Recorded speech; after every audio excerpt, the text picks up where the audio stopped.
present term and a true verdict give, according to the law as I give you in the jury charges, and the opinion you entertain of the evidence produced to you to the best of your skill and knowledge, without favor or affection to either party, provided you are not discharged from the consideration of this case.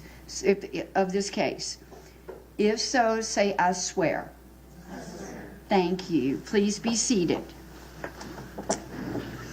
Ladies and gentlemen, you are now sworn jurors, and again, you shall not speak with anyone about this case, and all the rules that I'll tell you before you leave will be in a place. You're going to get tired of hearing me saying that, but I just want to remind you.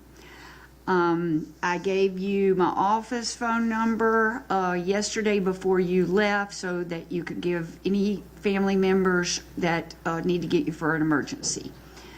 Please get comfortable. If anyone needs a comfort break, I will be looking at you, watching for you. You can make eye contact with me. You can make eye contact with any of my bailiffs, and just give me some kind of signal, and I'll say comfort break, and we will stop. Your comfort is the most important thing to me. So if you have any situation that you need to stop, just let us know. I meant to tell you last night before you left, you can bring drinks into the courtroom as long as they have a lid. So hot or cold, you can bring those. If we're in the middle of a trial, we have a witness here, and you get a cramp in your leg and you just need to stand up, you just feel free to stand up and stretch.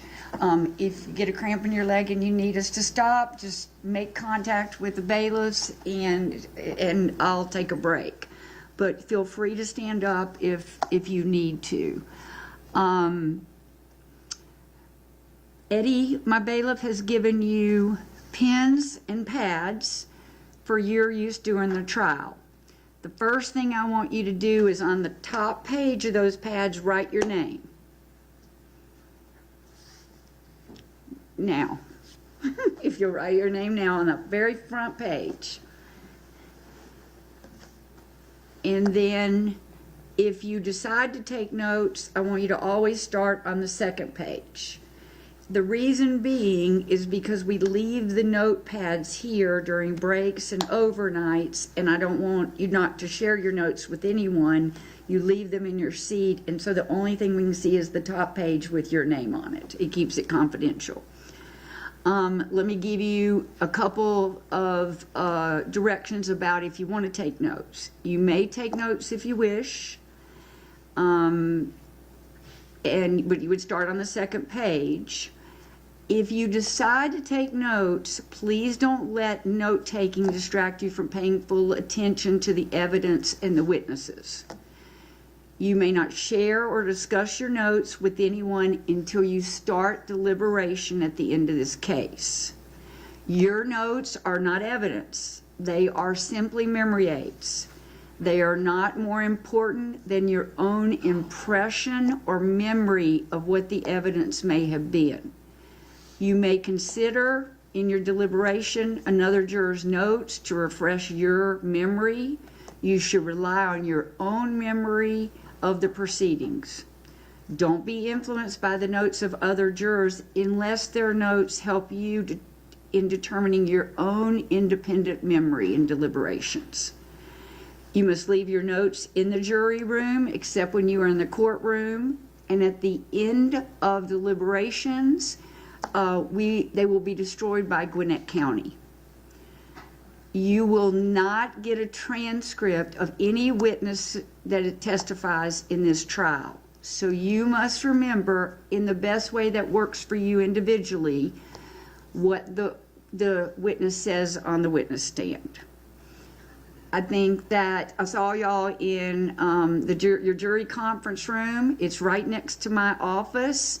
You will probably run into me crossing in the hall. My office is the one that has the tree of life. You probably walk by that I bought in Africa on my door. And I'll just say hey and try to, because I can't really talk to you either, just like the attorneys, unless it's about some situational that you need a break. Finally, let me talk to you about technology. There'll be videos, maybe in opening, there'll be videos in evidence, sometimes there's audios, and technology is not our friend. We are in the old building, we can't live with it, we can't live without it. So please be patient. Inevitably, there will be a technology glitch and we'll have to call IT and they'll have to come in and help us because things freeze, and so just bear with us. Now I'm going to give you some preliminary jury charges.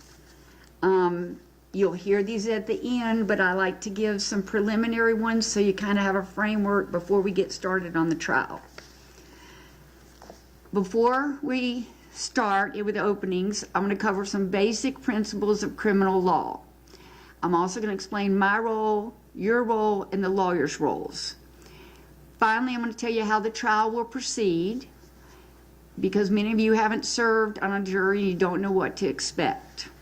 You've been selected and sworn to try the criminal case of State of Georgia versus David Booker, Miles Collins, Joshua Hewley. That's case number 22B 040724. I'm sorry, it's Josiah Hewley. Did I say Joshua? Thank you. Josiah Hewley. And it's Wednesday. Okay. You have been sworn to hear the case of State of Georgia, David Booker, Miles Collins, and Josiah Hewley.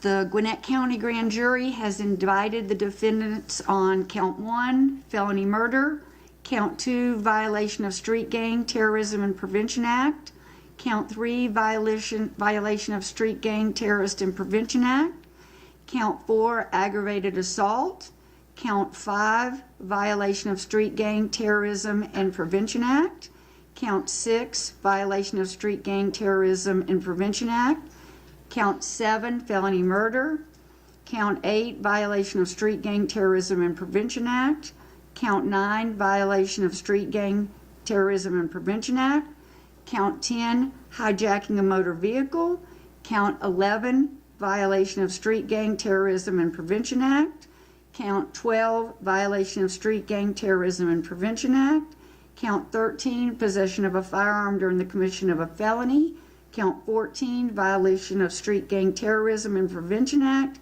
count 15, violation of Street Gang Terrorism and Prevention Act.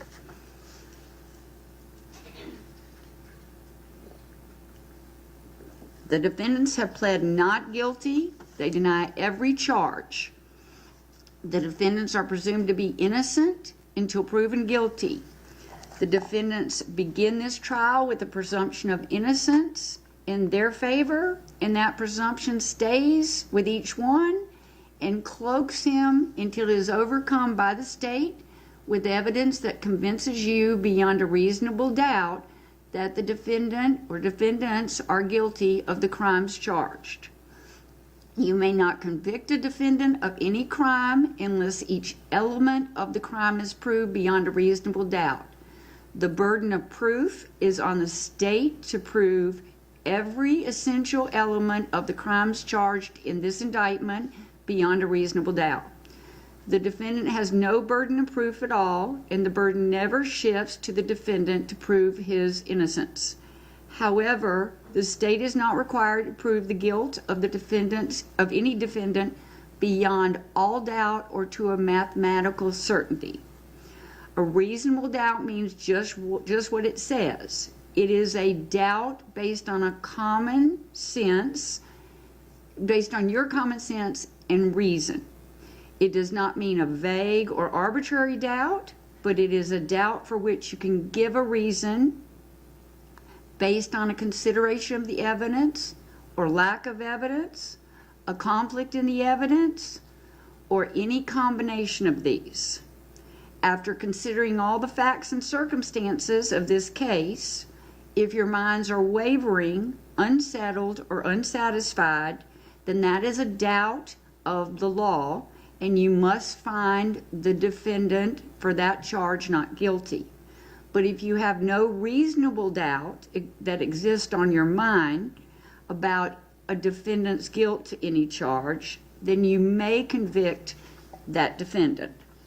If the state does not prove the defendant's guilt in any charge beyond a reasonable doubt, your duty would be to find the defendant not guilty.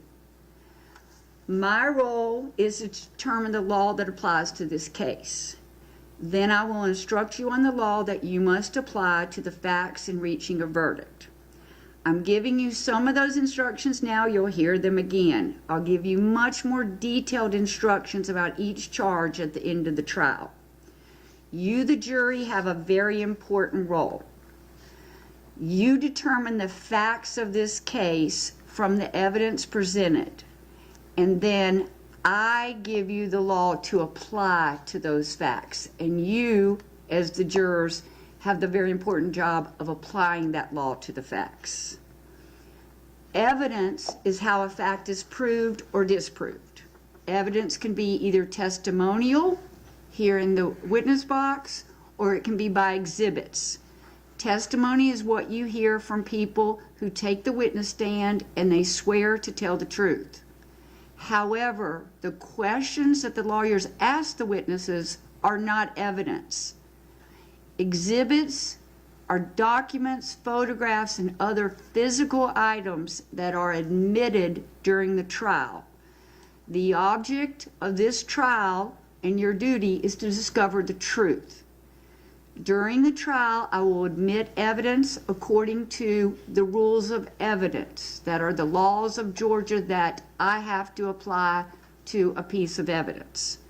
Those rules are designed to aid in discovering the truth by making sure you consider only the best and highest evidence. The lawyers are advocates for their clients, and they have a duty to represent their clients to the best of their ability. They must follow the rules of law, the rules of trial procedure, and the rules of evidence during the trial. They may make motions or objections if they believe that any rule is not being followed. What the lawyers say in making or responding to objections is not evidence. I will admit or I will exclude evidence according to the rules. If a lawyer makes an objection and I overrule it, that means the evidence is admitted and you may consider it. On the other hand, if a lawyer makes an objection and I sustain that objection, that means the evidence is excluded from the trial and you may not consider it. You should consider only testimony and only those exhibits that I admit. You should not assume or infer anything about the evidence for which I have excluded. If you happen to hear or see any evidence that I end up excluding from the trial, you must disregard it entirely in your deliberations and in arriving at your verdict. None of my decisions and nothing I say during this trial is evidence. My decisions and remarks do not mean that I favor or lean to one side or another in this case. I am only interested in seeing that this case is tried fairly based on the laws of the Constitution of the state of Georgia and the Constitution of the United States. Sometimes I need to deal with lawyers' motions or objections without you being present in the courtroom. So I will excuse you to the jury room. We try to limit such interruptions. We've had multiple days of things that either side think might come up, and so we've brought them before this week to try to get a ruling on those so that each side knows what's coming in. So we've done a lot of work on this case before Monday when you came in to try to whittle down what could or could not be brought. But inevitably, something's going to come up, and I'm going to say, I need the jury to step out so that we can argue it. You are not in your presence until I make a ruling. Please be patient with us. A lot of times, like this morning, we were all here ready to start at 9, and there was a matter that both sides needed to take up, and it took, I think, about 5 or 7 minutes, and we did that before you came in this morning. The trial will proceed as follows. First, the attorneys may give what are called opening statements. No attorney is required to make an opening statement. Opening statements are not evidence. They are simply an introduction to the evidence, a preview or an outline of the expected evidence. The state goes first because they have the burden of proof. Then the defense attorneys, one or all three, may give opening statements. The second phase of the trial is evidence. That's when evidence will be presented and admitted or excluded. The third phase of the trial is the attorneys may give closing arguments or summations. They may discuss the law that applies to this case and how, because they will already know what I have ruled is the law on this case because we hold conferences about that before closings. So they may discuss the law with you that they know that I'm going to give you to apply to this case. They may point out evidence that they believe supports their position. What lawyers say in closing, just like in opening, not evidence. The goal of a closing argument of each one of the attorneys that may give one is to persuade you to decide the case in their favor.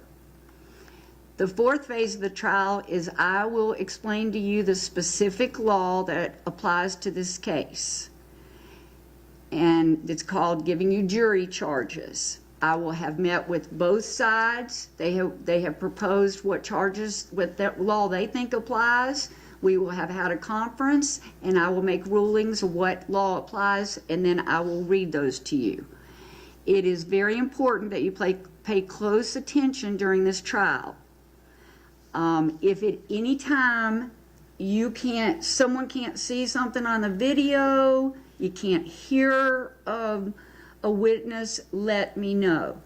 I have had jurors that needed to come down in the well and get close. We'll replay a video so you can be up close and personal with it. Whatever you need to let me know. So if you can't hear or see anything, or somebody standing in your attorney standing in your way and you can't see a video, just let the bailiffs know, let me know, I'll be watching you, and I will make sure and adjust that.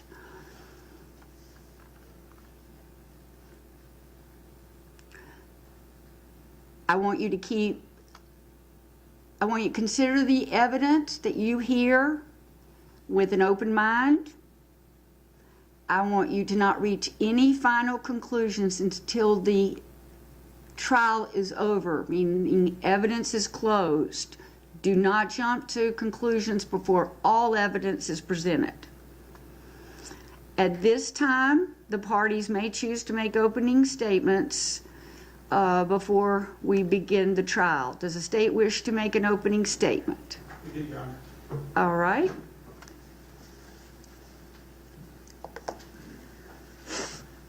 Bradley Coleman, 29 years old, just shy of 30. He was a teacher. He was a coach. He was a beloved friend. He was the father of a beautiful 4-year-old girl. And he's the son of Mr. and Mrs. Coleman, who are sitting right here.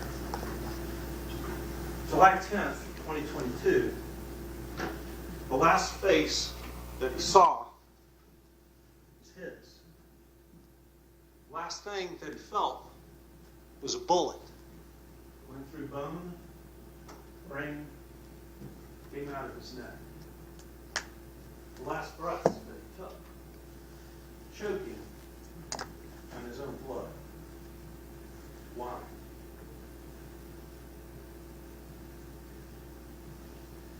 Because they wanted a car. July 10th, 2022, just a little bit past noon, at the QT gas station at Peachtree Ford. Mr. Coleman took his Dodge Charger, pulled up to put air in his tire. The defendants, who were gang members, backed in right beside him. While Mr. Coleman was down, his rear tire putting it in, this man, Josiah Hewley, got out of the car and went into Mr. Coleman's car. What he didn't know was that another car had pulled up right behind him in order to put air in his tire. Josiah backed out, he hit that car. That gave Mr. Coleman time to get up, open the passenger side, and grab Mr. Hewley. Mr. Hewley dragged him out of the car, and during the struggle, put a gun to his head, shot and killed Bradley Coleman. While that was going on, this man, David Booker, jumped out of the other car that brought them there, came up with a gun to provide support. When the gunshot went down, they fled in the car driven by this man, Mr. Collins. Here's what it looks like.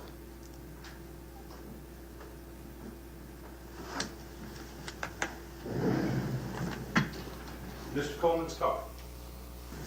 The defendants.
How do we know that it was these three? Because what the evidence is going to show you is that Josiah Hewley was the shooter, that David Booker provided armed support, and that Miles Collins drove them to the QT and away from the QT. The evidence is also going to show that these two members are part of the Nine Trey Bloods, a violent gang that is known for stealing cars, as well as sex, money, murder. How are we going to show that? Because you're going to see the gang evidence that ties these defendants to those violent gangs. You will see the gang evidence of David Booker, where he proudly proclaims Nine Trey Bloods, also known as Billy Badass. You're going to see other social media posts proudly proclaiming Nine Trey gangsters.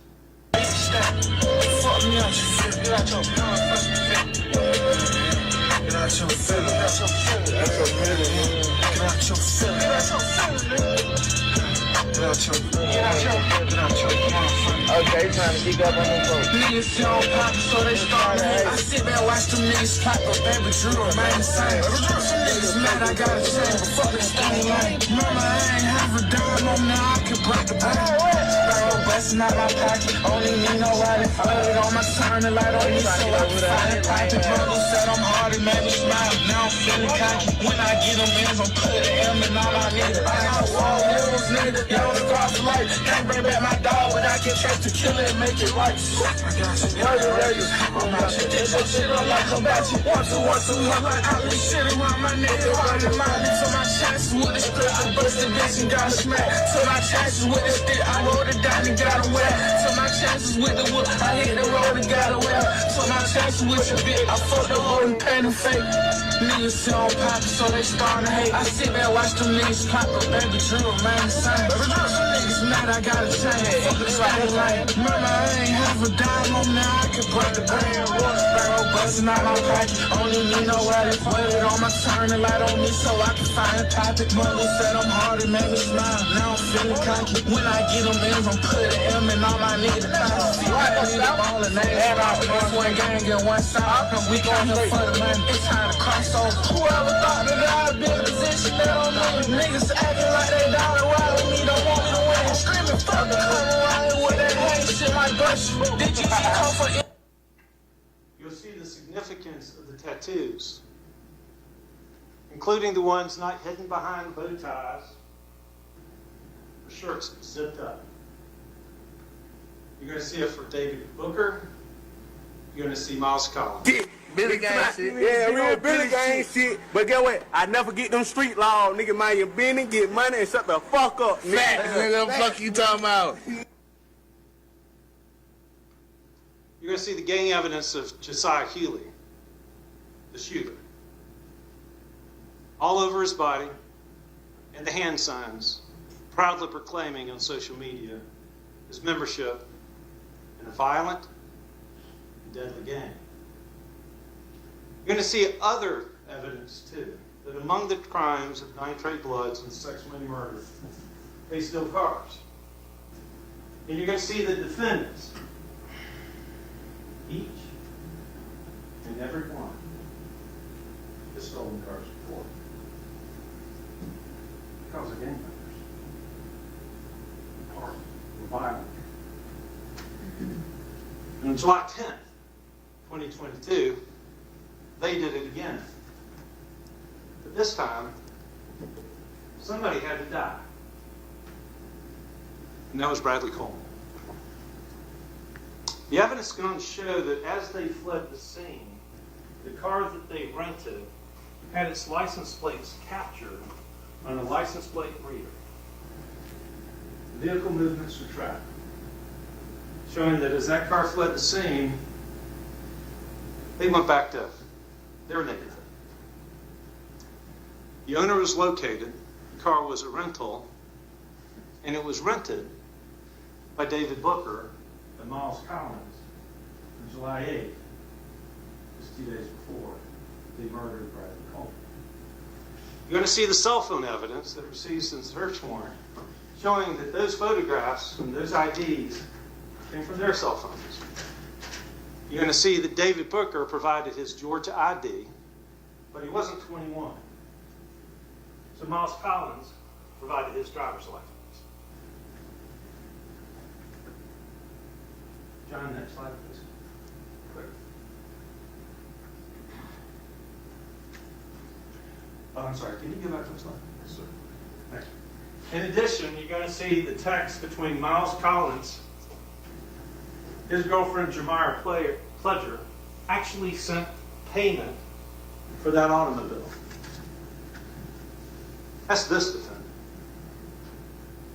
You're going to see that this defendant, Mr. Booker, is the one that obtained the mandatory insurance for that automobile. You're also going to see that a few hours before, the night before, July 9th, Mr. Booker drove to a Texaco gas station, and we know that because the license plate reader captured the movement as they were driving around. And at that Texaco station, he was wearing the same sweatshirt, and he bought a blue COVID mask. Why does that become important? Well, on the day of the murder, when Bradley Coleman went to the QT to put air in his tires, The defendants pulled up, and then she saw Mr. Hewley got out of that Mercedes. He shot and he killed Mr. Coleman, and he jumped back in. But Mr. Hewley, as he dragged Mr. Coleman out, dropped the mask. You saw that Mr. Booker came up in support and that Mr. Hewley shot and killed Bradley Coleman. Mr. Booker rented the car, got the insurance, ran up with his gun in support. Mr. Collins provided the support by helping to rent the car, driving them to, helping them to escape. So here are the witnesses that you're going to hear through trial, because you're going to hear certain just groupings of witnesses. And the first set of witnesses that you're going to hear are going to be witnesses from the state that were actually at the scene, where they saw the scuffle, where they heard the car peeling off, where they gave statements to the police. And then you're going to hear from the police and the responding officers that came to the scene. Photographs are going to be admitted. And then other evidence, including the mask that Mr. Hewley dropped. And the way we know that Mr. Hewley dropped it is because the murderer's DNA was left at the scene on that mask. You're going to see what's called CSLI, which is cell site location information. You're going to hear about how every time you have your cell phone and you make a phone call, it attaches to the closest cell tower. And then you can literally track the movements from the neighborhood all the way up to the QT. You're also going to hear that if your phone is not making that phone call, that if you have an app on your phone, that there's something called data location. And what you're going to find is his DNA at the scene and digital DNA for every one of the defendants. As they came up from their neighborhood to the QT, where Mr. Coleman was killed, then left that area and went back to their neighborhood and immediately returned the car. But then it's going to get even deeper, because you're also going to hear from the expert witness that's going to come in here and tell you that the probability of statistics is 1 in like a quintillion. It's Mr. Hewley's DNA. You're going to hear from the cell site and digital forensic experts. You're going to be able to track the cars, and more specifically the cell phones, and more specifically the defendant's cell phones, from their neighborhood up to the QT and back again, or their data. Then you're going to hear from the lead detective also, who come through the digital extractions from the phones when the phones were downloaded. Miles Collins, his girlfriend Jamar Pledger, David Booker, and Josiah Hewley. You're going to hear from gang experts who are going to tell you the purpose of gangs like Nine Trade, sex, money, murder. You're going to learn how we know that the defendants are associates and members of those gangs, and they're cooperative gangs, by the way. You're going to hear from other victims who've had their cars stolen too. They're going to be able to testify because they weren't murdered. Then you're going to see the certified prior felony convictions of the defendants. Throughout the trial, you're going to see other connections too. Like the sweatshirt at the Texaco, at the scene. Like text messages. Right, just moments after the murder. I can't say it over the phone, but some shit just happened. You're going to see other connections too. On the cell phones, turning the car immediately after the murder. For these events, the defendants have been charged with felony murder for the aggravated assault of shooting Mr. Coleman individually and as parties to a crime. Then you're going to see 2 counts attached to that for violation of the Street Gang Terrorism Prevention Act, gang charges. And the gang charges are repetitive for each substantive count. One for participating in that kind of gang activity, and the other one is what you're going to hear from the experts is it's an expectation of gang members to do these things.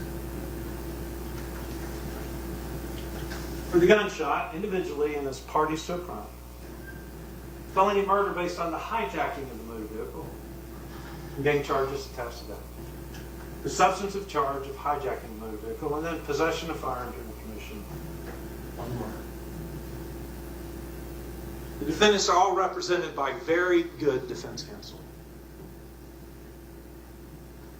The evidence will not go unchallenged. You will hear cross-examination. I want you to listen carefully. Because cross-examination will sound like it's a accomplishment. Oh, when you go to the crime scene, you take photos.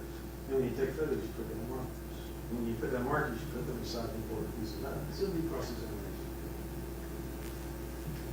But on the most, it'll sound like it's accomplishing something, but on the most important elements,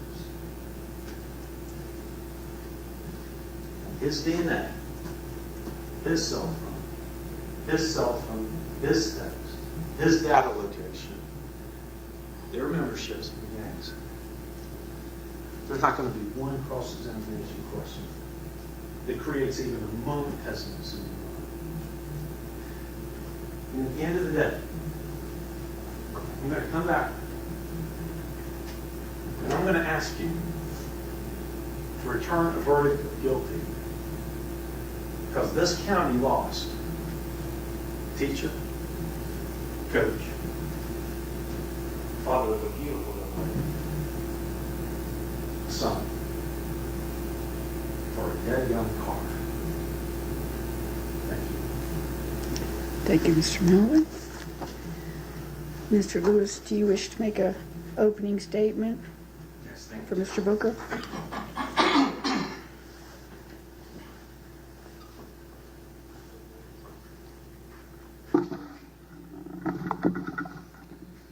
Excuse me, Mr. Lewis. During Mr. Melvin's opening, I heard some dings on a cell phone. There is a court order that everyone that comes into this courtroom have their cell phone off, not on silent, not on vibrate. And I will ban you from the court if I hear, or I will have my deputy take your cell phone if that disrupts any other proceedings. So make sure your phones are off. Thank you, Judge. Yes. Good morning, Hold on just a ladies. second. Hold on. We need a break? Okay. All right. We're going to take our morning break. And step back.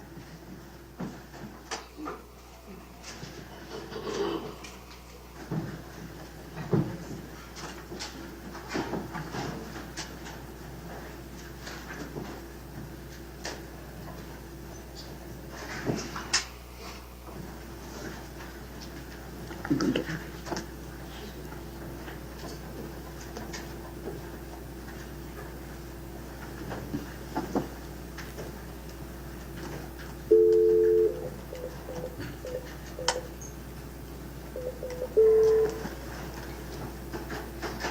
Thank you.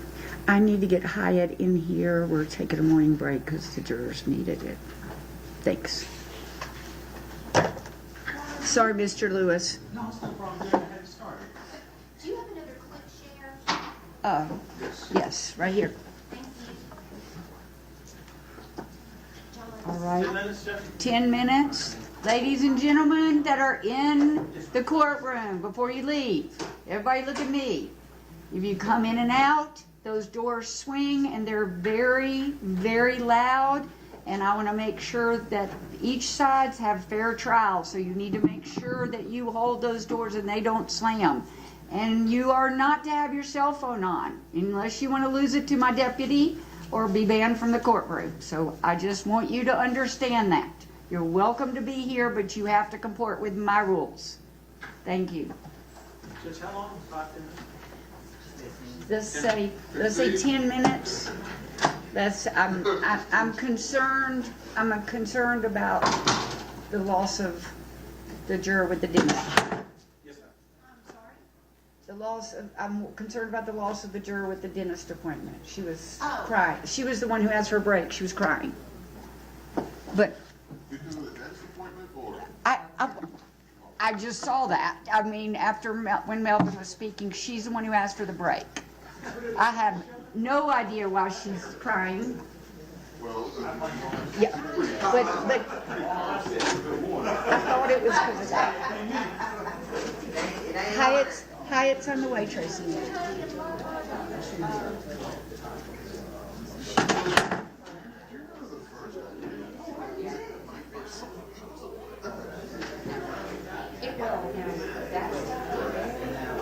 Yes, he did all that. He did change it up a little bit, but no.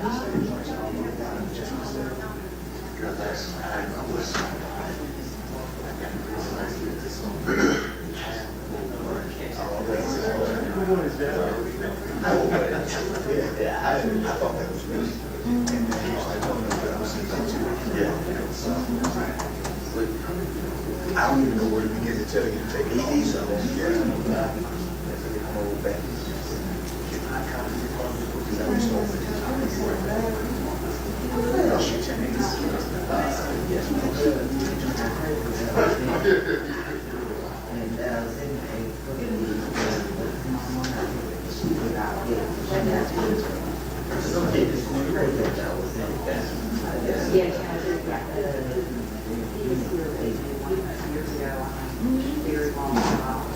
He's a very nice guy. I'll have to speak to him again.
Tracy. I don't know why. She went to the bathroom. I was hoping him to get leave. She do it every time. They're probably like, every time they leave. Yeah, it's coming out of his camera. I know, man. Bring your invoice, put it on the table. My good kid. Right.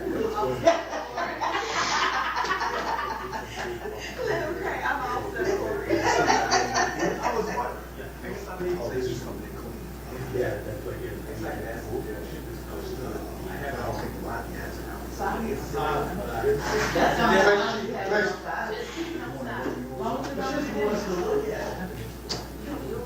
If you outside the court, you can look at your phone. She still can't.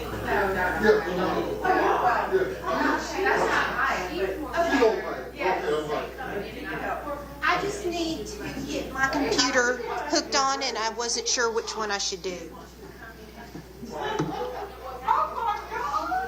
And then just mash that button when I'm ready.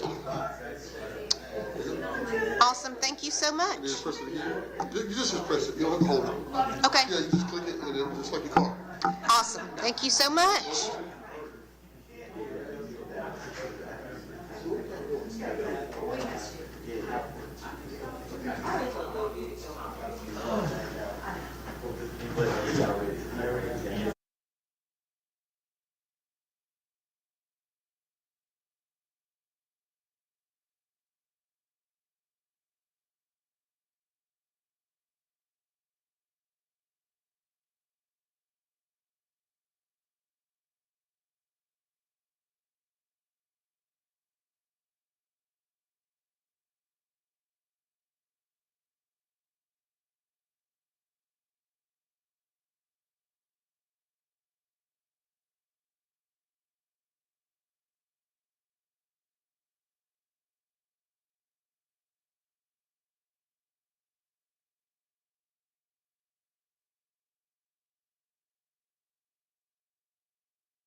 Can I get a list of witnesses too? Yes, ma'am, I'll have Armando. Armando, do you have an extra copy? He's right there, let's see. Just, if you have an extra copy, or we can make it. Okay, thank you. All right. Thank you. Yes, ma'am. I appreciate it. Yes, ma'am. All right, they're ready? State ready? Yes, ma'am. Defense ready? Yes. All right.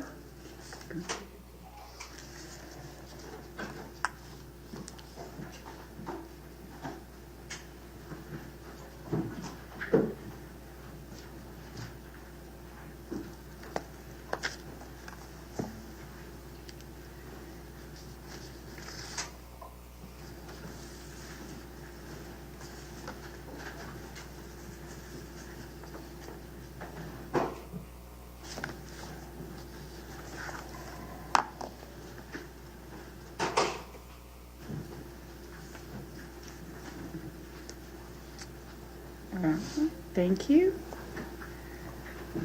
All right. Mr. Lewis, I think we're ready. You do have an opening statement, I think. All right. Good morning again, ladies and gentlemen. Opening statement is where the lawyers outline what the issues are to try to narrow your focus so that you, as you listen to the evidence, can sort of figure out what is it that I really need to be paying attention to ultimately and why. All of the lawyers are going to agree on certain facts. July 10th, 2022, there was a homicide. We're all going to agree on that. Outside of the courthouse, people interchange the words homicide and murder. Within the courthouse, the medical examiner is going to tell you homicide and murder aren't the same thing. Homicide means that one person has died at the hands of another person. In order for the homicide to become a murder, that it can't be accidental, there's no self-defense. So they're not quite the same thing inside the courthouse, even though they're the same thing outside the courthouse. And there's not going to be any argument from any of the lawyers that July 10th, 2022, there was a homicide. We all ultimately agree on that.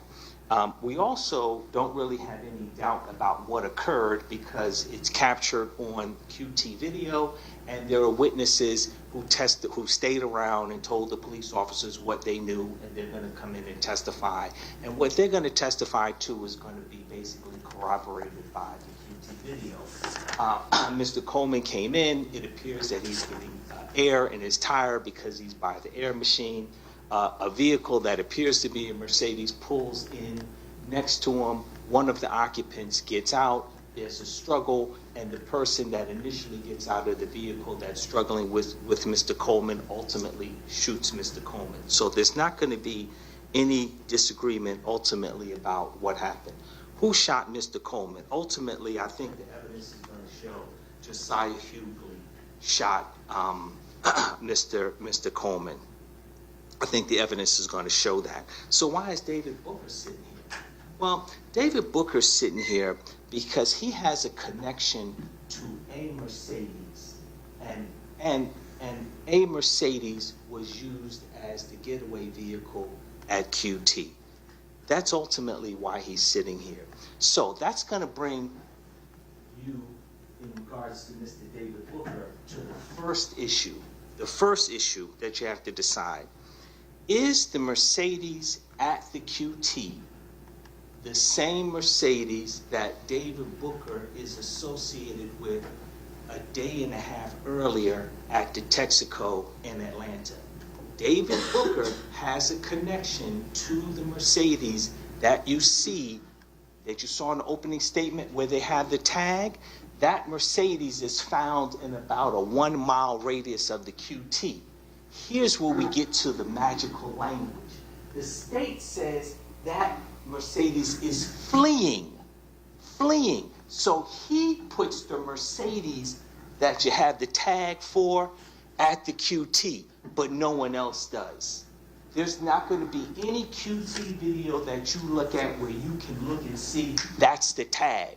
None of the witnesses at the QT say, hey, I saw the tag or I saw a piece of the tag. None of that's going to happen. So this Mercedes that's half a mile or a mile away, it's not the traffic camera at the corner where the QT is. The Mercedes that's captured at some distance from the QT, the state says that's the Mercedes.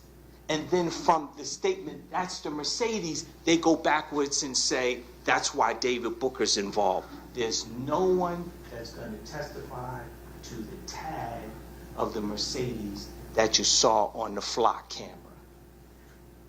No video is going to show the tag to that Mercedes, but my client is associated with that Mercedes, and I suspect you're going to see evidence that he was at a Texaco about a day and a half earlier with that Mercedes, and I suspect there's going to be some evidence that he may have put some insurance ultimately on that Mercedes. So that's the first issue. Is the Mercedes that my client is associated with, is that the same Mercedes that was actually inside of the QT? And fleeing language, which is a conclusion, is not the same thing, ladies and gentlemen, as evidence. The second issue that you're going to have to decide as to David Booker is, was David Booker present at the scene of the QT at the time of the shooting? There's no witness that's going to come here that was at the QT at the time that's going to point and say, I saw David Booker. That's David Booker. He was present at the QT at the time of the shooting. There's no witness that's going to testify to that. The QT video that you saw in opening, that's all you can see, some figures. Some figures. You can't tell if they're men or women. Some figures, clear what happens, but you can't see anyone's face. So there's no, oh, slow it down, blow it up. You're never going to be able to see any face of anyone. So there's no video that's ultimately going to identify David Booker as being present at the scene of the QT. There's no fingerprint that's going to put him at the QT. There's no DNA evidence ultimately that's going to put him at the QT. He never admits to being at the QT. So we get back to, in terms of Mr. David Booker being present at the QT, we get into this fanciful new language. Digital DNA, digital deoxyribonucleic acid. There's no such thing. That's just another made-up term. The prosecutor is hoping if you can buy into the digital DNA theory, that if my phone is in Tracy Drake's car, I'm in Tracy Drake's car. See, they can't put David Booker there at the QT. But his cell phone is pinging from an area that's around the QT, like the car is around. So we have a car and we have a cell phone that is associated with David Booker pinging in the area. And so the prosecutor says, oh, that Mercedes is the Mercedes fleeing. The digital evidence is pinging, therefore it's Mr. David Booker. If you type in digital DNA, nothing comes back because it's a made-up term. It's just made up. But that's the second issue, the made-up issue.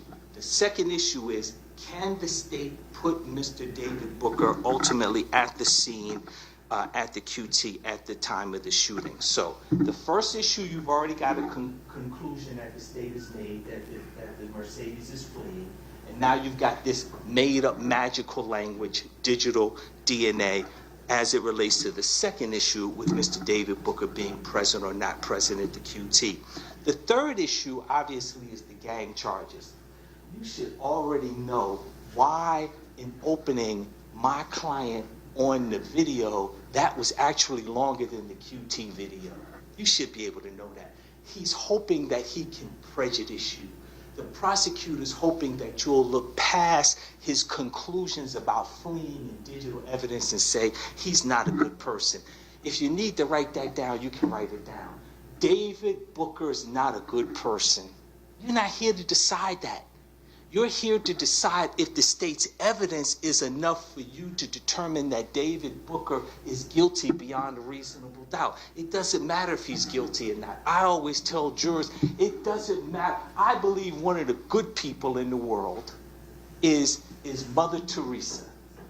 If there's evidence that she has shoplifted something from Walmart, then you say guilty. You're not here to judge her. You can't tell me Mother Teresa's a bad person, but you can tell me that the state has proved her guilt beyond a reasonable doubt as to the shoplifting.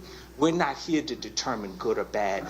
We're here to determine if the evidence is enough. But we got to deal with the third issue, the 10 gang charges. Is Mr. Booker in a gang? I suspect the evidence is going to show that Mr. Booker's in a gang.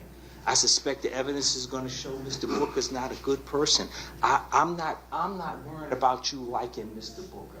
I'm not worried about that. I'm not going to be asking any questions to try to persuade you to like Mr. Booker. We don't need to leave this table. Is the evidence enough? Is the evidence enough? Whether Mr. Booker's in a gang or not, you still have to answer the second issue. Was Mr. Booker present at the QT, and what was his role for purposes of the gang charges? Did he participate in any type of criminal activity, robbery, theft, hijacking of a motor vehicle, in furtherance of increasing his status in the gang? So that's the third issue as it relates to David Booker. Issue number one is let's call it his Mercedes, even though you already know he doesn't own it. Is the Mercedes that he's insuring the same Mercedes that's at the QT? That's a big question mark. A big question mark. And I don't think the state's going to be able to provide you evidence to say yes, conclusively it is. Number two, is there any credible evidence that David Booker was present? Not his phone, not his girlfriend's phone, but actually David Booker there at the QT during the time of the shooting. And then number three, if he was there, if we get that far, do we believe that he was there acting in some capacity to furtherance his status in the gang activity? It's a circumstantial case, ladies and gentlemen.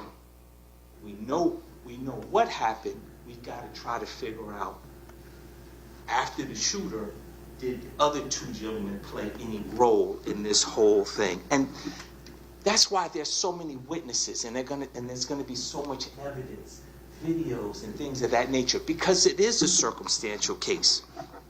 But I suspect that at the end of the case, there's not gonna be enough credible evidence to satisfy you. At the end of all of the evidence, after all the cross-examination, after you hear from the witnesses, after you see all the witnesses, I suspect that you're going to be left with some reasonable doubt as it relates to David Booker. And then I'm going to come back, and I'm going to ask you to find David Booker not guilty of all the charges. Remember, it won't matter that he's not a good person or that he's in a gang. If you don't believe, I'm not sure that's the Mercedes. How do we know he's there again? What?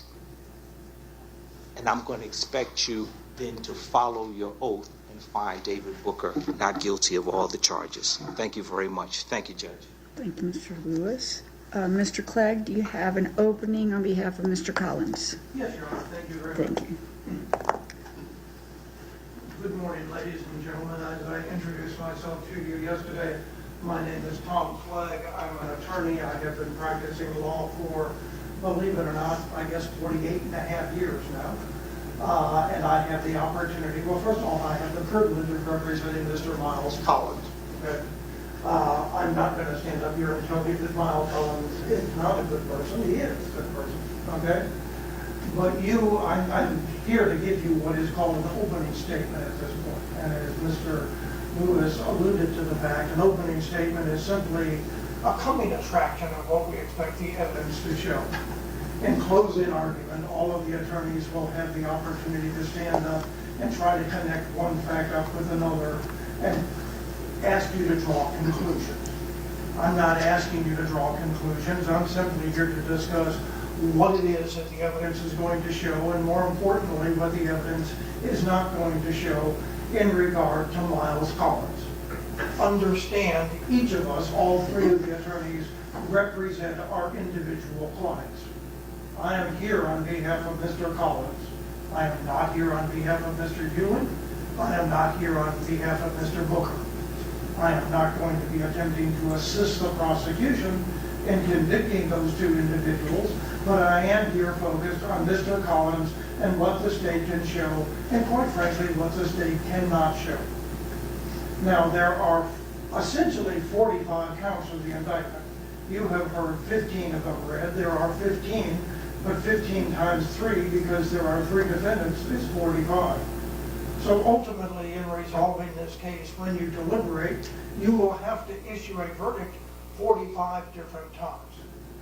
That is going to require all of you to pay attention to all of the evidence that is elicited in this courtroom. All 3 of the attorneys, as well as the prosecutors, are experienced and have a pretty good idea of what we are doing. We will not be asking questions simply to play to the camera. We will be asking questions for a specific purpose. I am going to ask you to take notes, or at least pay very close attention during this course of the trial, because ultimately this case is going to be resolved based on the details and the evidence which is produced. Now let me say this up front. Bradley Coleman, the victim in this case, is an innocent victim.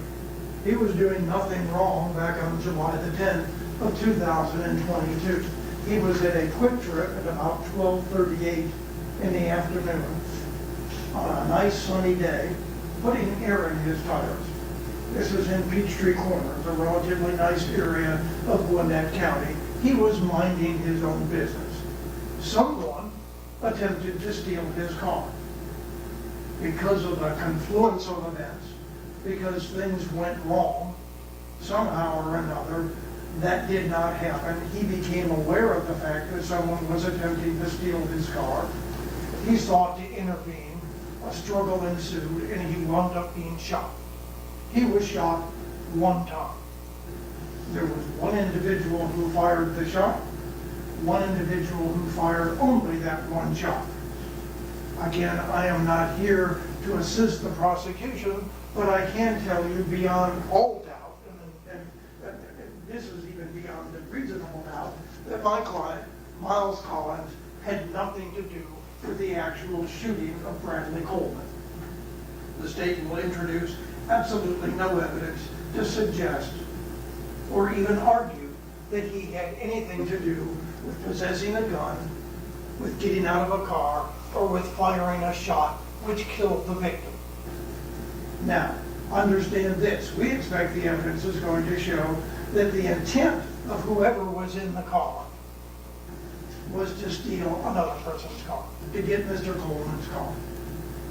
Mr. Coleman was not in his car when whoever it is got into the car and attempted to drive it off. Mr. Coleman was in fact leaning down, putting air in his tires. We expect the evidence will show that originally he would have been unaware of the fact that someone was attempting to steal his car. No one, and the evidence is going to show this fairly conclusively, no one was intending to confront him with a gun. No one was attempting to take his car by force. What was intended was instead a surreptitious, a stealth act. Let's go ahead and steal this guy's car before he is even aware of it and drive off. Now, so you're going to have a number of questions you're going to have to resolve in this particular case. First off, who is it who's involved in the commission of these offenses? And secondly, if you are satisfied that any of the 3 defendants are involved, to what extent are they involved, and to what extent does their involvement make them guilty of the crimes with which they are charged? That's ultimately going to be the issues in the case. Now let's talk about the first category of issues first. How is it that they know that my client, Miles Collins, is guilty of the crimes with which he is charged. Mr. Lewis has already stood before you and basically told you you're going to hear certain things, you're not going to hear certain things. He is absolutely correct when he tells you that the bottom line is that the state of Georgia is not going to be able to conclusively demonstrate to you that the car that is seen in the video can be linked to any of these defendants. There is a car that can be linked to Mr. Booker and to Mr. Collins, but the bottom line is, can they demonstrate that that is the car involved in the commission of the crime? And again, you've seen the video. The video is not going to show the tag. There are going to be a number of people who are going to testify in this case. They were at the scene. They had an opportunity to observe the actions which occurred. They are not going to be able to identify the tag of this particular vehicle. Instead, the police are operating on certain assumptions that, quite frankly, this car must be the car that was involved. But quite frankly, ladies and gentlemen, when you deliberate amongst yourselves and determine whether or not the state has demonstrated beyond a reasonable doubt that these individuals were even involved to any extent whatsoever, you're going to have to do so. And to prove beyond a reasonable doubt does not mean they must have been the car involved. It means they actually have demonstrative proof that it was the car involved. Again, no eyewitness, no video at that scene is going to conclusively say this is the car that was involved. Okay? They are going to say we have seen the car in the area at other times, therefore this must be the car. More importantly, they're going to offer conclusions as to the number of people who were in the car. Those conclusions are probably fairly valid, okay? There must have been at least 3 people in the car that was attempting to steal the other car.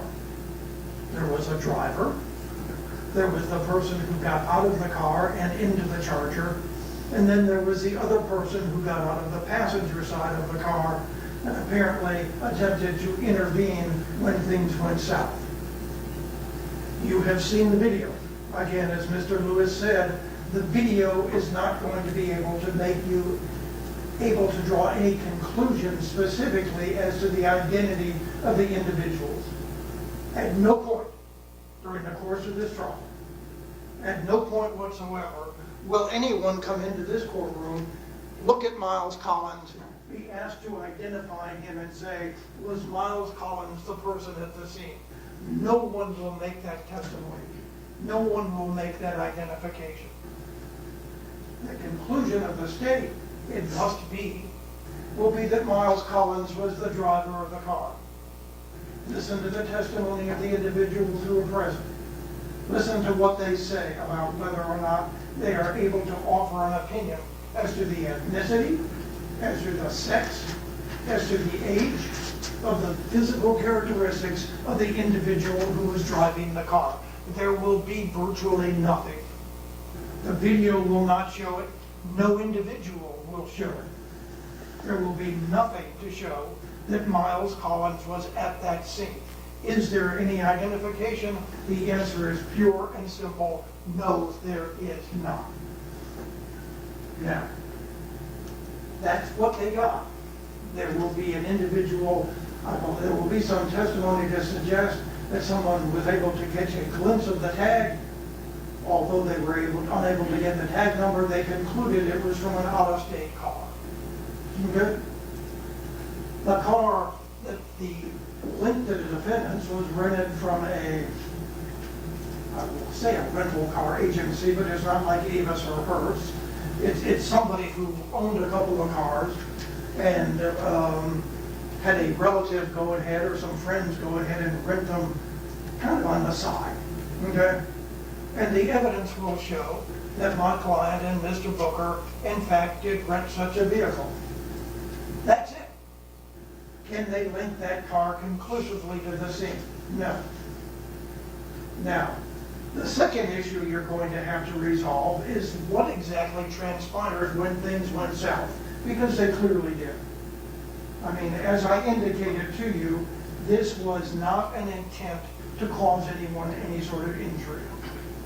You will be satisfied after hearing the evidence that whoever it was who was involved in the commission of this underlying offense did not intend to confront Mr. Coleman, did not intend to produce a firearm, did not intend to cause any sort of injury to him whatsoever. Instead, they wanted to get in the car, drive off, and get away. Because of the intervening facts, another individual having to pull his car in front of the car that was going to be stolen, that did not happen.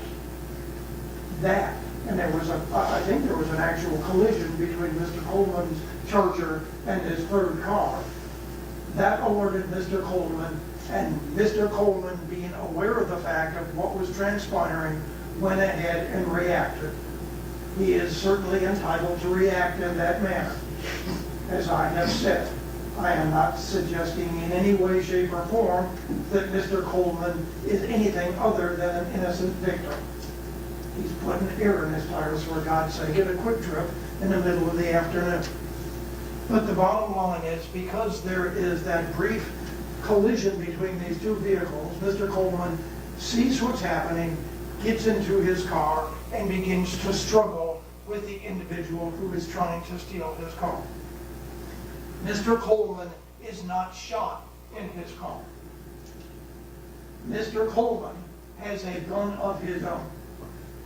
At some point, the evidence is going to show that Mr. Coleman, who carried that gun with him and had a holster for the gun, took that gun out of his holster.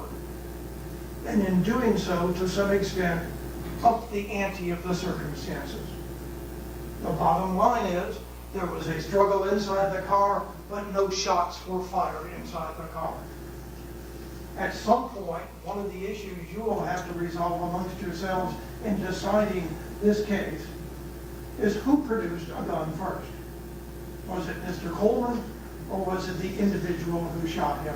I am not sure you will be able to make a definitive decision in that regard. But there is no question Mr. Coleman had a gun.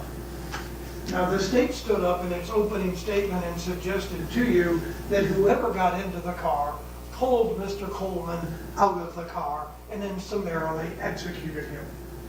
That's not what the evidence is going to show. Mr. Coleman was a big guy. He was an athlete, a former college athlete. He was still, I think he was under 30 years old, if memory serves.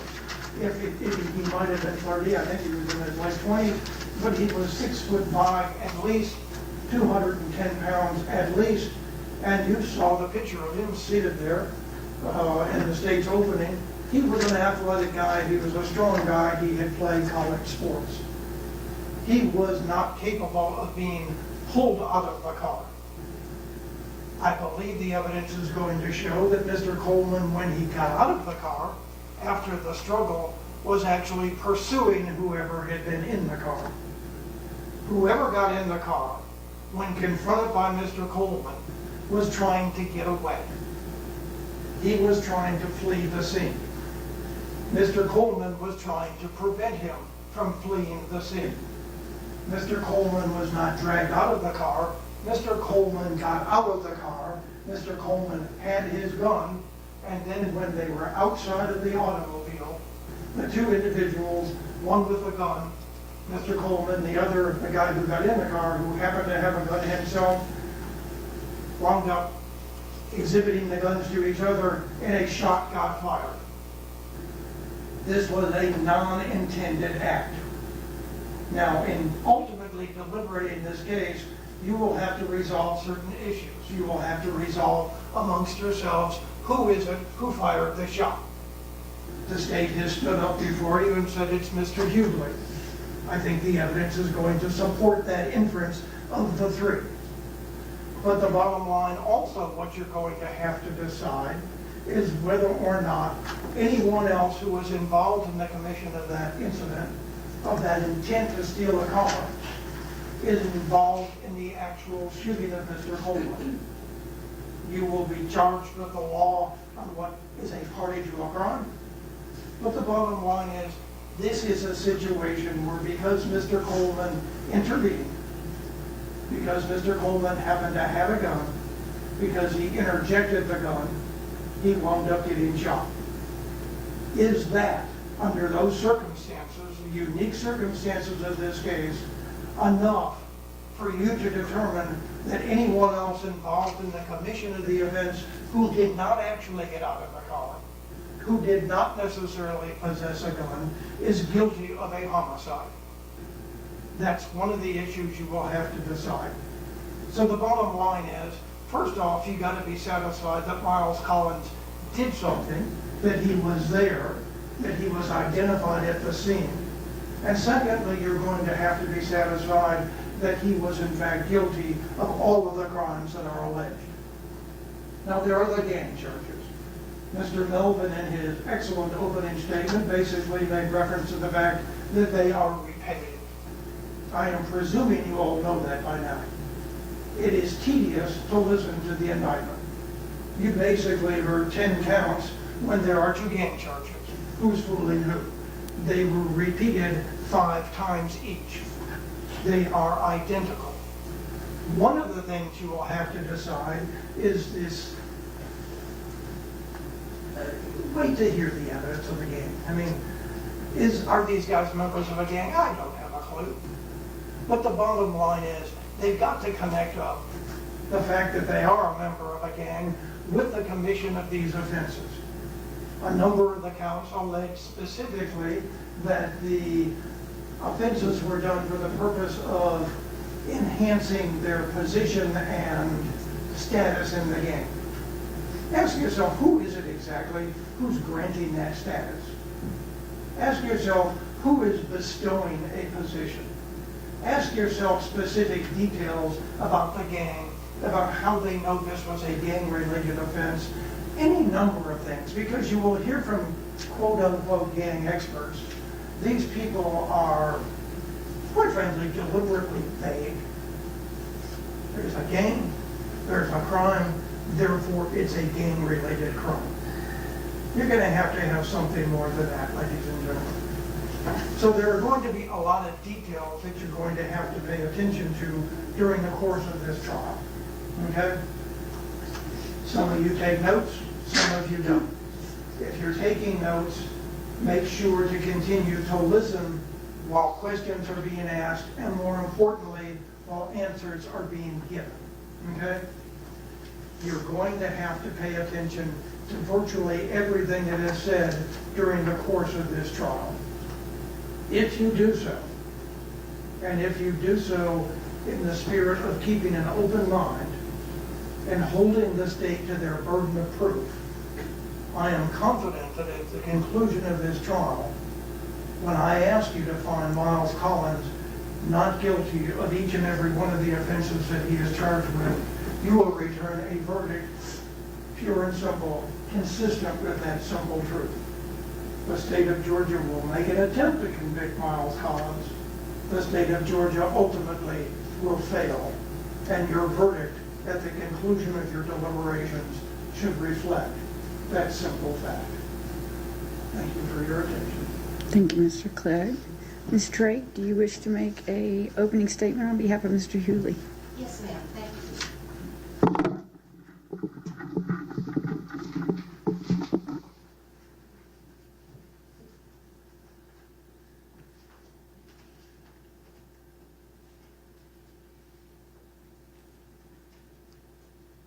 Good morning, ladies and gentlemen. Again, allow me to reintroduce myself. My name is Tracy Drake, and I have the privilege of representing Josiah Hughley. You may hear the state refer to him often, or witnesses, as the defendant. I, more times than not, are probably going to refer to him as Josiah. That's who I know him as, and that is what I call him. So I will be talking about Josiah. I wanted to go over just a couple of things before I get into my opening. I first off wanted to thank the judge about giving the warning about the technology issues. Not that I thought she was talking about me specifically. but she was talking about me specifically. It never fails. Every time I try to use technology, something goes wrong, but I'm getting a lot better at it. So hopefully it's going to be smooth this morning. Another thing that you may notice is that different times during the trial, members of defense counsel may be communicating with members of the prosecution. I assure you there's nothing strange going on about that. It may just be that we're trying to clear up an issue so that you don't have to keep going in and out of the room. So please do not think anything about that. You have heard from 3 separate attorneys. I'm going to try very hard not to reiterate things. However, some things need to be said more than once. And as you've already heard from 2 other defense attorneys, these 3 young men, even though they are being lumped together, and even though they are charged together, it's basically as if you were doing 3 separate trials. Mr. Clegg was correct. You are going to have to enter 45 different verdicts. Just because you enter a certain verdict on one charge does not in and of itself necessarily mean that all of the charges have to have that same verdict. So you are going to have to look at each verdict.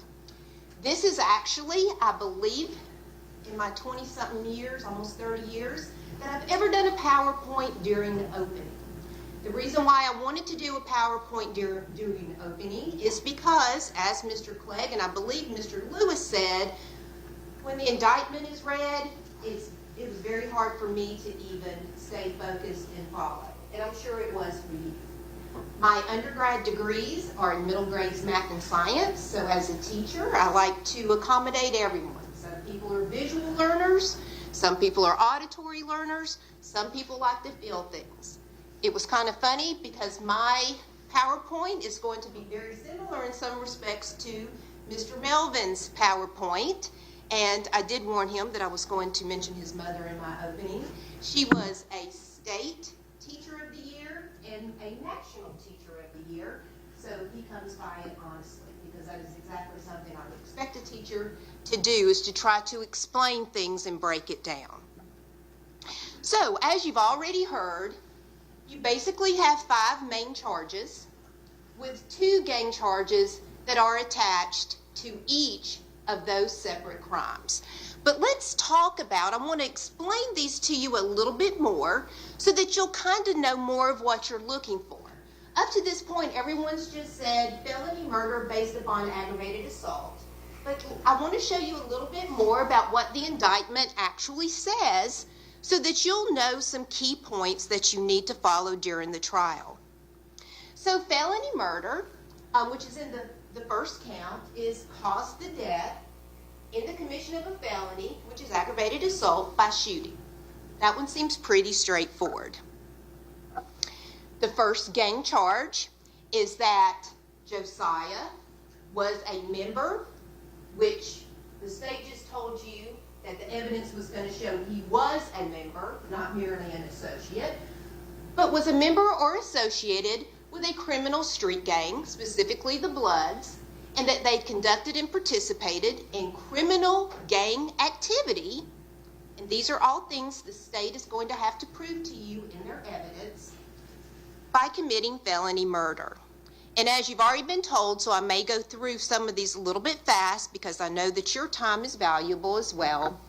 The second gang charge, and again, these are all going to be the same for everything, is that basically the same thing, while being a member or associated with a gang, the Bloods, conducted and participated in criminal gang activity, in this case felony murder, with the intent to maintain, which means you have a current position, and increase his status and position. You will not hear any evidence about what Josiah's status is in a gang. You will hear zero evidence about what status allegedly was obtained or maintained after the incident that happened here. Aggravated assault. Make an assault with a deadly weapon by shooting. The state basically told you that the evidence is going to show that Josiah, and I'm just going to keep saying Josiah because that's what the state expects his evidence to show, that Josiah wanted to steal this car and that he shot Mr. Coleman because he was trying to steal the car. The evidence is not going to show that at all. What the evidence is going to show in regards to aggravated assault is that an individual got into the car. The evidence is going to show that it would have been impossible for, let's just say Josiah, to even see that Mr. Coleman was bent down beside the car. The evidence is further going to show that Mr. Coleman had a gun that was tucked into the back of his, I believe it was shorts. I may be mistaken, it may be pants, but in the back of his clothing that he had a gun. Only after there was a struggle in the car, only after a witness is going to tell you that there was yelling and a physical struggle outside of the car, was Mr. Coleman unfortunately shot and passed away. And again, the exact same gang charges specific to aggravated assault. Count 7 is felony murder based upon hijacking a motor vehicle. So what do you need to be looking for? That while they were in the commission of attempting to take, key thing that you need to be looking for is the evidence of by force while in the possession of a handgun. There's not going to be any evidence that control of the car was taken or attempted to be taken by force. No evidence of that whatsoever. No evidence whatsoever that a handgun by Josiah was ever shown, brandished in the car, or that was seen until right before the moment that Mr. Coleman was shot. And again, the 2 gang charges. And I'm not going to belabor that anymore since several of the other attorneys have already covered that. Hijacking a motor vehicle. Obviously, a Dodge Charger. I know sometimes I will say Challenger because I'm like computers, I'm kind of car ignorant. But motor vehicle. Was it a car? Obviously, yes, there was a car. What you need to be looking for is, was it in Mr. Coleman's immediate presence? By force and violence. While with a gun. And the substantial steps. So you need to look for evidence of this. Pulled up beside Bradley Coleman and entered the vehicle. And again, the 2 gang charges. And then have during the commission of a felony, and they picked felony murder, not hijacking, but felony murder, had a firearm or a pistol. And again, you have the gang charges. As stated by, I believe, Mr. Lewis, what is this case about? Every death is not necessarily a homicide. Different terms. Every homicide is not necessarily a murder or a felony murder. Every crime is not because a gang does it. And every crime is not to maintain and increase one's status. That is what the state presented to you in their opening, but that is not what the evidence is going to show in this case. Not only do you need to pay attention to what the evidence is, but you need to take note of what the evidence is not, what the evidence does not show. Now, you saw this great picture that is supposedly Mr. Booker and Josiah. The evidence is going to show that is not Josiah in that picture. It is another conclusion that was mentioned to you, that it was Josiah. It was not Josiah. You are going to hear evidence about a struggle inside of the car. You are going to hear evidence that you could not see Mr. Coleman when you get into the car, based upon the positioning of the vehicles. You're going to hear evidence that Mr. Coleman had a gun on him while he was outside of the car. You're going to hear evidence that he was not in the car when allegedly Josiah got into the car. You're not going to hear from any of the witnesses that, other than the gun that the victim had, that they ever saw Josiah with a gun, and that when Mr. Coleman was shot, the only time a gun was seen was immediately before, and it was drawn from clothing. It was not like pointed down or somewhere else. It was drawn from clothing right before. You are going to see evidence of, as the state is alleging Josiah, was trying to leave. Everything was over, trying to leave and get away. And as pointed out by Mr. Clegg, you've seen Josiah, you've seen his size relative to me. You're going to hear evidence about the size of Mr. Coleman. And again, you're going to draw your own conclusions, but you're going to hear evidence that an individual, I'm wearing some kind of high heels, I don't know his exact size, pulled out a man who's an athlete, well over 6 feet, about 200 plus pounds. And you will be able to draw your own conclusions. Now, there is a lot more to go into. However, that is not proper during the opening. That is just a preview of what the state's evidence will and will not be in this case. At the conclusion, we're going to be able to come back up here and kind of summarize what our arguments are. And we'll be able to argue the law to you and how you should apply it to the facts. I know that this is going to be a long trial. We are all going to try to make it go as quickly as possible, not to reiterate stuff, but it is very important to everyone. The family of Mr. Coleman, the state, the defense attorneys, these 3 young men, that you listen. Details are very important. Conclusions that are proven are very important. And at the conclusion of the trial, I will come back up here and ask you to do what your oath and what the evidence demands in this case, is to find Josiah not guilty of the particular crimes that is in this indictment. Thank you. Thank you, Ms. Drake. Ladies and gentlemen, today we're going to stop at 11:45. It is about 7 minutes till 11. Does everybody think they can go till 11:45 for their lunch break? Okay, so we won't take a break. State ready to call its first witness? You are, Your Honor. The state will call Ms. Coleman. Your Honor, may I approach with this? Certainly.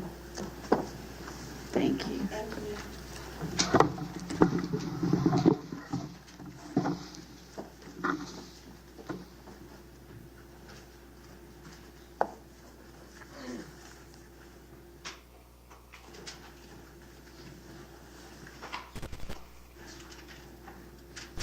Ms. Coleman, will you please?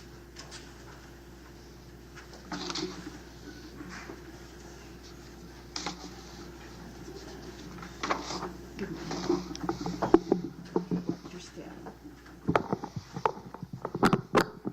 standing and raise your right hand.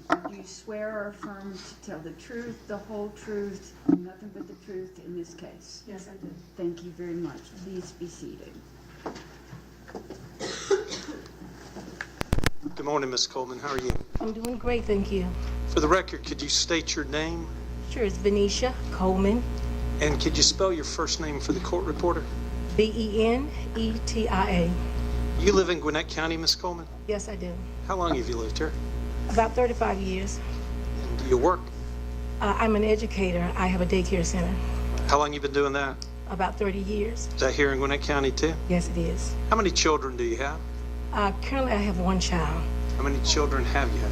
I've had two, Yes, ma'am. but I only have one now since Bradley has been taken away from us. Do you know Bradley Lamar Coleman? Yes, that's my son. Where did he used to live in 2022? In 2022, he resided in New Orleans Did he ever use your address?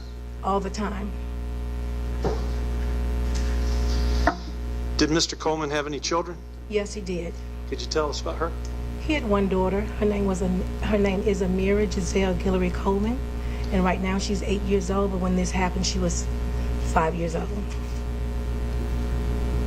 I'm going to show you what's previously been marked as State's Exhibit Number 1, previously shown to the Defense Counsel. You recognize Stage 1? Yes, I do. How do you recognize Stage 1? That's my son. Your Honor, will you tender Stage 1 this time? No objection, Judge. No objection, Your Honor.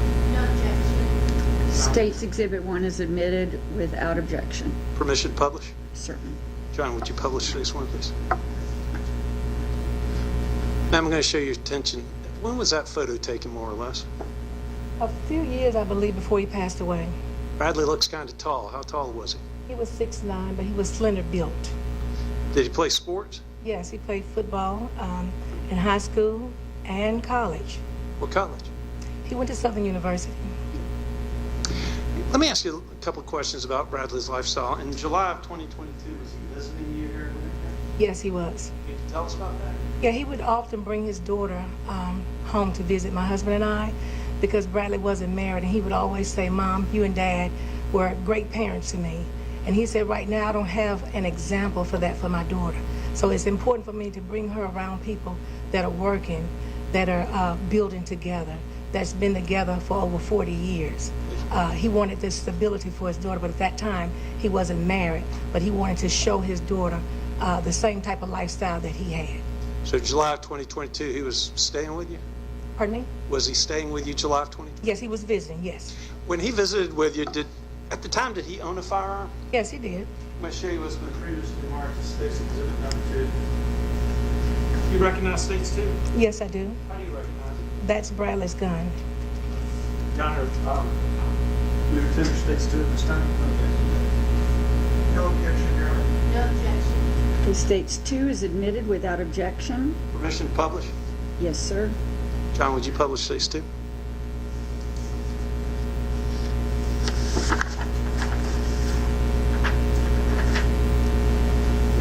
Is that the photograph of States 2 that you just testified to? Yes, it is. Smith & Wesson, Miss Coleman? I'm not sure the brand, but I do know it's a 9mm. Okay. Thank you, John. Did Bradley carry that firearm with him when he would leave from your house sometimes? Yes, sometimes he would. Okay. Let's talk about the day. July 10th, 2022. Did anything happen to Bradley on that day? Yes, he was murdered on that day. Your Honor, I'm going to object to the use of the word murder. That is the legal conclusion. He was shot and killed Okay. that day. When they object, we're going to... Oh, I'm sorry. Yeah. Sorry. Hold on just a second. Mr. Miller? Judge will ask Ms. Coleman to use a different word. Okay, so sustained. If you, Ms. Coleman, if you'll ask the question again, Mr. Melvin, and then you can answer. Thank you. Okay, no problem. Thank you. It's okay. July 10th, 2022. What happened to your son? He was taken away from us. Was he killed? Yes, he was. How'd you find out, Ms. Coleman? We received a call from a detective. We didn't recognize the call. The call came in 3 times. I told my husband, go ahead and pick it up because it may be something important. Had no idea it was a detective, and he wanted to meet with us in our home. And when we met with him, he told us that Bradley was involved in a shooting. And at that time, I didn't have any idea that he was going to tell us that our son was deceased. And he said, Mr. and Mrs. Coleman, I'm sorry to inform you that your son did not survive the gunshot wound. Was Bradley a violent person? No, he was a loving person. How old was he when he passed? He was 29 years old. He was taking care of his daughter. Yes, he was an awesome father. Who's taking care of his daughter now? Her mother and my husband and I. Thank you, Jim. Defense counsel will have some questions. Mr. Lewis?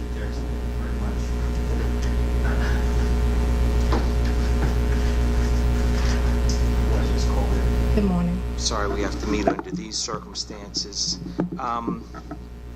Obviously, your testimony was that you were aware that your son carried a firearm. Is that fair to say? Yes. How often, to your knowledge, would he carry a firearm? Sometimes. Would you say 50% of the time? I have no idea. Fair enough. Bradley's vehicle, was his vehicle ever returned to you? After he passed away, the detective called us and told us we could pick it up from the Savage Yard, but we called the finance company and had them to pick it up. So after your son was shot and killed, you never again saw his vehicle or? Oh, I saw it. We went to the Savage Yard. Okay. And got his remaining things out of it, and we had the finance company to pick it up.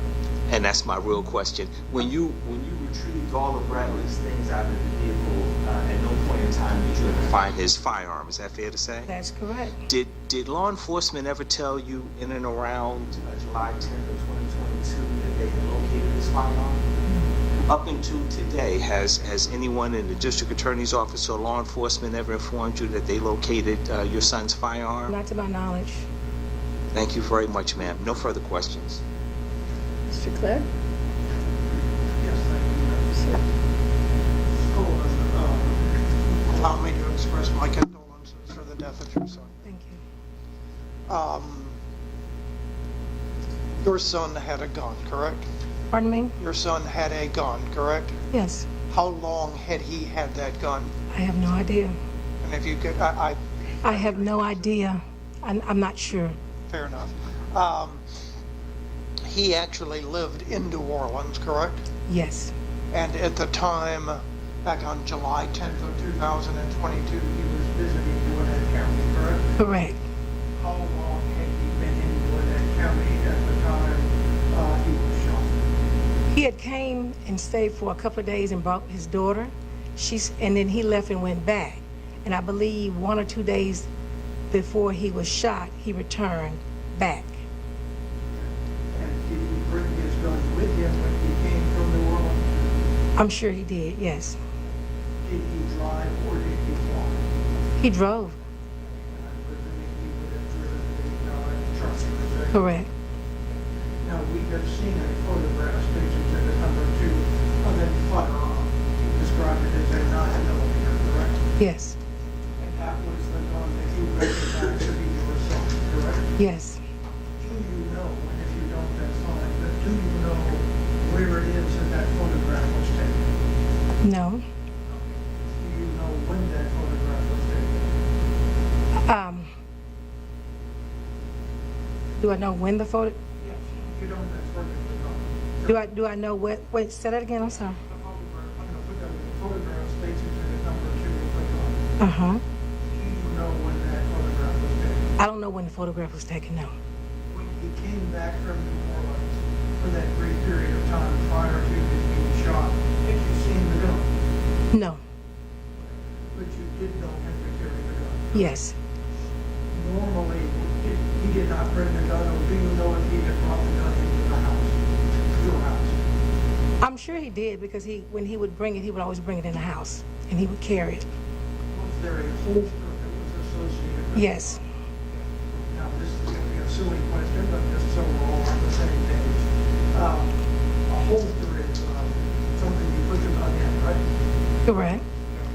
Would you have at some point seen the gun in the holster? I don't recall. When your son would go out, would he take the gun with him? Sometime he would. And would he have the gun in the holster, or would he remove the gun from the I'm not sure. Did you ever know him to carry the gun on his person when he got out of his car? Say that again? When he got out of his car? Mm-hmm. Did you ever know him to have the gun on his person? On his person? Yeah. He physically carried the gun with him.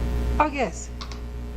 So he wouldn't leave the gun typically in the car. He would get out of the car and have the gun with him. Correct. Where exactly, if you know, would he carry the gun? Would it be on his belt? Oh, I don't know where he would carry the gun. I don't know. Okay. Do you know of your own knowledge whether he would keep the gun loaded? I have no idea. ever pick up or examine the gun yourself? Absolutely not. Did you ever ask him about the gun? No, I have not.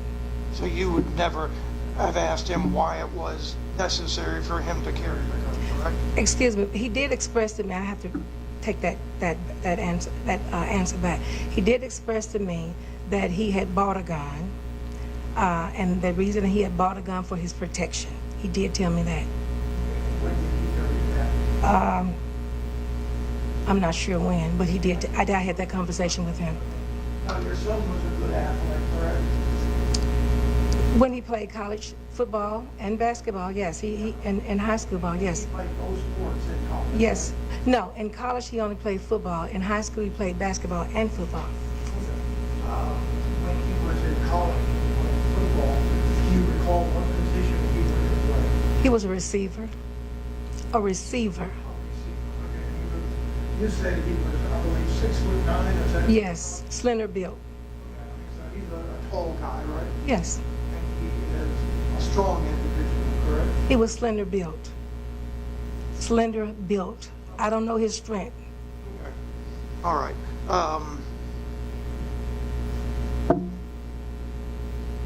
Did he ever tell you anything about practicing shooting the firearm? No. Do you know what a safety of a gun is? No, I don't. Fair enough, ma'am.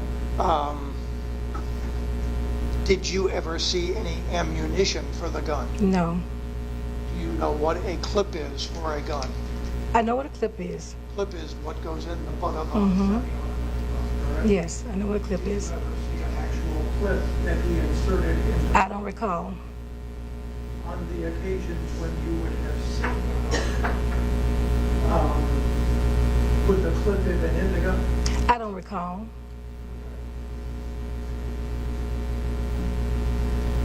Do you recall what time he would have left your home on the morning of, or the early afternoon of July the 10th of 2022? I'm not sure exactly what time it was, but I believe it was late morning. If I'm not mistaken, I don't know. I really don't know. Do you recall how long he would have been gone from your home when you received the phone call indicating that he had been shot?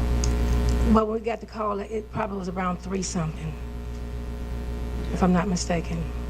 Did his daughter live here in the Atlanta area, or did she live in New Orleans with him? She lived in New Orleans with him. And was he with the woman at that time who was the mother of the child as well? No, they were not together. They were co-parenting. Gotcha. Okay. But did she live in New Orleans? Yes, she did. Mm-hmm. All right. I don't think I have any other questions. Thank you so much for coming. Ms. Drake? Thank you so much. I appreciate that. Mr. Melvin? Nobody direct you. Okay. May we release this witness? We would ask this. No objection, Judge. No objection whatsoever. Okay. Thank you, Ms. Coleman. You may step down and you can stay in the courtroom. Okay, thank you so much. The state want to call its next witness? Yes, Your Honor. Prior to that, a couple of housekeeping, Your Honor. We filed for business record exceptions for a 911 recording and for the QuikTrip videos. Pursuant to that, we'd asked the States 5, which is the 911 recording, and States 21, which is the QuikTrip video. The business records certificates? Yes, Your Honor. Okay. Pursuant to that. Okay. I didn't understand. I'm sorry. I'm not sure. I think The actual items, pardon me. The certificate allows for the items to be admitted. okay, we need to admit the certificates. Yeah, the certificates need to be admitted. Are you asking to admit the QT video as States Exhibit 3, and maybe the QT business record as States Exhibit 3A? Mr. Melvin, is that right? Okay. Okay. I have no objection to that, Judge. Okay. 3 would be the QT video, and 3A would be the States Exhibit 3A would be the business records certificate for the QT video. No Okay, Ms. Drake. Okay, so I'm going to admit State's Exhibit 3 and State's Exhibit 3A as tendered. Now we're going to move to the 911 call. I would like to, the 911 call itself be, is it labeled Exhibit 5? Yes, Your Honor. Okay, then I'm going to suggest, if it's okay with Mr. Melvin, that we mark the business certificate as State's Exhibit 5A. Okay. All right, and so those are both tendered by the state. No objection from Mr. Lawrence. Mr. Lewis?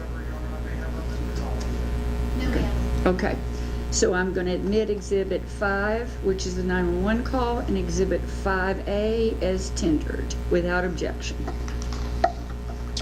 Thank you, Your Honor. Sure. The state calls Paige Smith. Okay, and if you would make sure the business certificates are placed on my bench. Yes, Your Honor. Right now, so we have those. That's 3A and 5A. Mr. Williams.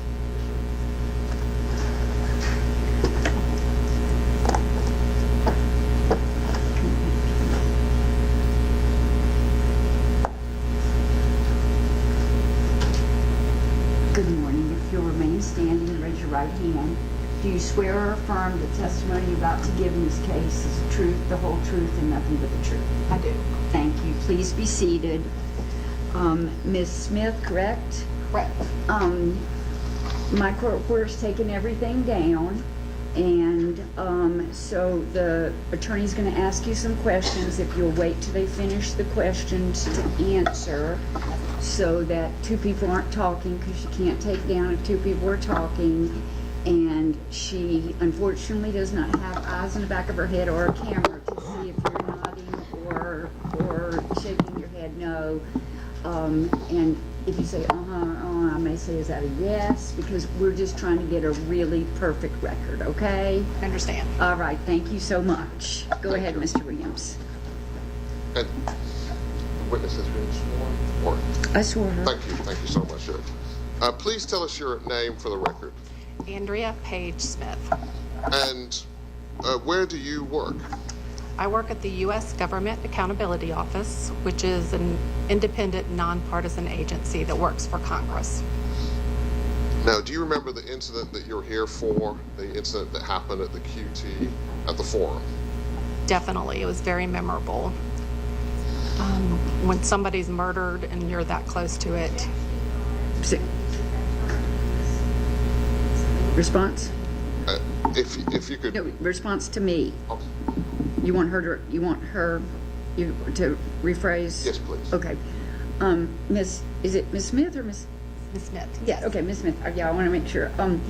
Ms. Smith, if you will not use that word, that's a legal conclusion in any of your answers. So you want to ask another question? Thank you. Oh, thank you. Why were you at that gas station? So I was in that part of town because earlier that day I had gone to a nearby church, and after church I'd gone to the Trader Joe's and then to the gas station. And what happened? So while I was at one of the pumps on the outside row, I was getting my receipt and I heard from behind me the sound of screeching tires and a collision. And so I looked behind me to see what was going on, and I saw men struggling near a parked car. I saw one man pull another man out of the car. And it was about that time, so I was trying to figure out what was really going on, that I heard another customer or somebody else at the gas station yell out about there being a gun. So it was at that point that I hid behind my car. And while I was behind my car, I heard a gunshot go off. Ms. Smith, I'm going to publish a still from a video that's already in evidence. Okay. Your Honor, may I publish States 21?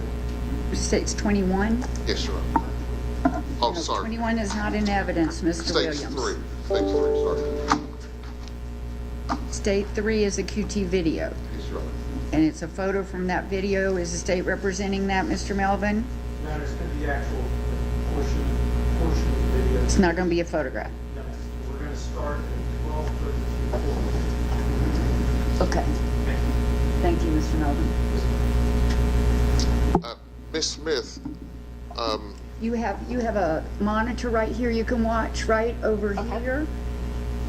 And Mr. Williams may ask you to step off and point. There's 2 steps coming off the platform, don't fall. But otherwise, you can watch it right here. Okay. Go ahead, Ms. Williams. thank you, Your Honor. Could you tell us whereabouts on either image you were positioned? This is my car in the bottom right of the lower. Maybe if you could step down, Miss Smith. Careful. Okay. And can you tell us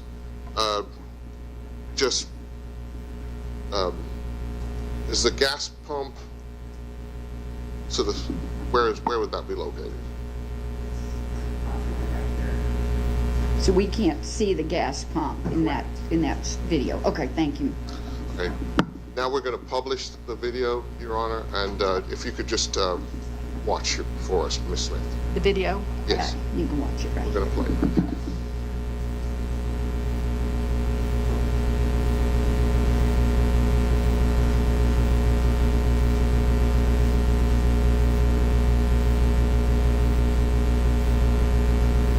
Is that you getting out of the vehicle? That's me, yes.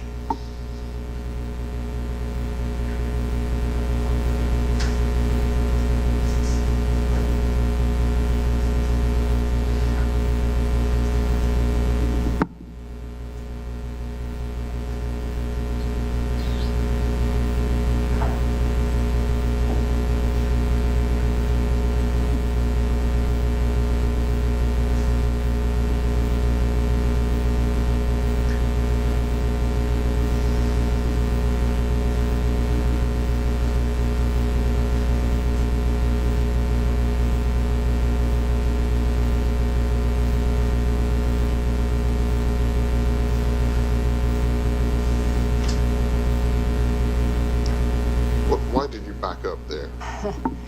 I don't remember exactly, but that's a rental car, and so I imagine I parked too far away for the pump to extend. It wasn't my car that I normally drive.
Filling up at that point? I think so.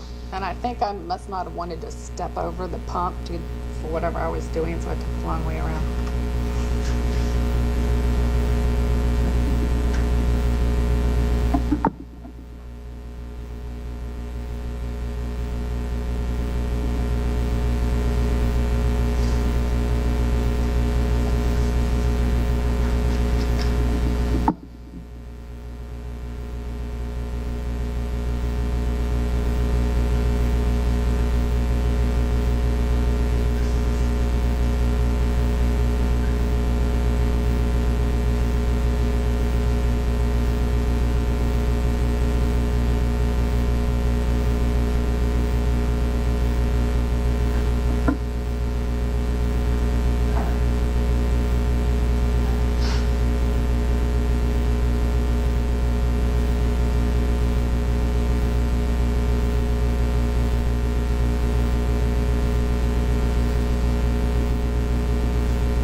this point, I was already hidden behind the back of my car, right down here.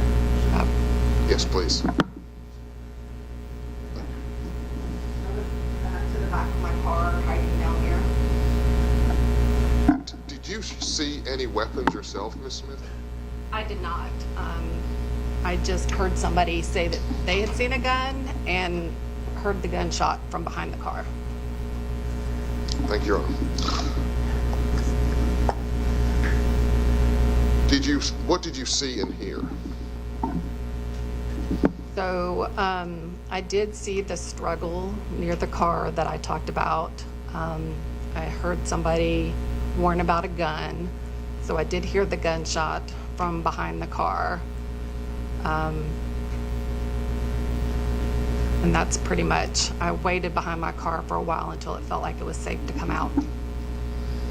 Any tire noises? I think that that's what first got my attention, was the sound of like screeching tires, a collision. That's what caused me to turn around in the first place from the pump. What did you see when you came up from behind the car? So just the back end of a car leaving the gas station. Did you see anything else on the ground? The poor man who had been killed was lying there on the ground. Ms. Smith, thank you for being here. The other attorneys may have some questions for you. Okay. Mr. Williams, Mr. Lewis.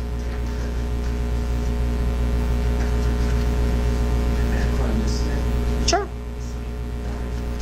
We had a chance to speak at a prior hearing. If I asked you a question that you don't understand, you just let me know and then I'll try to rephrase it, okay? Okay. Okay. As I listened carefully to your testimony, I understood you to say the chronology of events was you heard the screeching tires, you heard the collision, then you heard the shot. Do I have that right? Yes, there was time in between that, but yes. Right. It may not have been in rapid succession, but what first drew your attention to there being any sort of drama or problem was the screeching tires. Is that right? Yes. Then you heard the collision. Is that right? Yes. Then at some point in time you heard a shot. Is that right? Yes. The shot occurs after the collision. Do you recall seeing the people struggling before you heard the shot? Yes. I got it. So it's screeching cars, you heard collision, struggle, then a shot. Is that right? Yes. And from your prior testimony at the prior hearing, you estimated your distance to be about 40 or 50 yards from the actual collision of the two cars. Is that right? Yes, but I'm apparently not very good at estimating distance because you can see it's not that far on the video. Okay, but at your prior hearing, if your testimony was it felt like it was about 40 or 50 yards. Is that right? Yes, that's what I said then. You heard someone else say that they saw a gun. Is that right? Correct. And you heard the gunshot. Is that right? Yes. Did you ever see the gun? No. Did you ever see who ultimately fired the weapon? I did not. Okay. Did you describe any of the potential perpetrators to the police when they arrived? No. Did you ever give the police any tag to the vehicle that you saw leave the scene? No. Okay. Thank you very much, Ms. Page. I'm going to turn it over. Mr. Clegg?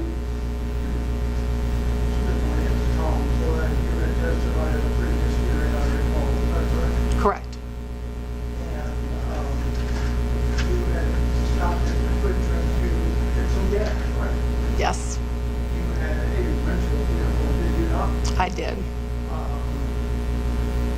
My eyesight is not as good as it used to be, but looking at the video, it appears that the vehicle you got out of would have been an SUV, is that correct? Yes. Do you recall the make of the SUV? I do not. How tall are you? I'm about 5'7", 5'8".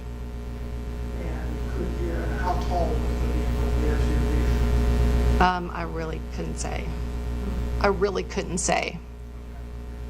When you first pulled up to the gas pump, the gas cap on Yes. the SUV you were driving would have been on the passenger side of the Correct. And you can getting out of the vehicle, correct? Yes. You get out of the driver's side, correct? Yes. Is there anyone else in the vehicle with you at that time? No. You, nothing out of the ordinary is happening when you get out of the car, correct? No. You go around to the passenger side of the vehicle, correct? Correct. You are paying for the gas at the pump, is that a fair statement? Yes. At some point, when you first pull in and get out of the car, you notice the Dodge Charger sitting over here, I do not. have not earmuffs. No. There's no reason for you to pay attention to it at all, correct? Correct. You don't know whether that vehicle is occupied or not at that time, correct? That's correct. You don't know of your own knowledge whether the motor of that vehicle is running or not, correct? Correct. You actually come back into view at some point and go around to the driver's side again. And I think I missed it. Why is it you went back to the driver's side? I'm not sure. Mr. Williams did ask me why I moved the car, and right. I can only assume it's because it wasn't my car and I wasn't close enough to get the pump into the, so I think I had to adjust. My mistake. You already answered that question, so I apologize. So and then you go back to the passenger side of the vehicle, correct? Yes. And whatever you observed or heard when it happened when you were on the passenger side of the vehicle, correct? Yes. Could you see over the top of the SUV?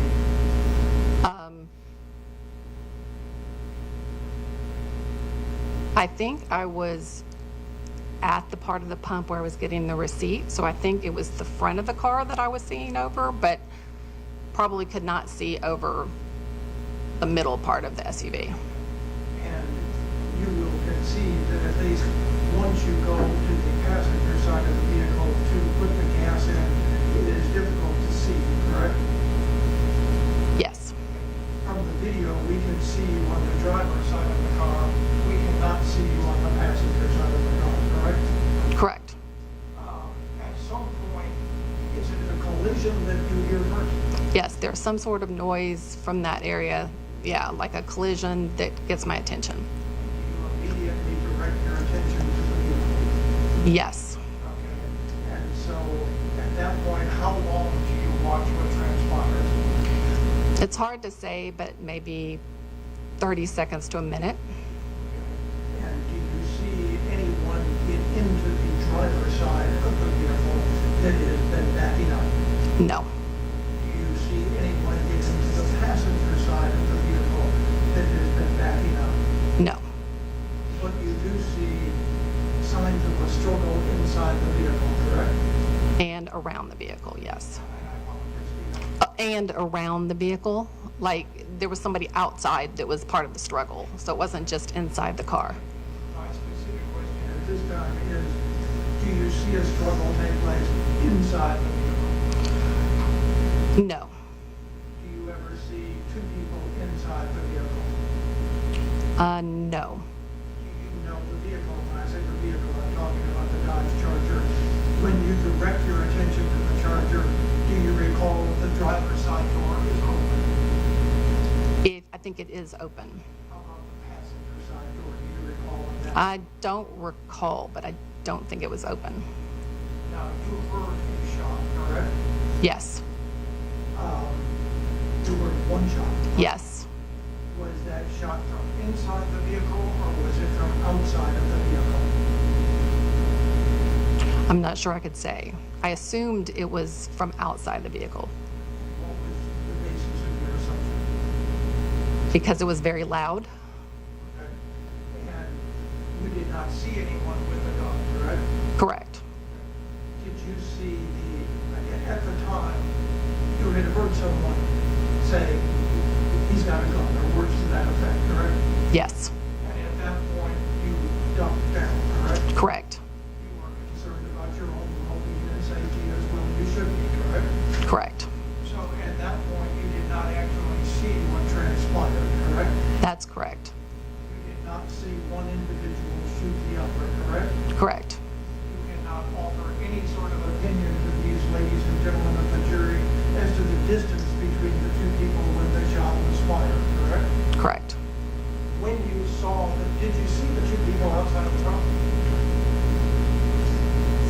I did at some point see, Let me rephrase. okay, Prior to hearing, he's got a gun.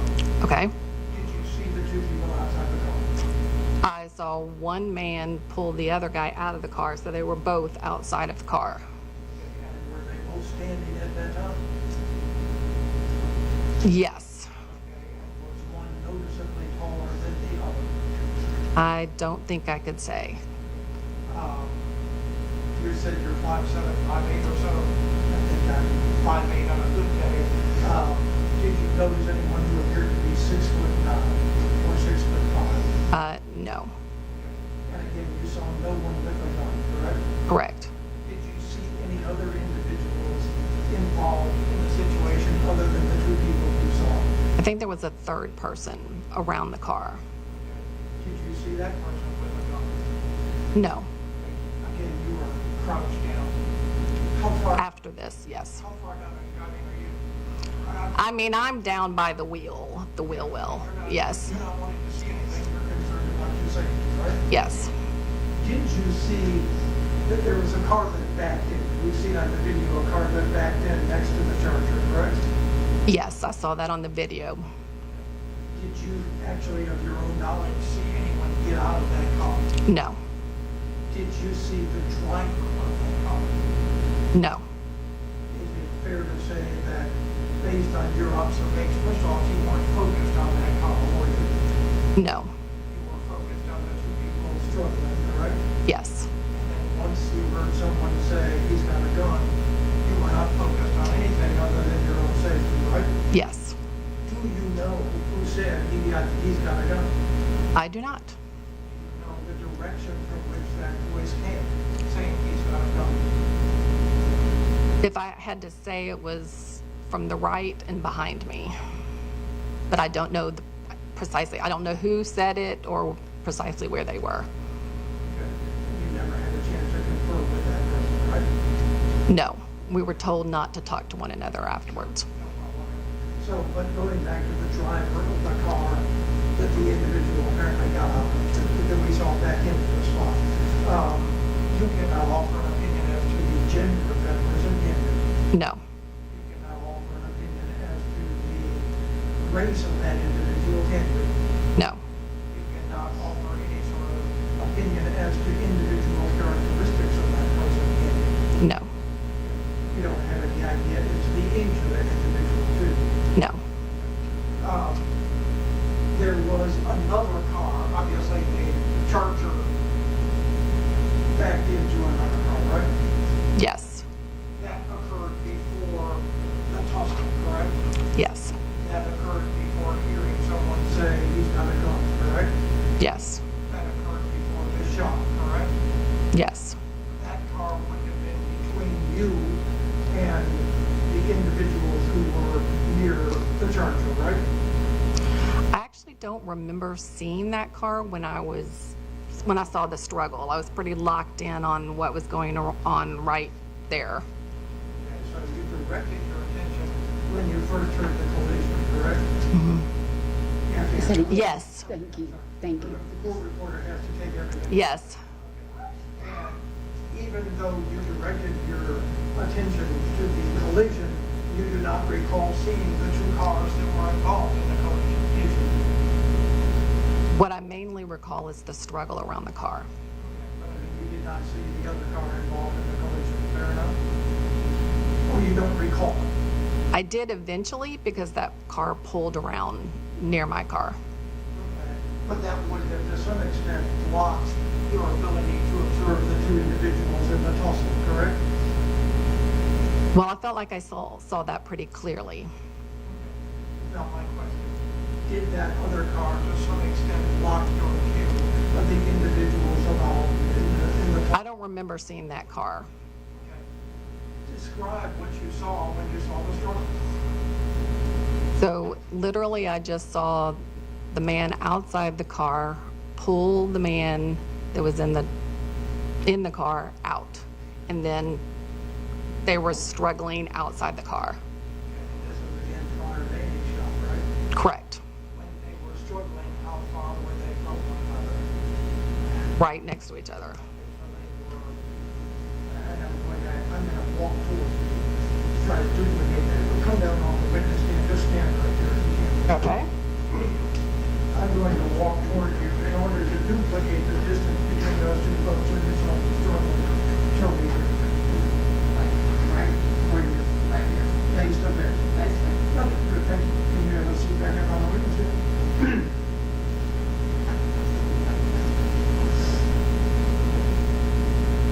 Did you hear either one of them say anything? No. At that time, did you see either one of them with a gun? No. You never actually saw a gun, correct? Correct. When you saw the two individuals face to face, the distance you have just demonstrated here in this courtroom, you had not heard anyone say at that juncture, he's got a gun, right? Correct. And once you heard that, you have no idea how far they were from one another because you ducked down, right? That's correct.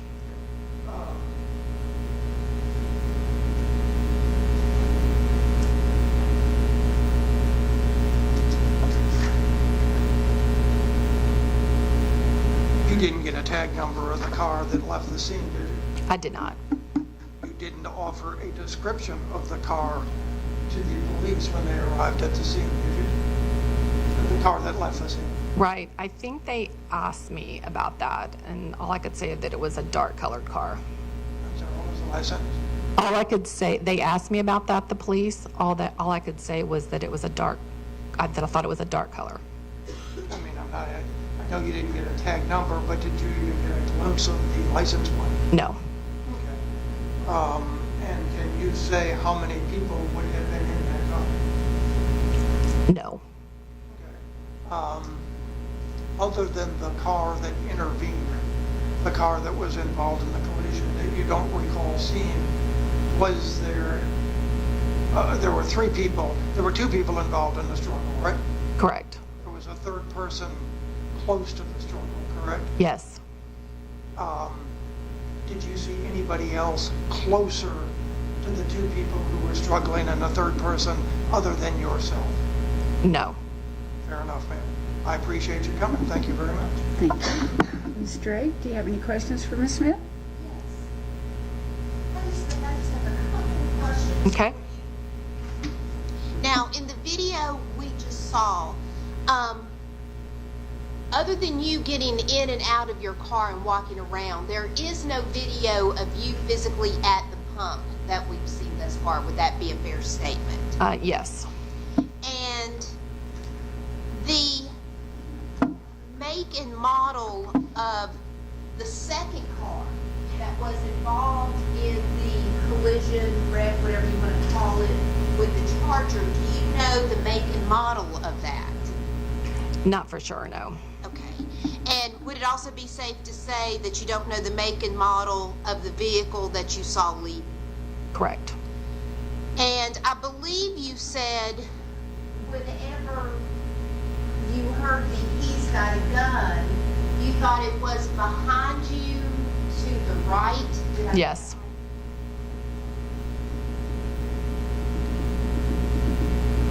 And whenever you saw the two individuals that were struggling face to face, they were approximately the same height? Approximately, yes.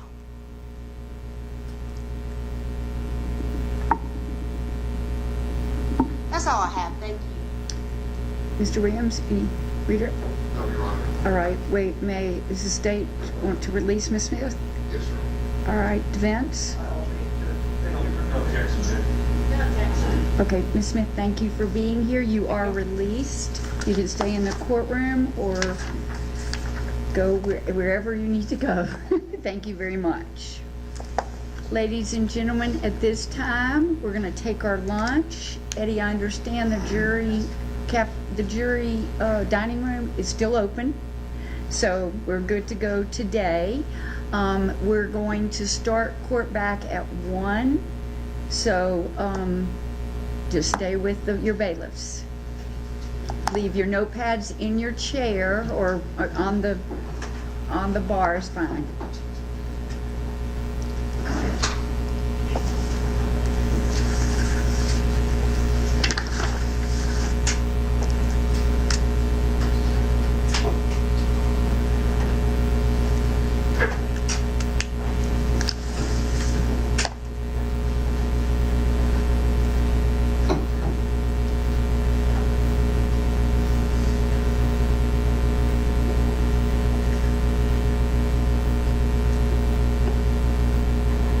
Any issues from the state before we adjourn for lunch? Any issues from defense before we adjourn for lunch? Okay, we'll see you back at 1.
We timed that perfectly.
And I just want anybody else coming in.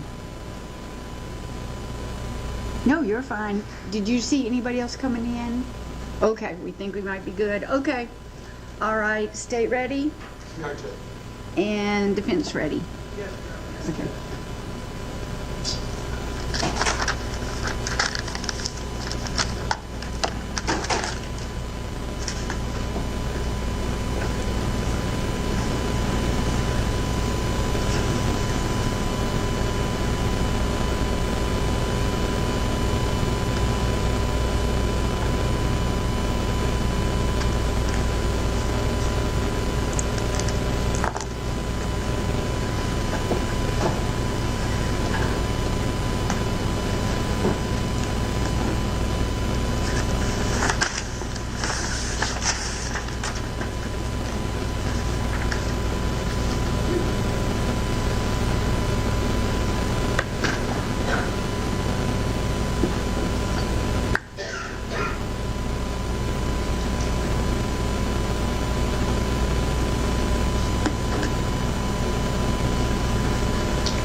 Armando, thank you very much for this. If I could get one of these on each trial, it would be so helpful. Just thank you. It's very helpful to me. And whoever made this, Mr. Melvin or Mr. Williams, this is very helpful too. I have my own that I have made. Huh? Yeah, but I mean, this is extremely helpful to me because I do keep track. I don't know if all judges do, but I keep track of every piece of evidence. All right, state's ready? Yes, ma'am. And defense is ready for the jury? Yes. Okay, come on in. Thank you.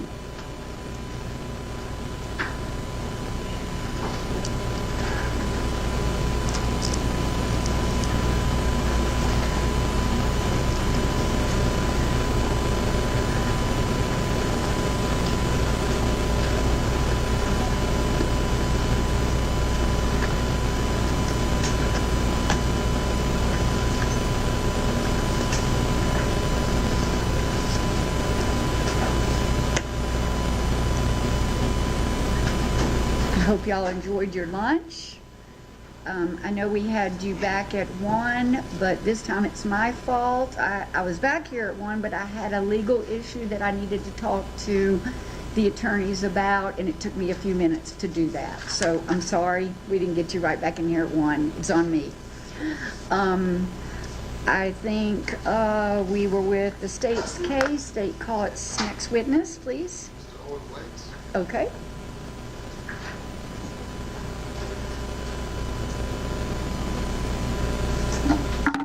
Sorry, what did you say? Owen Waits. Okay.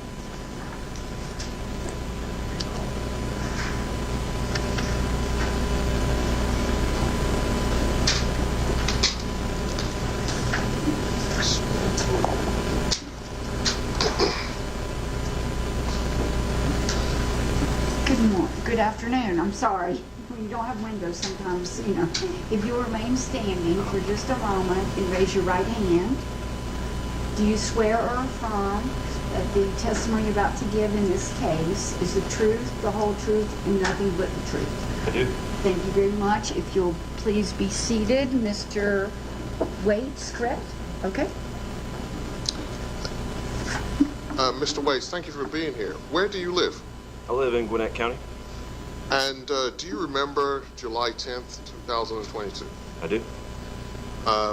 What happened on that day? There was a shooting at the QT in Peachtree Corners. Now, where were you? How far away were you from that shooting? Probably 200 yards. I was across the street at the Lidl parking lot. And can you describe what you saw? Sure.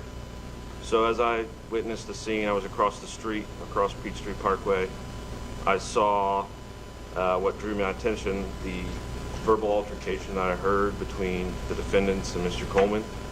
I saw a scuffle of two individuals outside Mr. Coleman's car. I saw a shooting take place and Mr. Coleman fall in the parking lot. and then I saw the black vehicle depart the QT parking lot and move south on Peachtree Parkway. Do you know what the make of vehicle was that departed? It was a Mercedes. Now, if you had said Cadillac, would you be mistaken? I would, yeah. You know, I was at a distance at the time, and I know on my call to 911, I reported as a Cadillac. It was a sedan that was black from a distance that looks pretty similar, but I think other evidence would show that it was definitely a Mercedes. Your Honor, I'm going to object that he's not testifying on his personal knowledge and stuff that he's read about the case. Okay, Mr. Williams, legal response to Ms. Drake's objection. I will rephrase the question. Okay, wait a minute. I'm going to sustain the objection, and I'm going to... I would ask you to strike his response. Okay, I'm going to strike Mr. Waite's response. Mr. Waite, what helps you determine it was a Mercedes or another vehicle? So my initial observation, I saw the vehicle as a black sedan that looked up a make or model of a Mercedes or a Cadillac. Did you do anything with your phone, take a picture or anything? Yes, I took a picture of the scene. Did that help you in any way? Yeah, it froze the scene in time for me where I could see both vehicles involved. Your Honor, may I approach what's marked for ID as State's Exhibit 4? It's previously marked as the State's Exhibit 4. You want to approach the witness? Is that... Yes, certainly. Feel free to move around the courtroom however you need.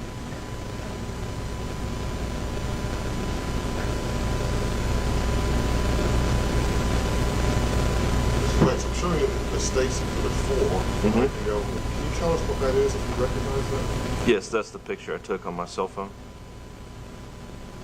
And is that of the QT you're describing to us today? Correct, from my point of view, and you can see the defendant's vehicle in the center there by the tree, and Mr. Coleman's vehicle. Your Honor, I'm going to object to referring to that as the defendant's vehicle. He did not identify anybody. Just going to say it's the defendant's vehicle. He's been told that by somebody. All right. Legal response, Mr. Williams, to that objection. It was a... Okay. I'm going to strike Mr. Waite's testimony. I'm instructing this jury not to consider either one of the statements I have struck of his testimony. You cannot consider those in your deliberation. Either the later evidence would prove it's a Mercedes, nor the defendant's vehicle. That has been struck, and you cannot consider it in any deliberation against any of these defendants. So both of those statements have been struck from the record. Your Honor, I tender States 4 into evidence.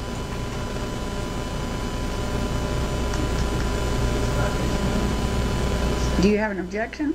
Yes, that's sustained. Mr. Waits, State's Exhibit 4, can you tell us what that is? Yes, this is a photograph I took on July 10th, 2022 on my cell phone. And the incident you're here talking about, was it around the time when you took that photo? Yes. Has it been altered or tampered with in any way from when you took the photo? No.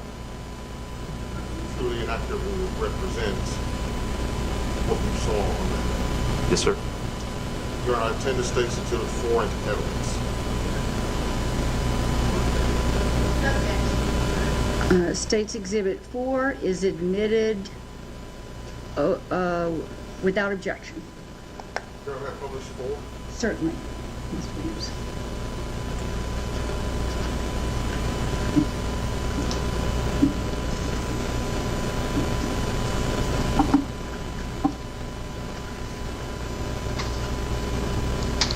So, Mr. Waits, and there's a larger screen to your left.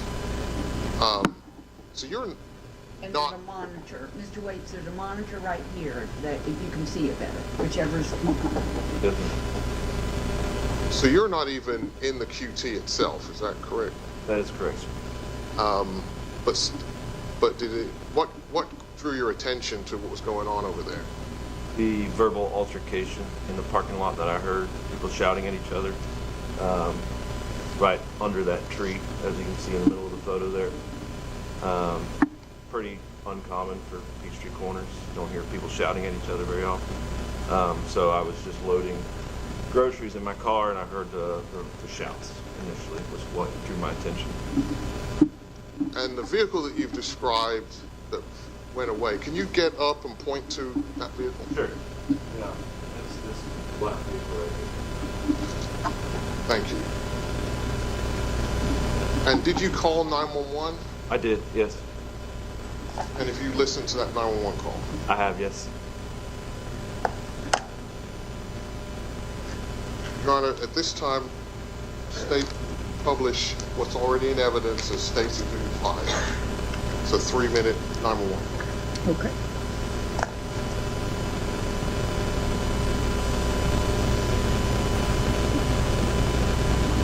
Hold on just a moment. Do you want an audio charge? I know there was Mr. Lewis. Okay. Okay, before you play that,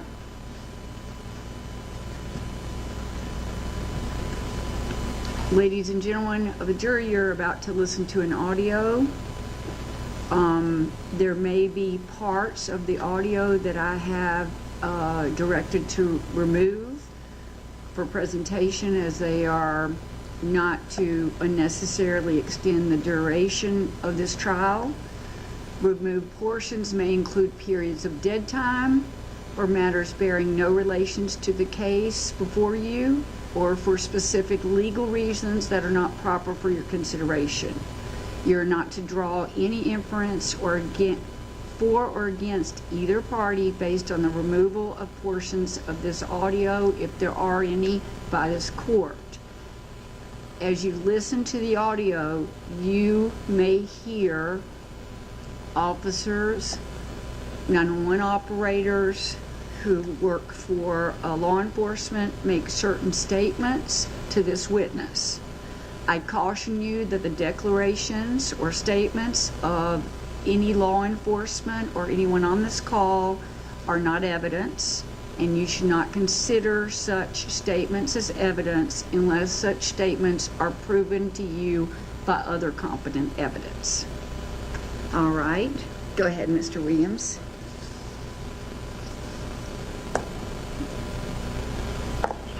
Gwinnett County 911, what's the location of your emergency? The QuikTrip on Peachtree Industrial. Did you already get the call about the shooting? What is the address? I don't know the exact address. Okay, I'm asking because there are many QuikTrips in that area, and you're saying Peachtree Industrial. We weren't told Peachtree Industrial. Okay. Is it right Peachtree Parkway near the Forum? Yeah, exactly, that one. Okay. Right across from Illegal. Did you witness it? I did, yeah.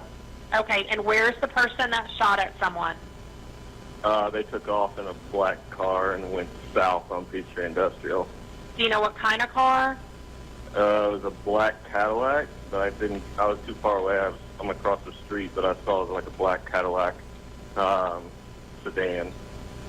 Okay, and they went southbound on Peachtree Parkway? Correct. Okay, and did you see the person that did it, what they looked like? The black male. That was the only thing I could tell from it. About how old? Do you know? Early 20s, probably. Not very old. Okay, and you didn't get a tag? No, I was too far away. I tried. Okay, and just one shot fired, and it looks like he hit the guy who's laying on the ground right there. Your name? My name's Owen. Owen, what's your last name? Waits, W-A-I-T-S. Okay, and your phone number, Owen? 513-490-0002. Okay, we've got officers and paramedics on their way. They're going to be out there soon, okay? Yep. Did you see anything? We have your contact information. Did you see anything happen before the shooting? Like, could you hear arguing? Yeah, so what got my attention was voices. I'm probably 200 yards away across the street, and I heard shouting across the street at the gas station, which is abnormal. And there was two individuals, the one that was in the car now that's laying on the ground, and then another black car, the one that drove away, had pulled up. They were shouting back and forth, like I think they were trying to steal this person's car or something. And the guy pulled up in the one black car, and then he ran over to the driver's side door of the car that's parked in the gas station. They argued. He opened the door. The guy got out of the car, and then that's when he shot him. And then the guy that had pulled up jumped into the black car and drove away. Okay, I don't know if so there was more than one individual in the black car that drove away or not. I didn't see if he actually got in the driver's seat or the passenger seat. But okay. Well, we are on our way. We'll be out there soon, okay? And they may call you to get if they have additional questions. So just be Okay. sure to answer your phone if it should ring, okay? yeah, we'll do. I heard the Thank sirens you. now. Thank you. Bye-bye. And the ambulance is there. Thanks. Mr. Waits, is that the call that you made? Yes, sir. Thank you so much. The other attorneys may have some questions for you. Lewis?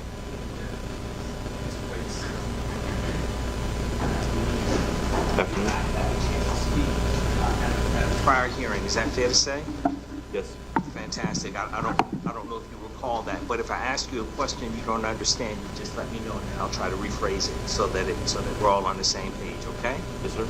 If I understood your testimony, it was the verbal altercation that first drew your attention towards the parking lot at QT. Is that fair to say?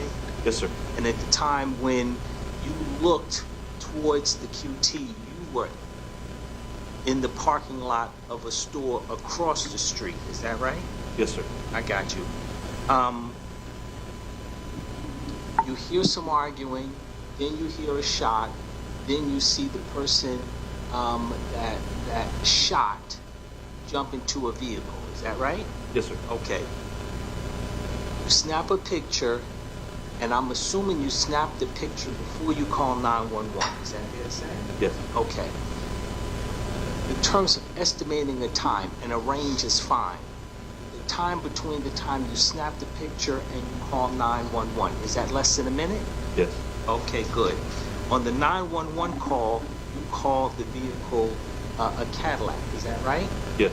As best you could tell, that's what you thought it was. Is that right? Yes, sir. Now, when you're on the phone with the 911 operator, and you're telling her that you think it's a Cadillac, is that because of what you remember as the car's exiting, or is that because of what you're examining in your phone? I would say both. Both from my visual recollection and the photo. Fantastic. Now, I'm assuming that after you took the photo, you would try to expand or enlarge the photo to be able to try to tell what type of car is in the photo. Is that fair to say? Yes. Okay. Did you do that before you were on the 911 call, as you were on the 911 call, or afterwards?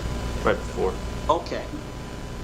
Give the 911 operator the best description that you can.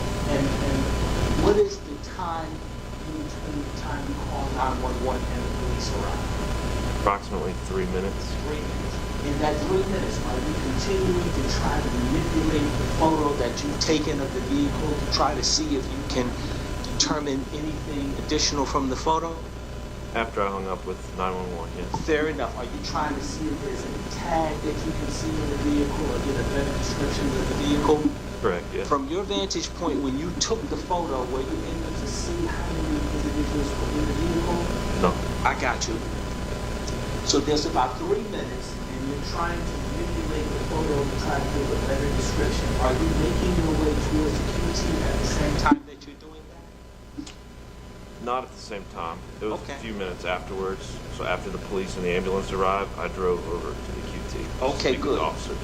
Is it only after the police and ambulance arrived that you then cross the street in your vehicle?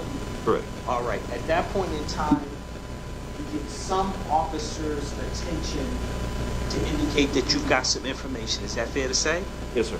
At the point where you make the statement to the police, are you able to tell a make and model at that time? No. Okay. No, not immediately, no. So as you're talking to the police officer, do you feel that sort of Cadillac in your mind? Yes. Okay, and even though you're manipulating the photo, you try to get a better look. As best you can tell, when you first talked to the police officers that arrived, it was a Cadillac, is that right? Yes, sir. You wrote a statement ultimately to, you wrote a statement actually made a statement to the police, is that right? You wrote a statement? Yes, sir.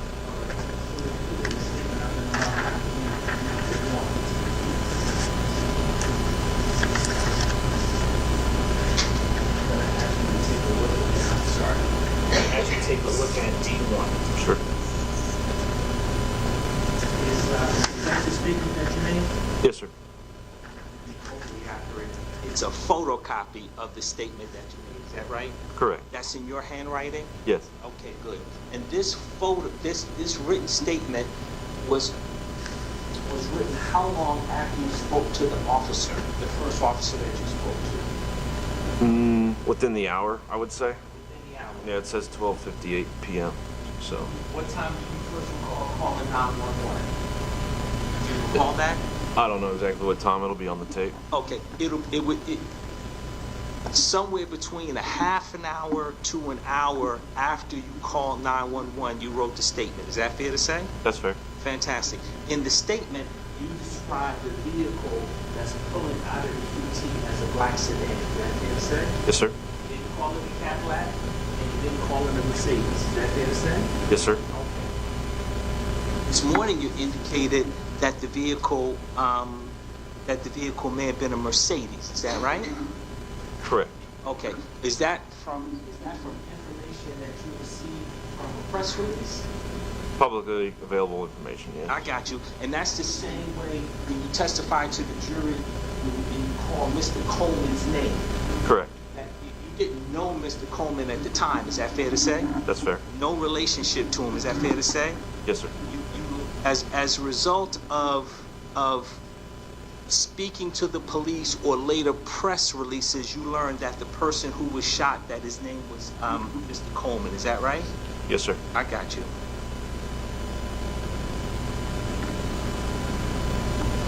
I believe that your testimony was that you only took one photo. Is that fair to say? Yes. All right.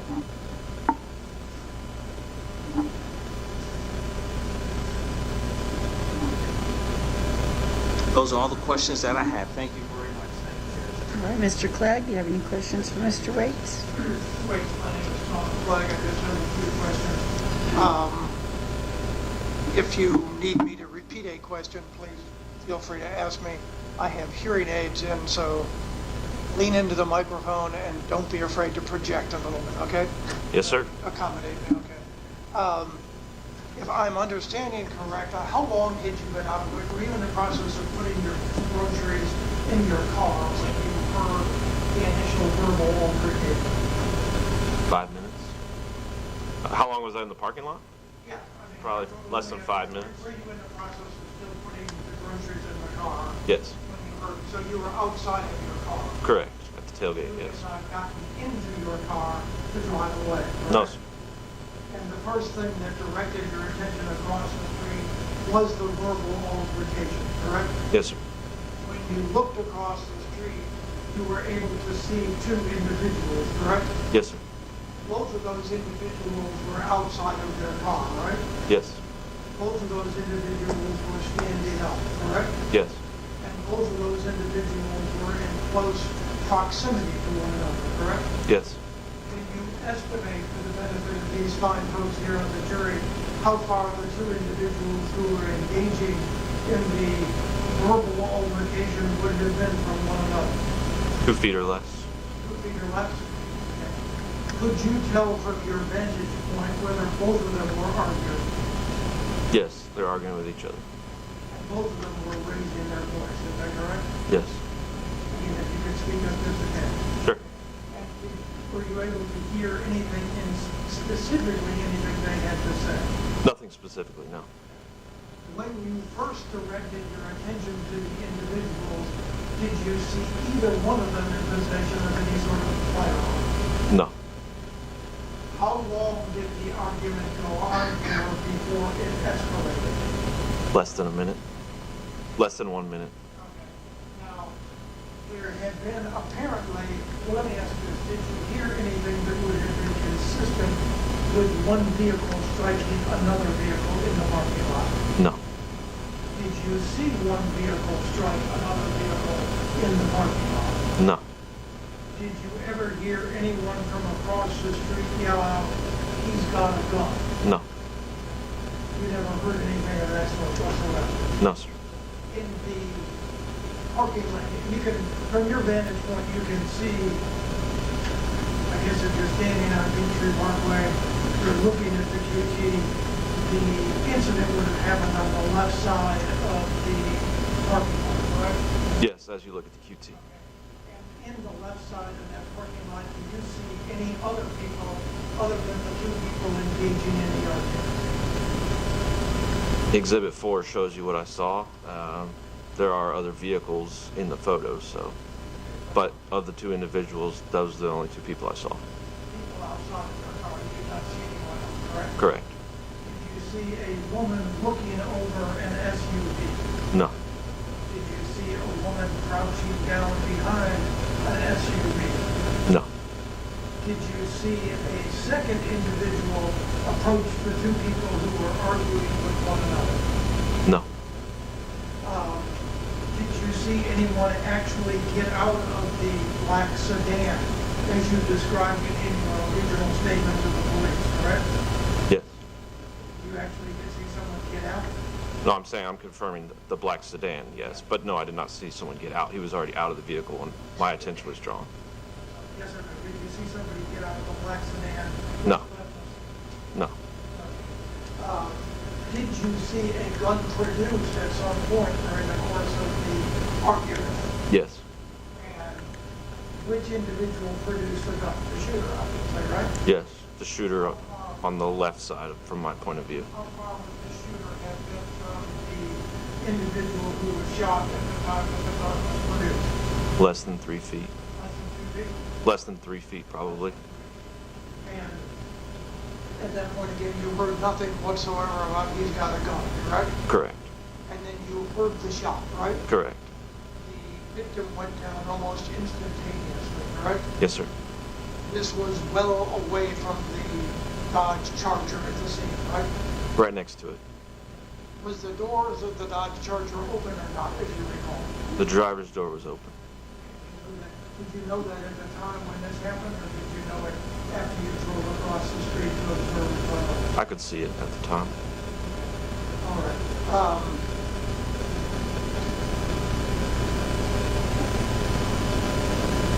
You obviously did not see the tag of the car, right? No, sir. Certainly had no idea whether it was a Georgia plate or a plate from another state, right? No, sir. If you can, and I don't know if you can or not, but did you see did you see a BMW? I don't recall one. You do not recall seeing a black BMW come into contact with the Dodge Charger, right? No. There was let me ask you this, were you able to see the driver of the black sedan which left the scene? No. Is it fair to say that you are not able to offer any sort of opinion as to how many people were in the car, the black sedan, when it left the scene? That's fair. You did see one person get into the black sedan after the shooting, correct? Yes. Where did that person get into the black sedan? On the passenger side in the front. The front passenger side? Yes. And that's the person who would have done the shooting, correct? I believe so, yes. You did not see any other individual. It must have been him, logically, correct? Logic would say that, yes. Did you see him with a gun when he got into the car? No. So you know that at least one of the people in the black sedan was a black male, correct? Yes, sir. Again, you don't know how many people altogether were in the black sedan, right? No. You don't know the ethnicity or race of the driver of the sedan, correct? Correct. You don't know the sex of the driver, correct? No, sir. You don't know the approximate age No, sir.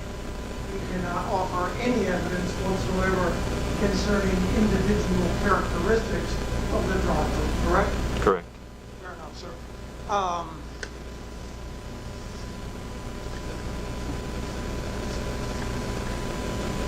If I'm understanding correctly, and let me know if I'm not, whatever you saw occurred outside of the vehicle, the Dodge Charger, I guess it is, right? That's your words? Yes, outside the vehicle. You never saw either one of the two people who were engaged in the altercation inside the vehicle, correct? Correct. You never saw one individual either following another out of the Charger or being pulled out of the Charger, correct? Correct. You did make the 911 call, right? Yes, sir. In the 911 call, I think it's been established, you referred to the black sedan as a Cadillac, correct? Yes, sir. Now, you didn't say possibly a Cadillac, correct? I don't believe so. You specifically said Cadillac, correct? Correct. And you used the word Cadillac 2 different times, correct? Yes. This would have been before you would have actually written your written statement that I think you have in front of you, defense exhibit number 1, correct? Yes, sir. Defense exhibit number 1 was prepared by you at 12:58 in the afternoon, correct? Correct. And that would have been approximately 18 to 20 minutes after the shooting, correct? Yes. The police were on the scene relatively quickly, correct? Yes. You had already made the 911 call, correct? Yes. The events were fresh in your mind, correct? Yes.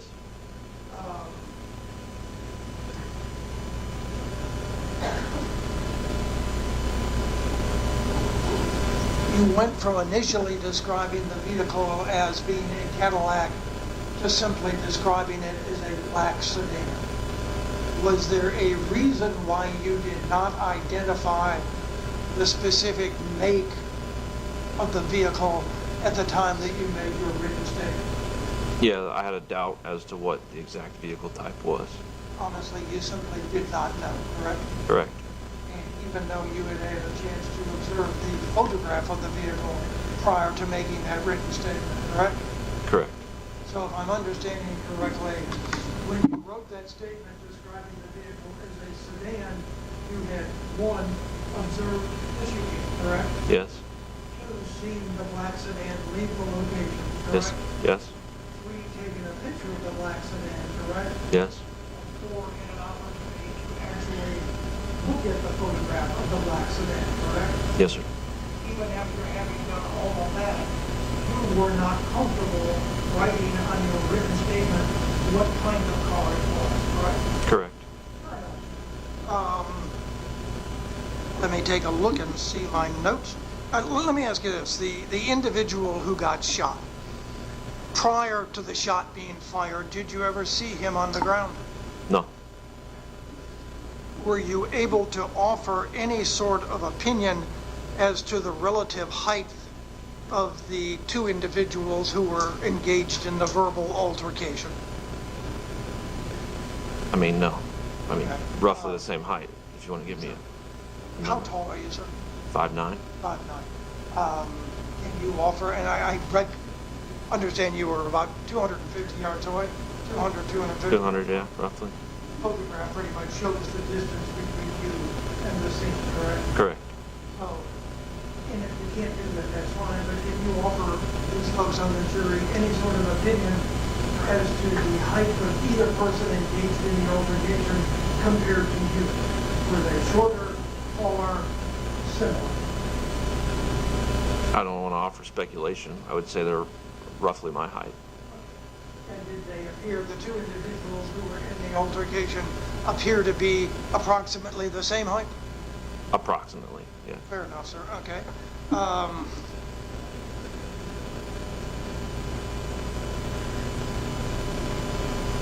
Just to make sure, there was one shot and one shot alone, right? That's what I heard, yes. And you never saw a second person approach with or without a handgun, right? I did not. Thank you very much, Mr. Waits. Appreciate you coming. Thanks, sir. Drake?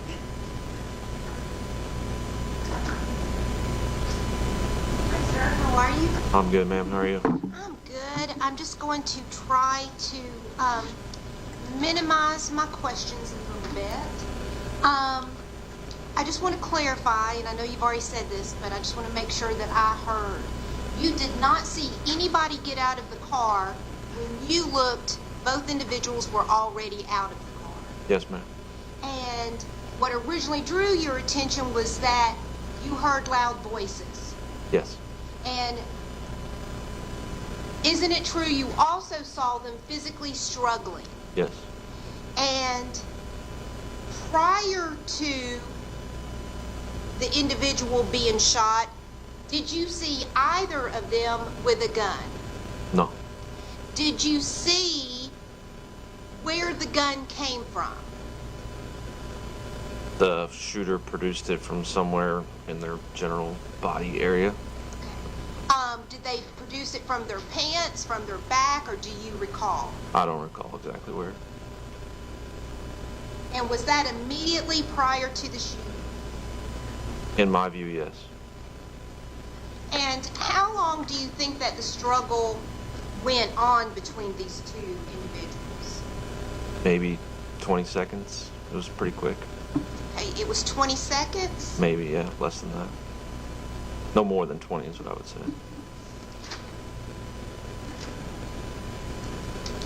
If I can have just a moment, please, Your Honor. Sure.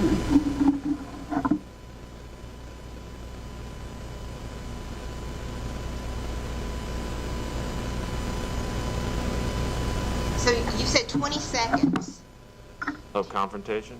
Yes. Yes.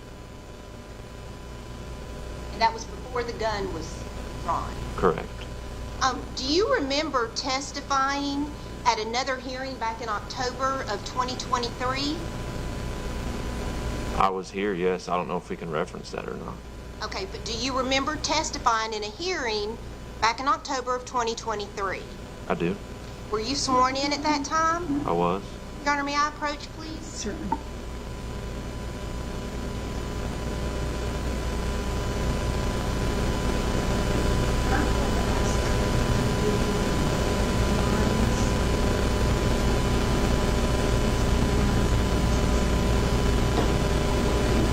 I'm sorry, page 158 and 159. What line? Starting at what line? Lines 24 through line 1 on 159.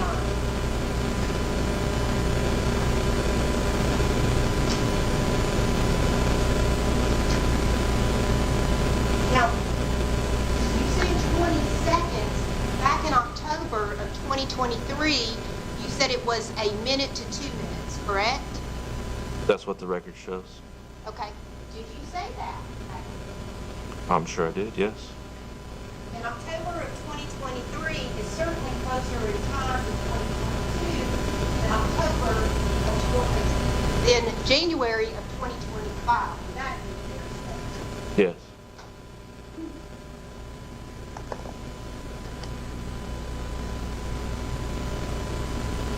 And the individual that pulled the gun was on your left. Correct. Is that what you stated? Yes.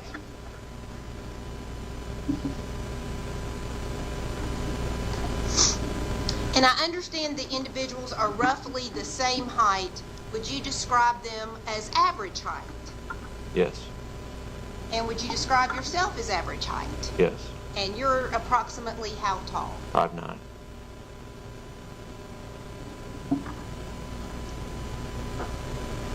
I believe that's all I have. Thank you, sir.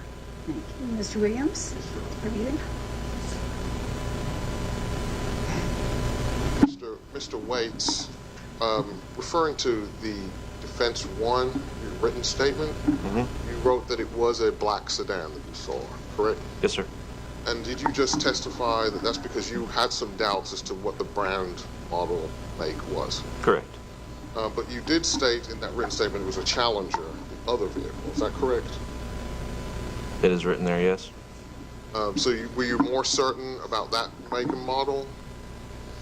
Honestly, the Challenger and the Charger to me are pretty interchangeable vehicle models, so I might have seen it as a Challenger, but it could be a Charger. It's safe to say it was a pretty emotional experience for you at the time? Certainly, yes. Your Honor, I'd like to publish State's 5 authority and evidence to show to Mr. Waits. You're gonna play. Okay, that's not Exhibit 5. Exhibit 3. I'm gonna publish Exhibit 3. Certainly. Okay. Well, hold on a second. This may be premature, but if he is showing this to the witness in front of the jury to maybe refresh his recollection, I would object to that. If he's going to ask specific questions, then obviously I have no objection. But if it's to show him to refresh his recollection, I don't necessarily know that that's proper to do in front of the jury. Absolutely. Okay, this is one of those times that I need to have a discussion about a piece of evidence and whether it is played, and so I'm going to ask you to go back to the jury room for a moment, or a few moments.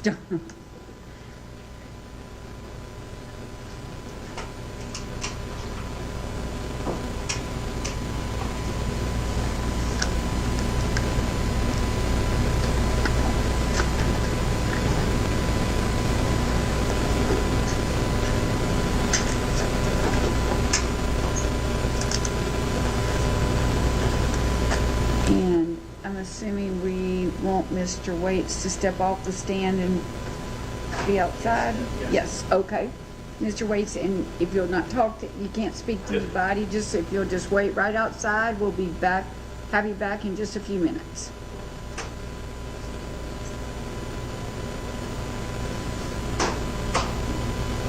Okay, I know I've heard from Ms. Drake, go ahead. Your Honor, I just want to elaborate a little bit further. I wanted to object when we got too far, because if we got too far, then we have all sorts of issues. I mean, obviously, he, in his statement, wrote about it being a Challenger, and he said that they're interchangeable. Obviously, my question is going to be on Norcross. You wrote that statement while on the premises the vehicle was still there. So I guess I'm not certain if he is trying to show the video to refresh the witness's recollection or to show the witness something that the witness does not independently recall, which I think would be improper. If he's asking for specific locations and stuff, obviously I'm not going to have an objection, but I wanted to stop a train that the court got over. All right, Mr. Lewis, you had something? I'm not quite sure what goal is, but we've already felt that this witness is very comfortable testifying about after the fact information in a very fluid way. Mr. Coleman, the Mercedes, and these are all things that we've done after the fact. So I don't have a problem. I don't know why the prosecutor wants to show the video, but I know that the witness, this particular witness, is very comfortable incorporating close information as if it was known at the time. I know that he went to PT. I'm just concerned about what he called the car because I think he was on the ground. Based on the testimony that we heard, he likes to stay somewhere around 15 rounds, and we know that the vehicle an extended period of time before the vehicle was taken away. So I'm just not sure why he wants to admit it. If it's for the Challenger, I don't have any objection. If it was as to where people were, I'm going to object because I think that it's easy to plant the seed in this particular person's head. Mr. Clegg, anything?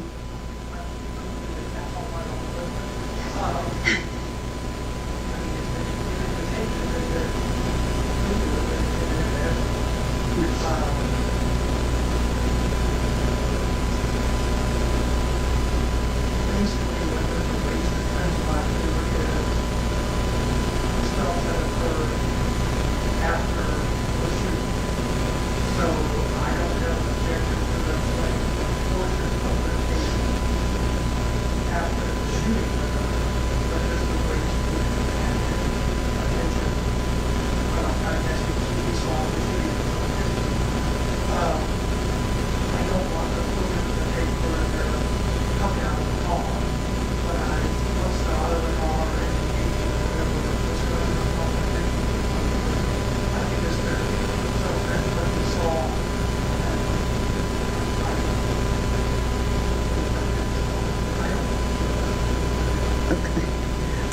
do care as to which portion is played. Yeah. That's the only, you're, I like when they're outside of the car, basically, which says, we're outside of the car, they're outside of the car, right, here's the argument.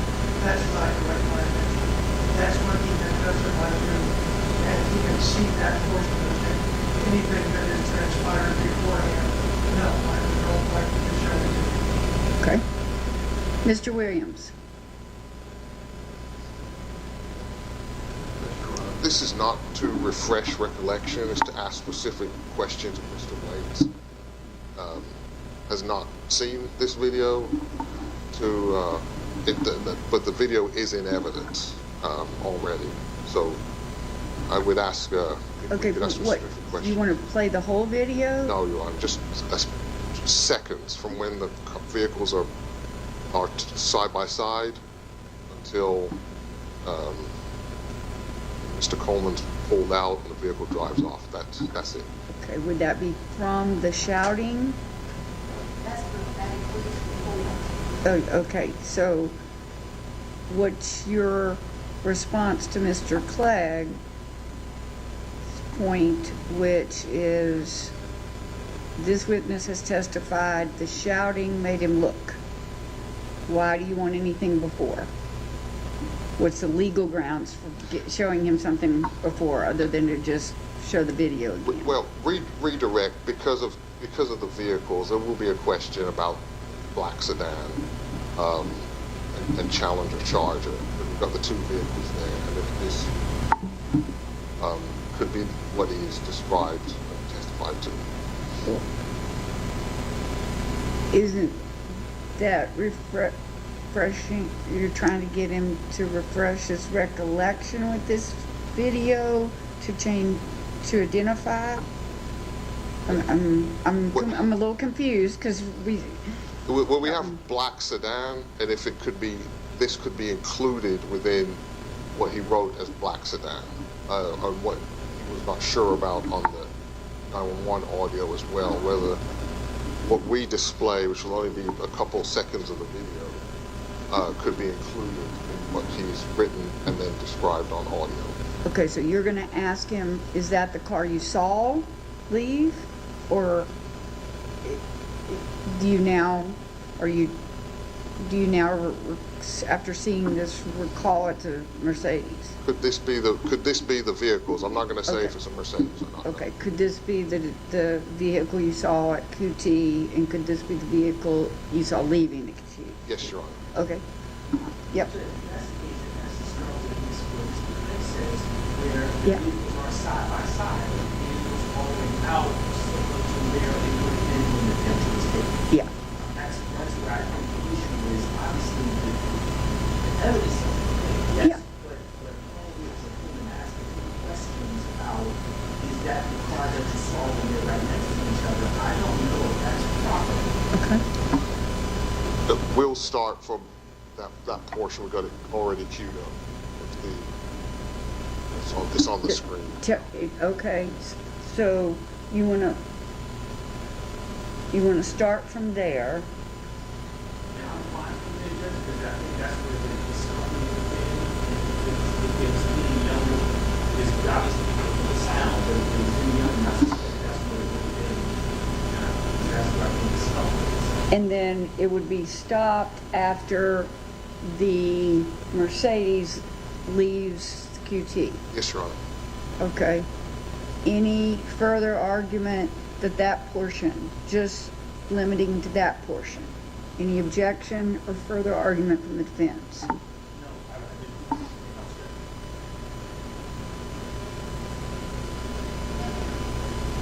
Okay.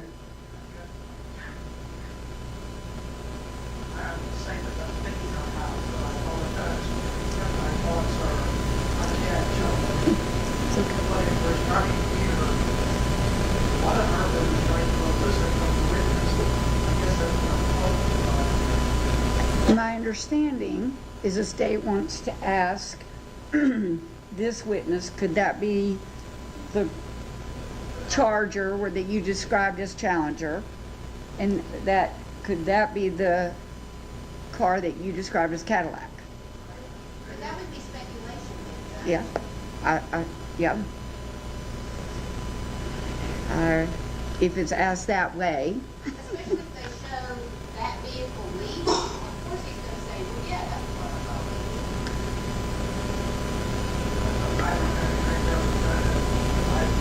take my objection. I think the state was seeking to comply with it, and I will defer to Mr. Drake's superior legal acumen and knowledge. And obviously, this can't say, I think that's what we're saying. Obviously, it's that now on further review.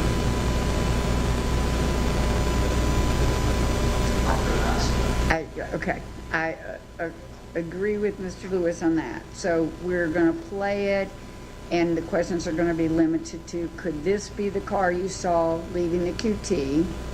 Is that correct, Mr. Williams? And could this be the car that you wrote down in your statement was a Challenger? Any objection for those two questions going to this witness with this portion of the video? Your Honor, I don't have an objection at this point. I would just like to reserve the right, depending upon the phrasing of the question and kind of what happens, to still object under the Certain. Certain. Okay. Oh, go ahead.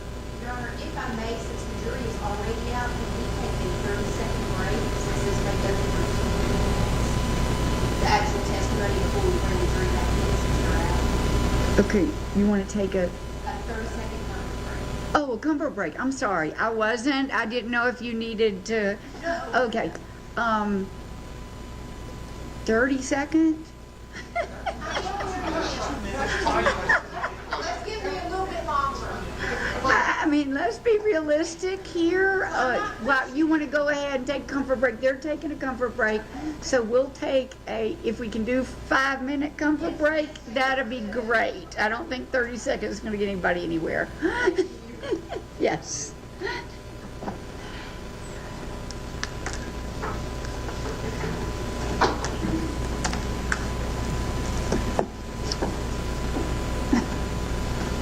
Seconds, you're killing me.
Not yet.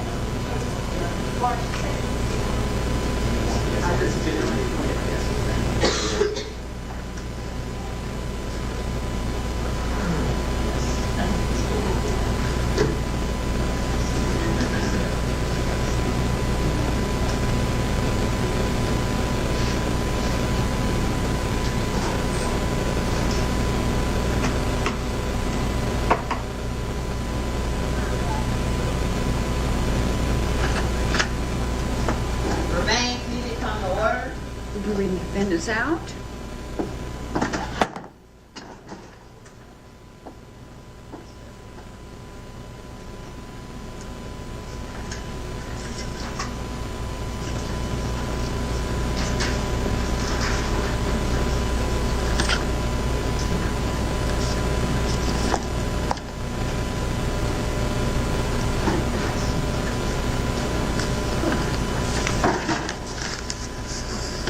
Okay, if we could the DA's office get Mr. Waits?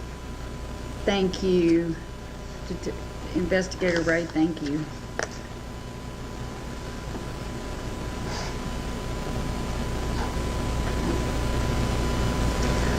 Come on up here.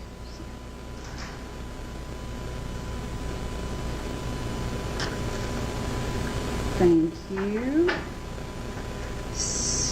Yeah, please. Thank you so much. You're still under oath, but state ready? Yes, sir. Okay, defense ready? Yes. Okay. All right, bring him in. Thanks.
Go ahead. Mr. Williams, thank you. Mr. Mr. Waits, I'm going to show you what's already in evidence as State's Exhibit 3. If you can take a look at the screen. You can see the monitor right there. Yes, ma'am. And could these be the vehicles that you were describing? Yes, sir. So the black sedan, which one would that be? The one on the left here is the one when I mentioned black sedan in my statement. What about the Challenger? That's this one behind here. Could you step down and point on the big screen for the jury? So, black sedan is what I identified as the Challenger in my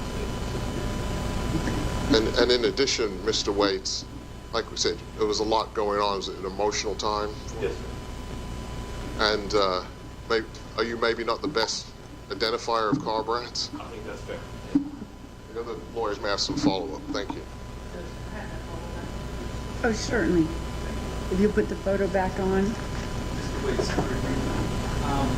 It's my understanding, based on your testimony, that after the police arrived, you drove across the street to the QT. Is that fair to say? Yes, sir. So it's fair to say that at the point in time when you spoke to the police, that vehicle was still parked right there. Is that fair to say? Yes. Okay, there had been a sheet covering Mr. Coleman. You later learned his name to be Mr. Coleman. But the vehicle and Mr. Coleman's body was still there when you were talking to the police. Is that fair to say? Yes. I got it.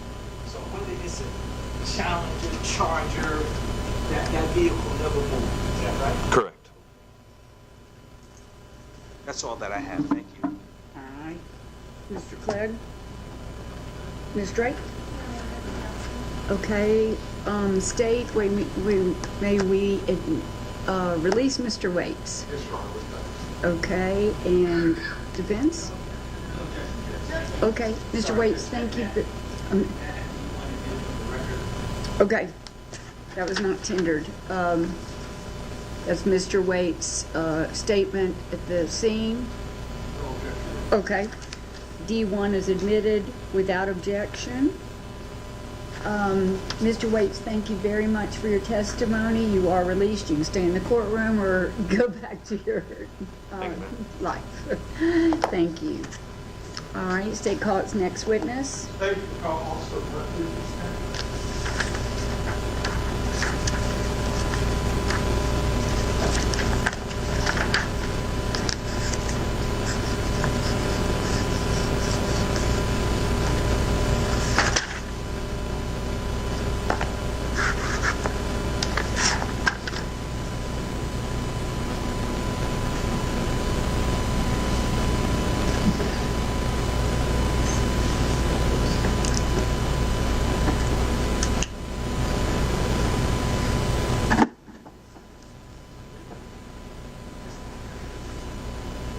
Good afternoon.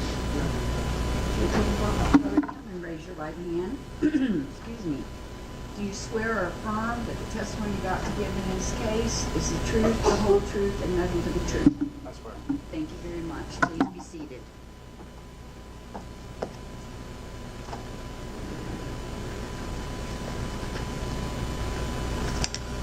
Good afternoon, sir.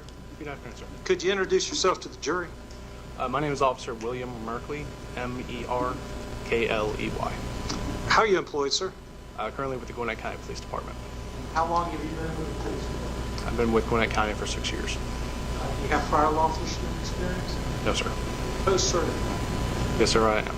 Post as peace officer standard training? Yes, sir. Gives you arrest powers in the state of Gwinnett? Yes, sir, it does. What's your current assignment? I'm currently assigned to Gwinnett County Police Department Special Victims Unit as a detective. Okay.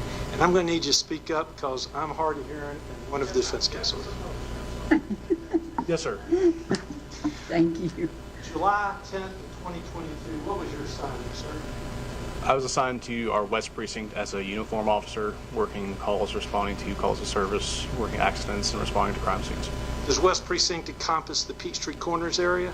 Yes, sir, it does. Were you in fact called to the QT at the Peachtree Corners Forum? I was. And this is just for the record, the QT, Peachtree Centers, that is actually in Gwinnett County, correct? Yes, sir, it is. What did you see when you arrived? We were dispatched to a person shot call at that address. When I arrived, I observed a black Dodge Charger parked next to the air pump outside the QT. There was a black male laying on the ground, face down, in a pool of blood. I was told by fire department on scene that the victim at the time was deceased. How quickly, from the time that the 911 call went out, did you actually arrive at the scene? Within 10 minutes. What were your duties and responsibilities when you got to the scene? Once at the scene, secure the crime scene, make sure nobody comes in, tampers with anything, moves anything.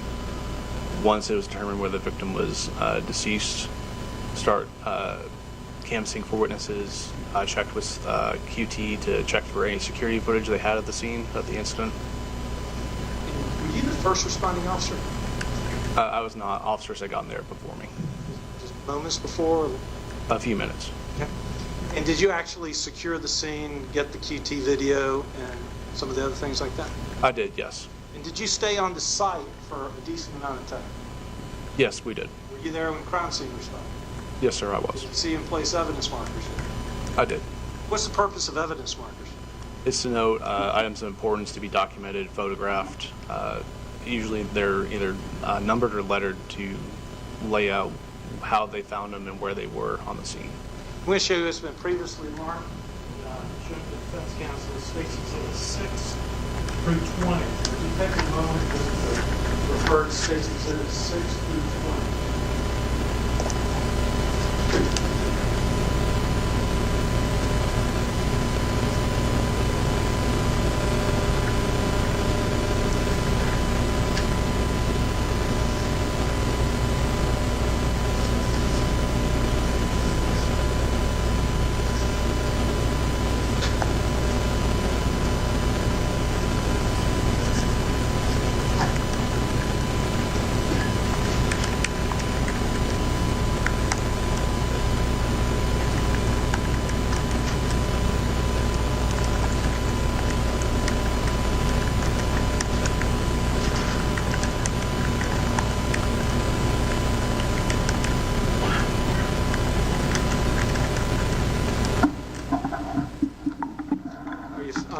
Did you have a chance to look through the photographs? Yes, sir, I have. And are those photographs true and accurate representation of the scene as you saw it July 10th, 2022? They are. Judge would tender States 6 through 20 at this time. Any objections? No objection, sorry, no objection. States Exhibit 6 through 20 are admitted without objection. Officer Merkley, permission to publish this? Certainly. Officer Merkley, I'm going to walk you through States 6 through 20, all right? Yes, sir. There's a monitor right there. Let's look at States number 6. Can you give a brief description for the jury and for the record about what States 6 depicts? This is Mr. Coleman outside his vehicle as he was found when officers arrived on scene. Okay. And the car to the right of Mr. Coleman, what kind of car is that? That is a Dodge Charger. Thank you. Go through State 7. Is that a closer up view, Mr. Coleman? Yes, sir. I see some crime scene markers down there. Those were placed by CSI, sir? Yes, sir, they were. States 8. Is that a reverse angle of the body that you just mentioned, Mr. Coleman? Yes, sir. Now, as you look at State 7 and State 8, do you see any firearm that's on the ground at all? The firearm, just an empty holster.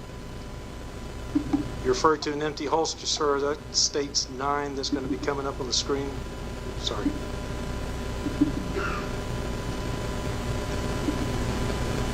Is that the holster, sir? Yes, sir. Is there also something else found on the ground by the body of Mr. Coleman? I should refer you to States 10. Yes, that was found on the ground by Mr. Coleman.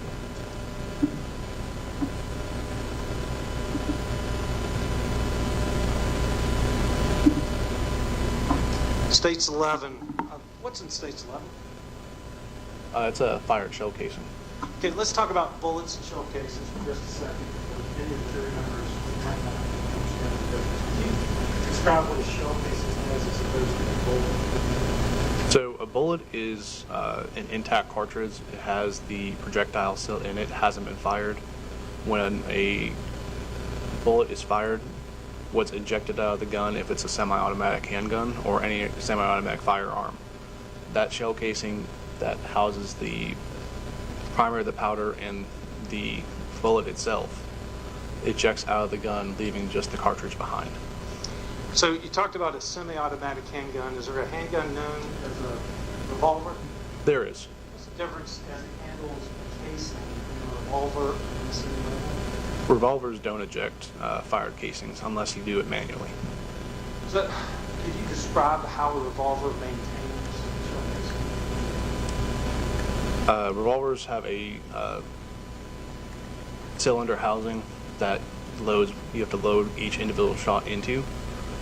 Once that housing is closed into the breech, every fire that trigger, that shell casing is kept in the gun by some mechanism in the revolver. So what we're looking at here is not a bullet, but a shell casing. Correct. Found on near the body of Mr. Coleman? Yes, sir. Thank you. Go to States 12. Is this a different angle that orients us towards the mask and the body of Mr. Coleman? It is.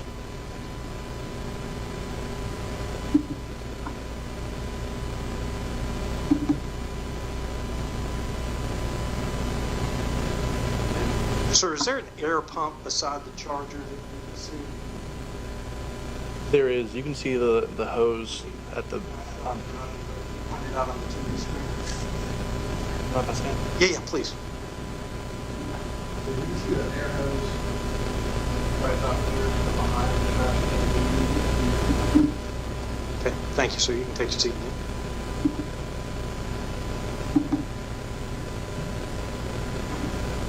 Sir, did you have an opportunity to look into the car of the victim's car? I did. Is this a shot of the victim's car? Yes, it is. We go to States 15. Is that a shot of the passenger's side car of the victim? Yes, sir.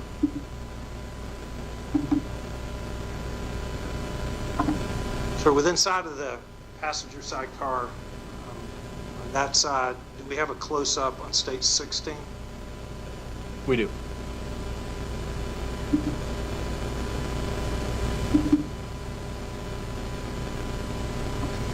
Sir, States 17, is that the floorboard passenger side? Yes, it is. Is there something significant on the floorboard that maybe not for sure? Yes, there's a second empty gun holster. Y'all able to determine which kind of gun holster it was? Not to my knowledge, no. No, not me. And would you step down and just point onto the TV screen where the second holster was? It's just right here. On the list, and I'm waiting on it. Okay, thank you.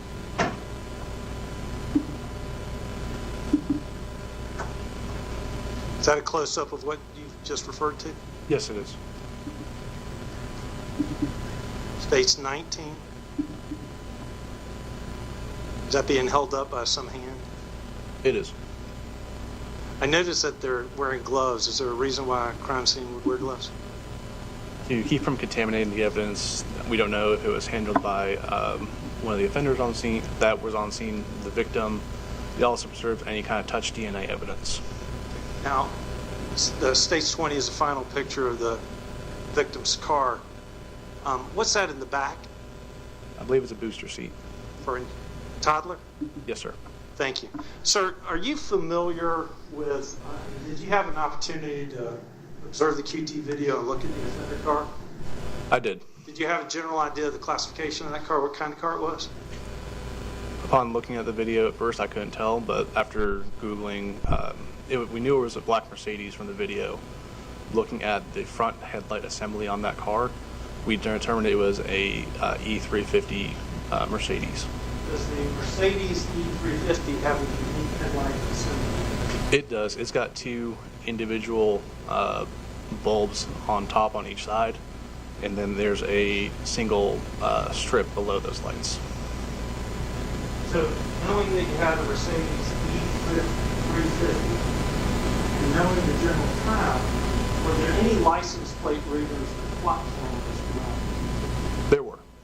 Sir, can you tell the jury what license plate readers? So Flock is a system that we use. We're part of one of the main departments in the metro Atlanta area that uses the system. What they are they're stationary license plate readers, which send alerts to officers who have the system open. They're used to notify us that there are stolen vehicles, stolen license plates, individuals with warrants attached to cars driving through certain cross streets, intersections. They also have a search function that allows us to look up suspect vehicles for crimes that we may have a plate for or may have a description of the vehicle. Was that in fact done in this case? Yes, sir, it was. How many black Mercedes E350s were driving around before this night? To my knowledge, only one. Were y'all able to discern the license plate? I do. I don't recall the numerics, but I do recall it was an Illinois license plate. I'm going to show you a series of photographs previously shown to the defense counsel. States 21 through 36. Ask me to take a moment to look through that.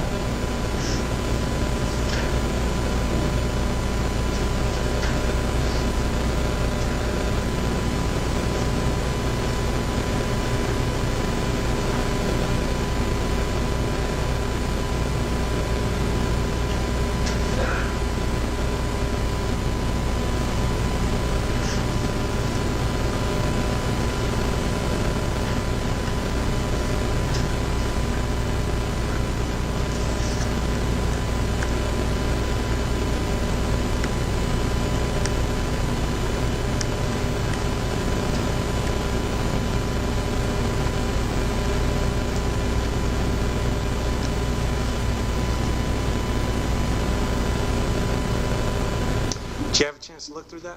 Yes, sir, I have. Are those photographs of the suspect vehicle as it relates to this case?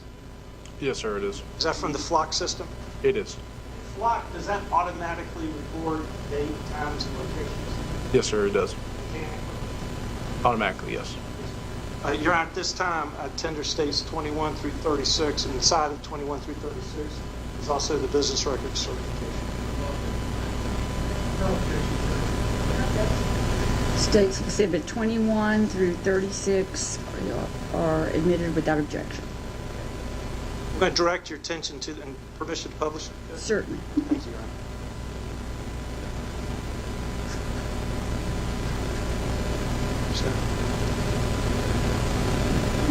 I'm hard of seeing and hard of hearing. Can you make out the license plate that's there on States 21? Yes, sir, it is CV 90487. CV as in Charlie Victor 90487? Yes, sir. That came back to a black Mercedes E350 with that convenient headlights. Yes, sir, it did. Date and time that's indicated by Flock on this.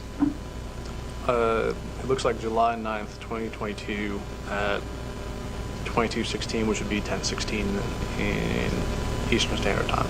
For those that are not familiar with military time, how do you discern military time? How do you know that 22:16 is? In the morning, 1 through 12, up to noon is still 1 through 12. We know there's 24 hours in a day, so we just keep counting till 2300 and it resets to 0 hour at midnight. So am I right at 1 o'clock in the afternoon, we count 1 to 12, and then 2 o'clock, 2 to 12, and that's how we get to 14? Yes, sir. So 22:16, I believe you said, is 10:16 in the evening? Yes, sir. And does it also indicate the location where the car was at 10:16 in the evening on July 9th? It hit off a flock camera in Atlanta, looks like Atlanta Police Department. I don't know where Northside and 17 are, but it's in their jurisdiction. All right, let's go to States 22, and, pardon me. States 22, is this a flock camera just a few minutes later? I believe it's going to be the same camera, just 1 second later. All right.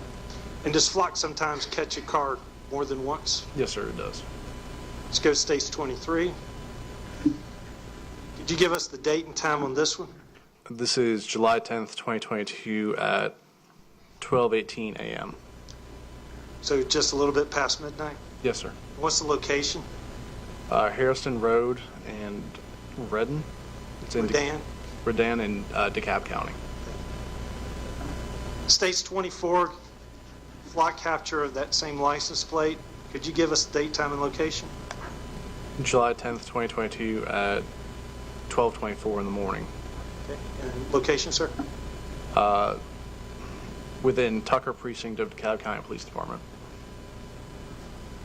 Sir, States 25, could you give us the date, time, and location? July 10th, 2022 at 12:26 a.m. Mountain Industrial northbound at, I'm not sure what EP is, but this is still in DeKalb County. Yes, sir. States 26, date, time? Still July 10th of 2022. However, it's now 2:35 in the morning at the intersection of West Druid Hills in Brookhaven Police Department jurisdiction. States 27, date, time, and location, sir? It appears it's going to be the same date, time, and location for 26 and 27. Yes, sir. States 28? This is still July 10th, 2022, but at 12:35 in the morning. This time it's at Lawrenceville Highway in Gwinnett County and within the city of Little Burns Police Department. States 29?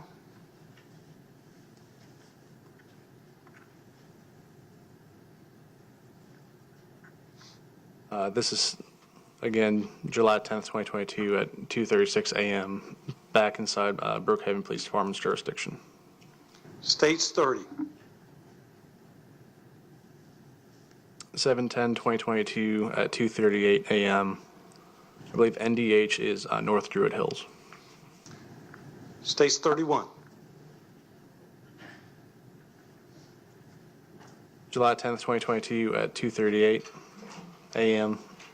Still in Brookhaven Police Department jurisdiction. All right. Just a couple more. Yes, sir. States 32? This is 5:21 in the morning on July 10th, 2022. East Metro CID, I'm not sure where that is, but it is not in Gwinnett County. And it says Turner Hill and Mall Parkway? Yes, sir. Okay. States 33? This is again on Mall Parkway on July 10th, 2022, but this time at 10:47 a.m. Yes, ma'am. States 34?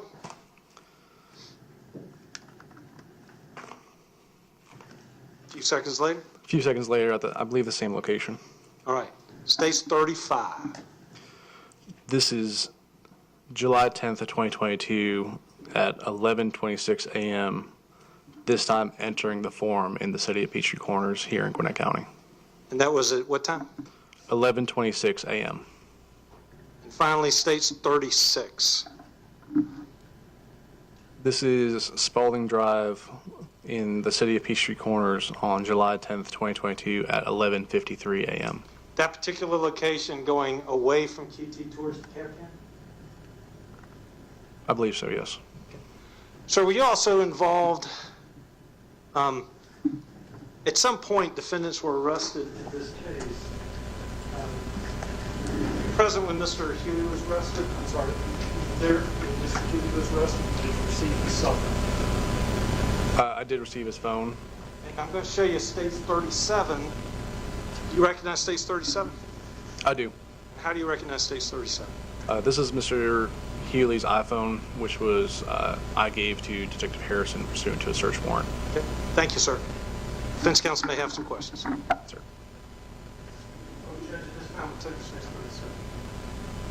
Can you just 37. Hold on just a second.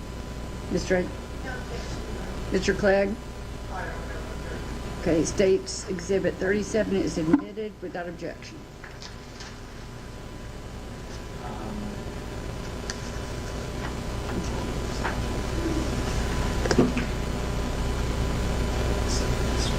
Yes.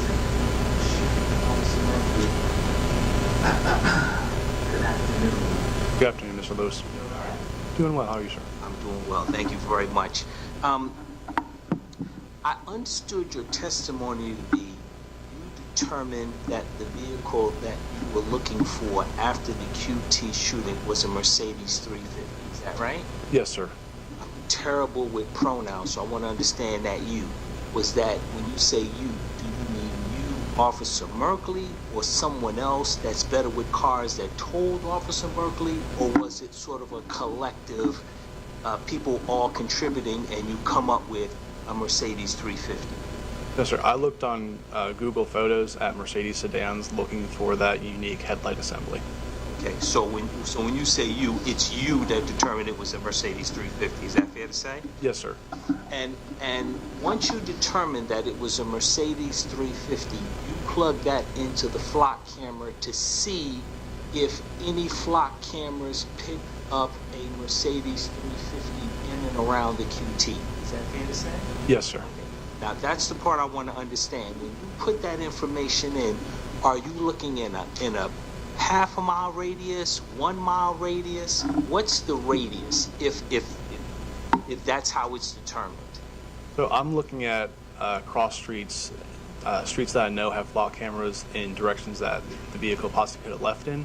Any kind of turnoffs on that path that could have been picked up on a camera. Okay, and I want to make sure, I think I understood what you said. I want to make sure the jury understands what you said. Not every traffic light has a flock camera. Is that fair to say? That's correct, yes. So it's not as if from the QT we can start going out 4 cameras, 16 cameras, 32 cameras, and actually have every street monitored to see if there's a Mercedes 350 that traveled by a traffic light. Is that fair to say? That's fair to say, okay. Yes. Is it from the QT there where the shooting occurred? Is it what's the nearest flock camera that you received a hit on? It would be after you said either before or after. So the closest one would be before the shooting, which would be entering across from the QT into the forum. Okay, so when we say the forum, that is, I believe, the 1126. This is not a trick. I got this to ask one set of questions, and in my mind said, let's ask a different set of questions. So I'm going to hand this back to you so you can see it. Refer to the state's exhibit number since it's all admitted.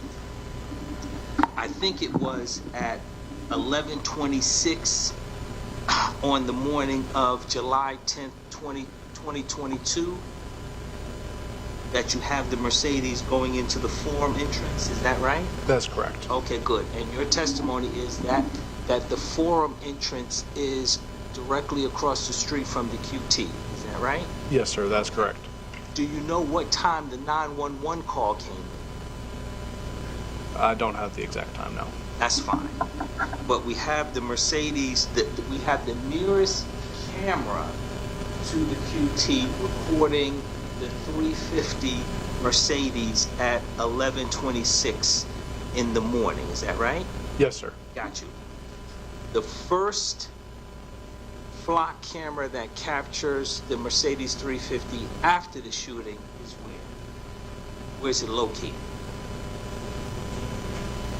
That information I don't have. Okay, so you don't have where the first photo of any Mercedes 350 is taken by a flock camera after the shooting in the area of the QT. Is that right? Not that I've found. I got you. And I want to make sure I have this part right. So you determine it's a Mercedes. We're saying it's a 350. Is it an E350? Yes, sir. That's what's messing me up here. I know E, C. That's how Mercedes are classified, right? Yes. C, CL, E, G-Wagon, S-Class, right? Yes, sir. Okay, so this is a E350, right? Is that right? Yes, sir. That's fantastic. So you determine it as the E350. Stick that into the flock. Flock generates this tag number that you located, right? CD90487. Do I have that right? Yes, sir, you do. Once you get that license back from Flock, then you ask Flock for any place that the vehicle has crossed an intersection. Is that fair to say? Yes, sir, that has Okay. a camera. Okay, so that's, and then Flock tells you, oh, by the way, we have these addresses down in Atlanta, we have some addresses in DeKalb. Flock doesn't say, Flock reveals to you.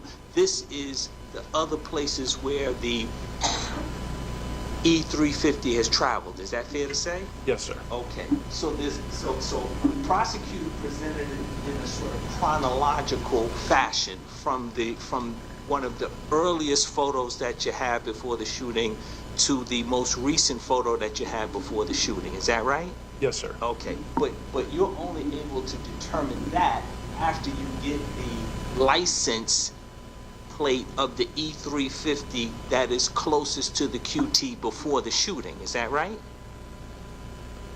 You ask that question one more time, I sir, think just I to make sure. can. You only end up, Flock only ends up generating all of these prior E350 sightings after you tell it, hey, look for this license. Is that right? Yes, sir. Okay, good. Nobody had given you the license. No one had given you the license plate. You had found the license plate based on your requesting the any 350s that would have been in and around QT. Is that right? Yes, sir. Okay. Are you familiar with all the locations where the Flock is located? Around that area or in general? That's what I'm talking about, in and around the QT. Yes, sir. Okay, so this is what I'm trying to understand. At the point where all of the E350 sightings have been made in Atlanta, in Decatur, and of course here at Town Center, there are no E350 sightings after the shooting. Is that right? Not while I was searching for them, no. Okay, fantastic. And there hasn't been any ladder search. There hasn't been any other additional information that you received from Flock that says, oh, now that we have some additional sightings here, or additional sightings. Is that fair to say? Not that I received, no. Fantastic. So from the time of the shooting till today, right now, these are all the Flock sightings that we have of the E350. Is that right? That I'm not sure, sir. I know that these are the ones that I found at the time. Okay. I don't know in the follow-up if Flock was used to track this car. Okay, but you didn't get it.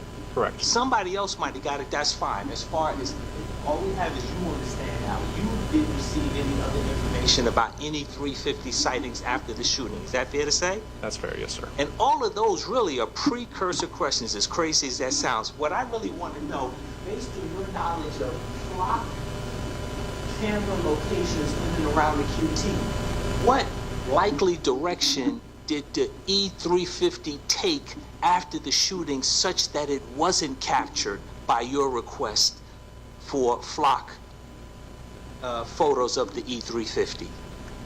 Do you understand that question? Yes, sir. Okay. It would have had to travel southbound on Peachtree Parkway. Southbound on Peachtree Parkway.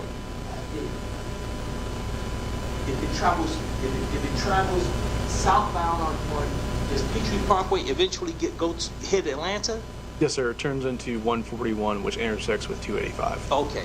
Are there zero Flock cameras from the QT all the way to 141? At the time of this, there were not. Okay.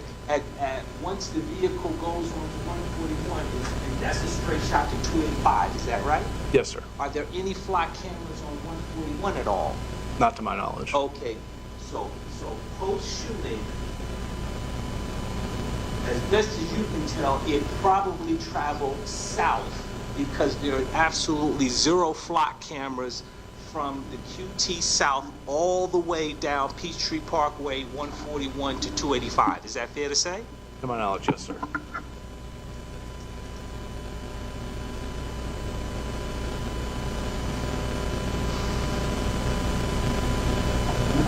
I don't have any further questions. Thank you very much. Mr. Clegg?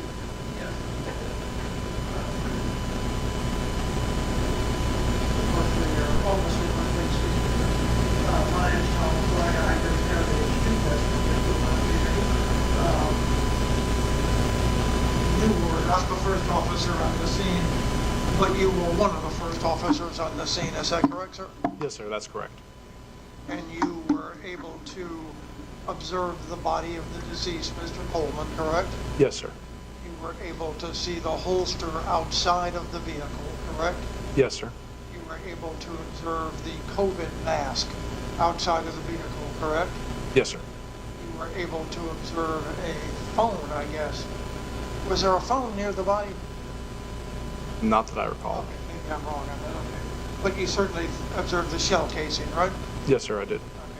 There was a second holster inside the car, correct? Yes, sir, there was. So there's no ambiguity. When we talk about the holster outside and the holster inside, those are separate and distinct holsters, correct? Yes, sir.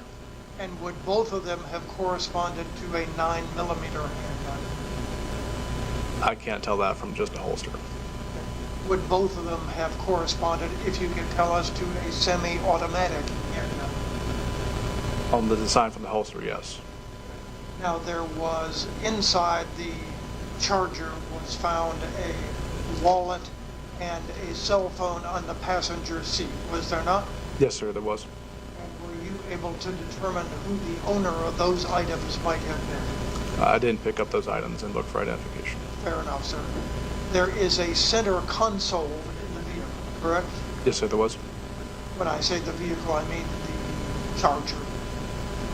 When you arrived, both the driver's side door and the passenger side door were open, correct? Correct. You actually observed or had an opportunity to observe the video from the QT depicting what had occurred, correct? Yes, sir, I did. And you observed, could you see inside the vehicle? Was there a scuffle inside the vehicle, could you tell? Not that I could determine from the video we had. Did you have any reason to believe that more than one shot was fired? No, sir. The shell casing was found some distance outside of the vehicle, correct? Yes, sir. There were no shell casings found inside of the vehicle to your knowledge, were there? No, not that I could see.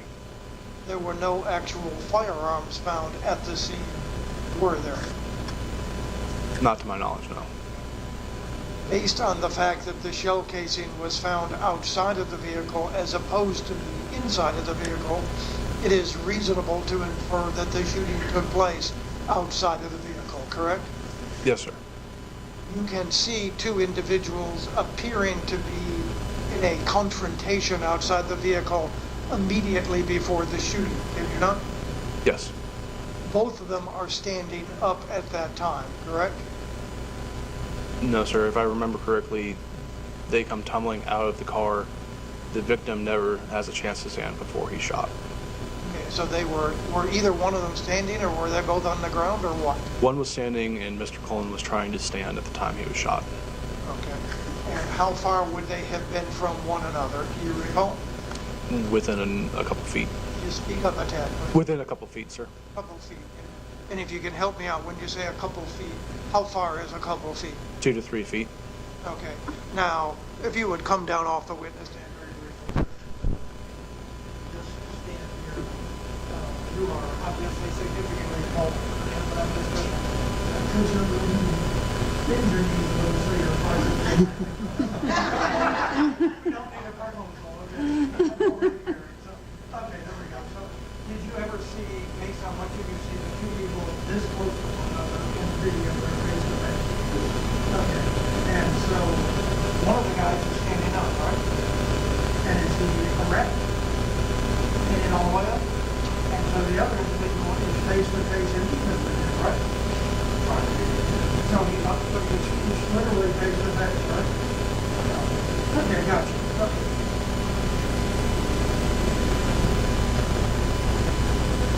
Just to make sure we understand each other, it is not a situation where one person is standing up and the other person is literally on the ground like this. Not to my knowledge, no. No. Okay. Now, one shot is fired, correct? Yes, sir. And there is no blood. There is obviously a lot of blood at the scene, right? Yes, sir. The body is approximately, what, 8 to 10 feet from the driver's side of the door? About, yes. There is no blood found inside the car, is there? To my knowledge, no. There is a lot of blood in the immediate vicinity of the body, correct? Yes, sir. But distance between the car, the front door, driver's side door of the car, and the body, there are 7 or 8 feet or so where there is no blood, right? Correct. Most of the blood is consistent with the victim having been shot, fallen immediately, and then having bled from that location, correct? Yes, sir. You saw the clothing of Mr. Coleman, correct? I did. Did you see any sort of rips or tears to his clothing? No, sir, I did not.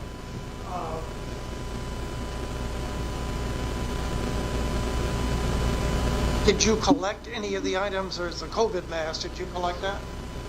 Personally, no, that was collected by our crime scene technicians. As well as the shell casing, correct? Yes, sir. As well as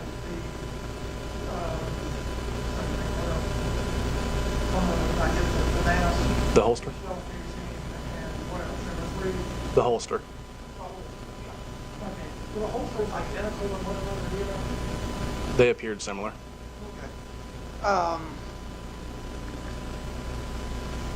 The flock situation, Mr. Lewis has done a fairly thorough job of clarifying the situation regarding the flock, but let me just see if I understand a few things. First off, going back to the scene and watching the video of the black sedan, appears to be a Mercedes leaving the parking lot. You cannot see a tag number, can you? I can't see the numerics now. You can't tell any numbers or digits or letters or state of origin, correct? Not off the numbers and digits. Okay. But at some point you are looking for what you believe to be a Mercedes E350, right? Yes, sir. Specifically black, correct? Yes, sir. You find that such a vehicle has been located in the general area, correct? Yes, sir. And the block system enables you, once you get a tag number, to figure out where that car has been for a period of time, wherever there are block cameras, correct? Yes, sir. Now, if I'm understanding correctly, the QT on Peachtree Parkway, I don't know, if you get off on Peachtree Industrial, it's very far to come to. Does that split off and one of it becomes Peachtree Parkway and one of it becomes Peachtree Industrial? Yes, sir, it does. Peachtree Industrial goes off to the right. Peachtree Parkway goes to the left, correct? Yes, sir. And how many miles are there between the QT on Peachtree Parkway until it intersects with Peachtree Industrial, aka 141? Best estimate is probably 5 miles. And then once you get on 141, how far is it to 280 miles? Maybe another 10 miles. So the QT to 285 is 12, 15 miles, is that right? Or is that back on the wall? It's 12 miles sounds about correct to me. Your testimony is that there is no flock camera anywhere between the QT heading south on either Peachtree Parkway or until it intersects with 141. Is that correct? Correct. Not directly on Peachtree Parkway, but on. Not directly on Peachtree Parkway that would capture vehicles going southbound or northbound, but on branch-off streets where you would turn off Peachtree Parkway there are. But there are flock cameras pretty much anywhere and everywhere else, right? Yes and no. I'm not the one who determines where flock cameras are placed. Well, I mean, you and Mr. Melvin went through a lengthy list of photographs, and you started with, I think, photograph number 21, State's Exhibit 21. Could we see that on the overhead projector or on the screen, please, sir? Mr. Melvin and Mr. Thank you. 21.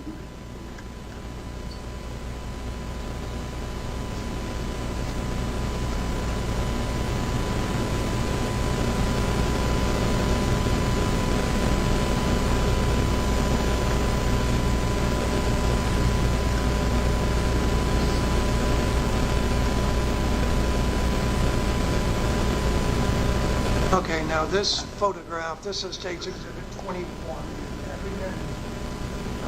need to see the time and I need to see the location. Okay.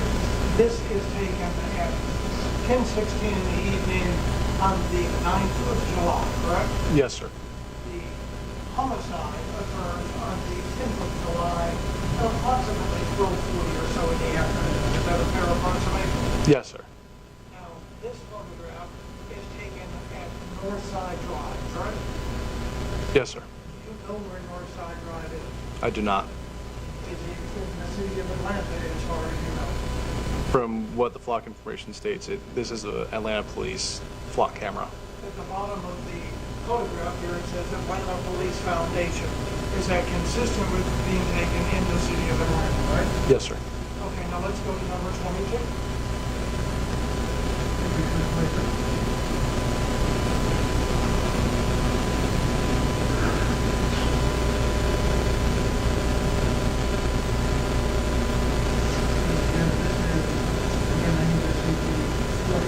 This is a few minutes later again on Northside Drive, right? It's about 1 second later. Oh, 1 second. Oh, there we go. Again, still city of Atlanta, right? Yes, sir. Number 23. This is Hairston Road and Redan, I guess it's 12:18 a.m. right on the 10th, right? Yes, sir. The homicide in Gwinnett occurred at approximately 12:40 p.m., correct? Yes, sir. And this is in DeKalb County, right? Yes, sir. You know where Hairston and Redan are, right? An approximation. Stone Mountain area, right? Okay, next one. Page 24. This is then at 12:24 a.m. This is in Tucker, right? Yes, sir. That's in DeKalb County, right? Yes, sir. How far is Tucker from Peachtree Parkway? I'm not sure. It's Going back to Redan and North Hairston. How far is that from the QuikTrip on Peachtree Parkway? I'm not sure, sir. Fair enough. Next picture, State's Exhibit number 25. This is Mountain Industrial from Tucker, right? Yes, sir. This is 12:26 a.m. on the 10th, right? Yes, sir. And it says Tucker Summit CID. What does CID stand for? It's my understanding it's Criminal Investigative Division. And again, that would be a DeKalb County location, correct? Yes, sir. Next one, 26. Now, this is Brookhaven, correct? Yes, sir. And this is 2:35 in the morning on July 10th, right? Yes, sir. This is West Druid Hills, somewhere, I guess, in 2 or 85, right? Yes, it says towards I, which would indicate towards 85. Okay, and you know where Brookhaven is, right? Yes, sir. That is in DeKalb County, correct? Yes, sir, it is. Not far from the Fulton County line, in where Fulton and DeKalb meet, correct? Correct. And West Druid Hills, I mean, you know where Druid Hills is, right? Yes, sir. Again, how far is that from the QuikTrip on Peachtree Parkway? It's a distance. We got you. It's a distance. It's a distance. I understand it's a distance. Can you offer a specific estimate as to the distance? No, sir, I cannot. Okay, 27. And here's another one on West Druid Hills, right? Yes, sir. 28. Lawrenceville Highway, right? Yes, sir. This is in Gwinnett County, right? Yes, sir, it is. Middleburg, correct? Yes, sir. Lawrenceville Highway is nowhere near Peachtree Parkway, is it? It's on the opposite of 85 for us. Okay. And this is at 12:35 again on the 10th, correct? Yes, sir. 29. This one is Brookhaven. North Druid Hills, is that what that means? I believe so, yes. I believe so. Again, nowhere near Peachtree Parkway, right? No, sir. Go ahead, next one. Next 30. Holly Lane, Brookhaven. Do you have any idea where Holly Lane is? I don't, sir. What's it looking like? It's going through it at Holly Lane? It appears to be a cross street, yes. And again, nowhere near Peachtree Parkway, right? No, sir. 31. Again, the same thing, Holly Lane, Orchard, 32. Turner Hill and Mall Parkway. Do you know where that is? No, sir, I do not. Okay, have you ever been on I-20? Briefly. You go on from, if you get to 285 and then go east on I-20 towards Augusta, you know where the mall, I can't remember the name, not South Dakota Mall, but the mall out in the Lycoming area. Are you familiar with that particular mall? No, sir, I'm not. Fair enough, so no problem. But you don't know where Turner Hill is, right? No, sir, I do not. Okay. 33. Now this one is taken again on the 10th at 10:47 a.m. And again, we're talking about the Mall Parkway. That is consistent with the location apparently of State's Exhibit number 32, right? Yes, sir. Okay, it says East Metro CID on each of the photographs, does it not? Yes, sir, it does. Okay, go to 34. Again at 10:47 a.m. Same location, East Metro CID Mall Parkway, correct? Yes, sir. Same location, same approximate location as 33 and 32, correct? It appears so, yes. Okay, 35. And this is the former entrance card, 1126. Yes, sir. And 36. This is 1153 Spalding Drive, correct? Yes, sir. How far is Spalding Drive from the QuikTrip? Less than a mile. Okay. Now that is approximately 50 minutes or so before the homicide, right? Approximately, yes. Okay. And from that time on, even though there is apparently a flock camera across the street from the QuikTrip, we never see this vehicle again, correct? Not on flock, no, sir. Not on flock. So, despite that there have been, in the map here, I guess 16 pictures of this vehicle captured over a period of about 12, 14 hours in Atlanta, in Tucker, in Coleman, in Lycoming, and in Brookhaven.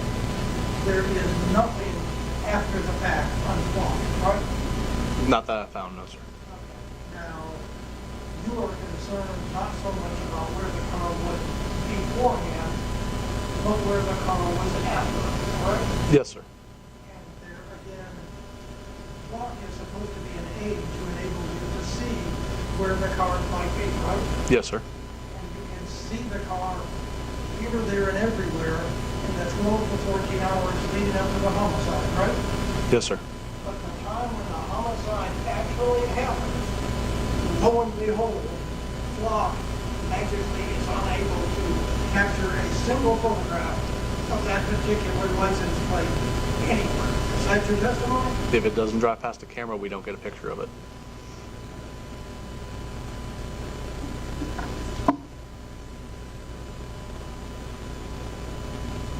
I don't have anything else. Thank you for coming, sir. Yes, sir. Great.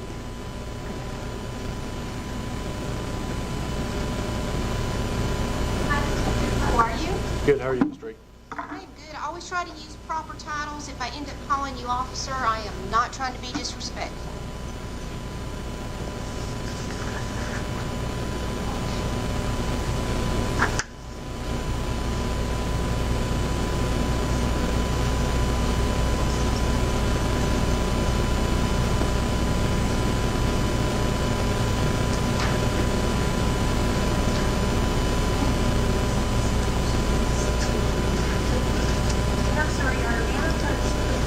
Certainly.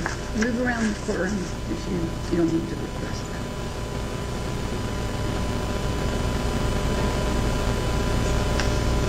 You said 2, 3, and 4 exhibit?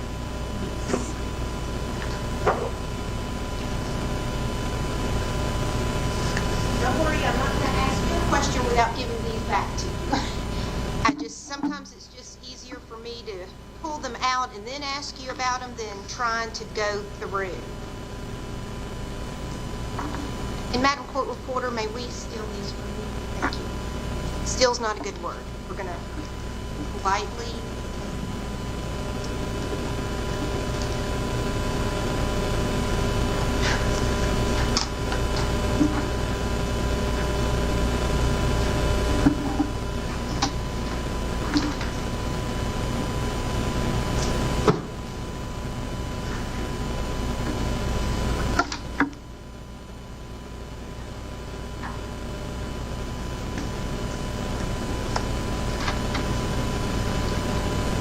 Apologize to everyone. Just wanted to take a little bit of time here. May I approach again, Your Honor? Absolutely. I'm going to show you what's already been admitted as State's Exhibit 6, which is a picture of Mr. Coleman outside of the vehicle. In State's Exhibit number 6, is there any blood between his foot and his paw? Not that I can see.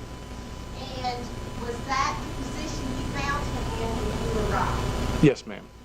And let me go to another picture, and I'll try to put these in order. Try to tear them up and out of order.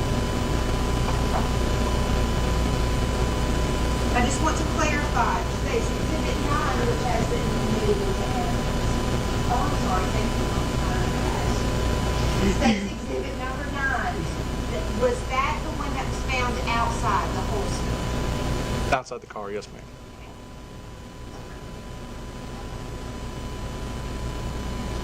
And State's Exhibit number 13. Both of the car doors are open. Is that the way the car appeared when you arrived? Yes, ma'am. And I believe this is going to be the last one, State's 15.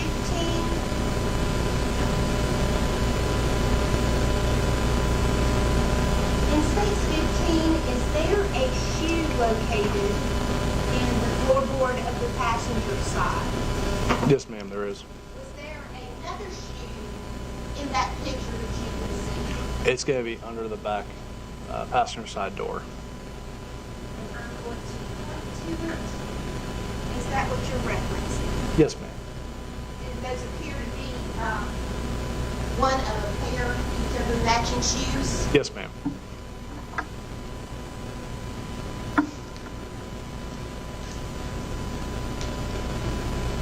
And where was the casing in relation to Mr. Coleman's body? I believe it was closer to his feet.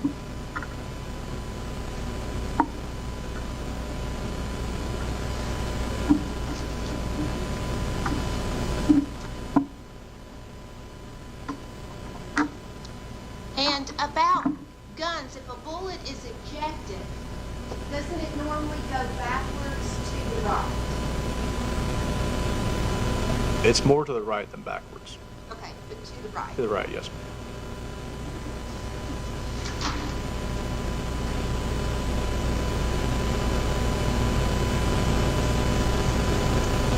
I'm going to show you what's been marked and shown to the state as Defendants Exhibits 2, 3, and 4.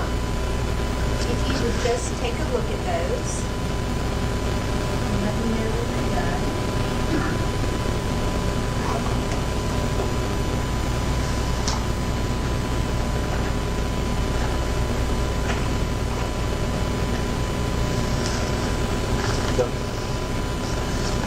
Do you know what Defendants Exhibit 2 is? 2 looks like a print off of what would have been the CAD call at the time.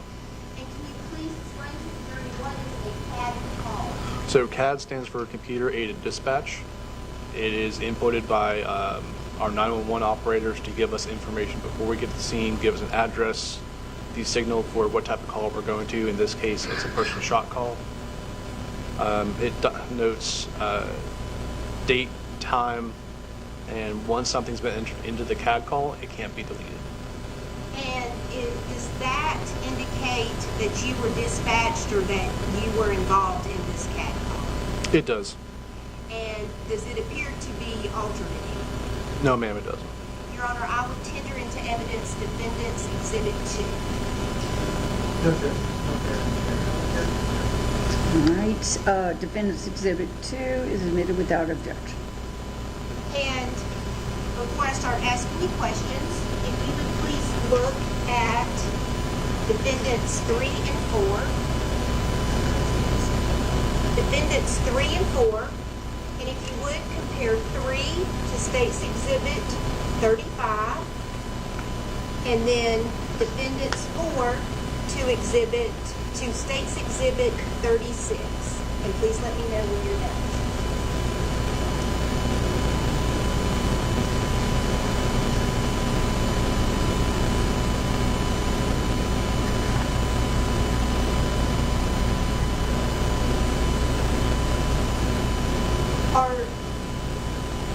First, do you recognize what Defendants 3 and 4 are? Yes, they're block photos. Are they copies of what is States 35 and 36? Yes, ma'am.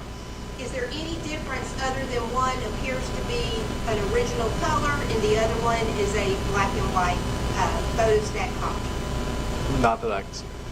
Your Honor, at this point I would tender into evidence Defendants 3 and 4. All right, Defendant's Exhibits 3 and 4 are admitted without objection. And if you would, sir, I'm going to take Defendants 3 and 4. And if you would refer to 35 and 36 to make it easier.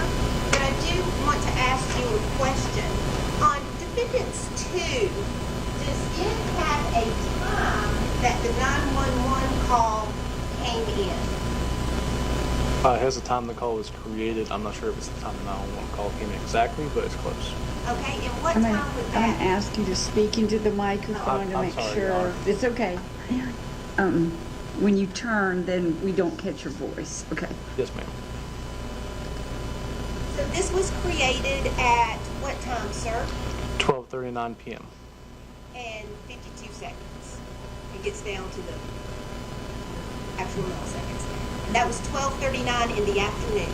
Yes, ma'am. And what date was that?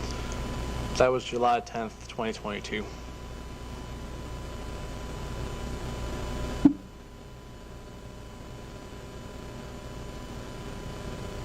So the last two photos that we have of the Mercedes 350 with the tag CB90487, if you would look at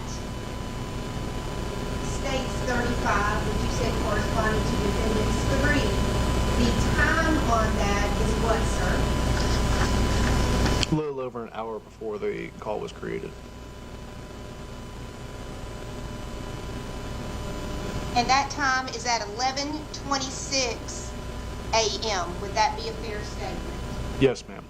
And that is directly across from the QT. Yes, ma'am. And then if you would, please look at Defendants 4.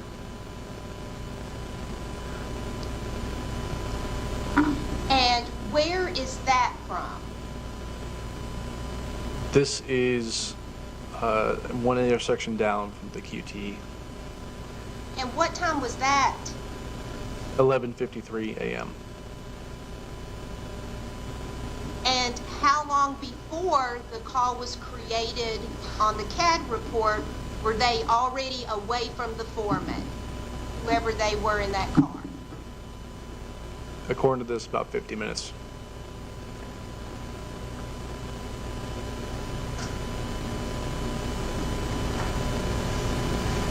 And I wanted to ask you just a little bit about your search, because I don't believe that you and I have discussed this.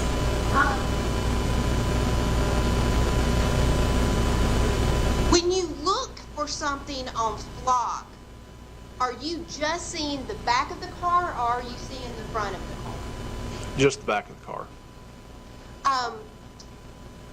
The particular car that you saw when you reviewed QT video, did the headlights appear to have any alterations to it? They did not.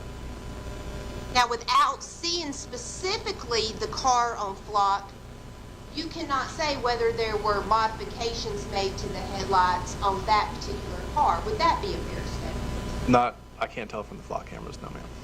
And when you're searching for these particular headlights, did you keep going until you found one that matched? Yes, ma'am. So how many different types of cars did you look at? I compared whatever Google put up on the screen to whatever E-Class or whatever black Mercedes sedan showed up in the Google search. Did you look at the E450 by chance? I don't recall. If I can have just a moment, please. Sure. That's all I have. Thank you, Detective. Thank you, ma'am. Mr. Miller? Just wanted to recross.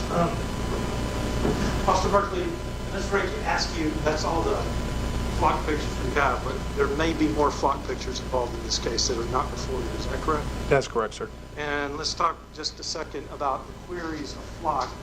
Did you query flock? Send a search through it? Yeah, when you were talking about flock earlier, how do you actually say what car you want to involve flock cameras? So you can limit your search if you don't have a license plate or a tag for the vehicle. You can search it by make, color. It doesn't get specific to model, but you can limit down the search to what exactly you're looking for. And when you figured out that it was a Mercedes E350, did you enter that query the date and time around this month? It gets only specific to black Mercedes sedan. When I found this one that we determined was an E350, that's when I found this car. That's what I want to do on. So when you found this one, when you entered black Mercedes E350, how many automobiles came up? Just this one. Thank you.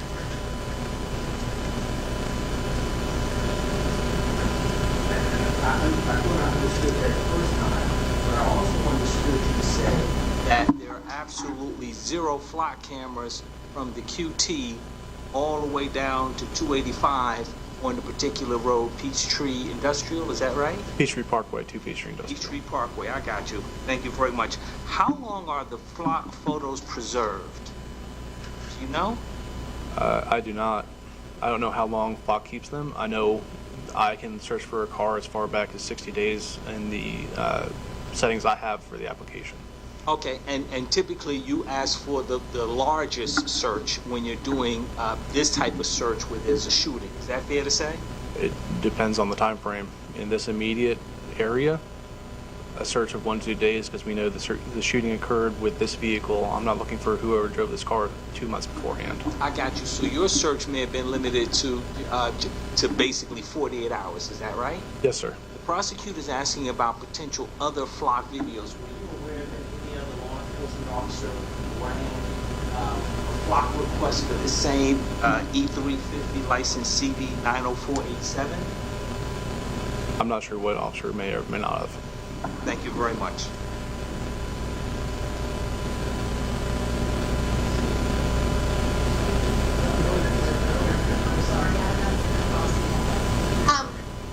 When you ran your search, you would have gotten all possible flock hits for that particular vehicle that you were searching. Is that a correct statement? Yes, ma'am. And what we have here are all of the flock videos that you received when you input that information. For this particular tag, yes.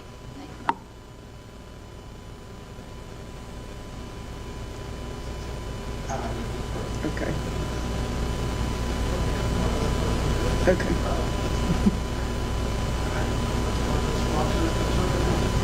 Are there flock cameras on here? Not to my knowledge, no. Is there any sort of surveillance system that captures vehicles on video? The only surveillance that I know of would be live feed cameras from DOT, but they don't record. Okay, thank you very much. Sure.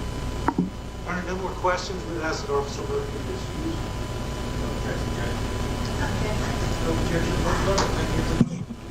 Thank you very much, Mr. Officer Merkley, and you can either stay in the courtroom or go back to your place of business. Thank you. Thank you.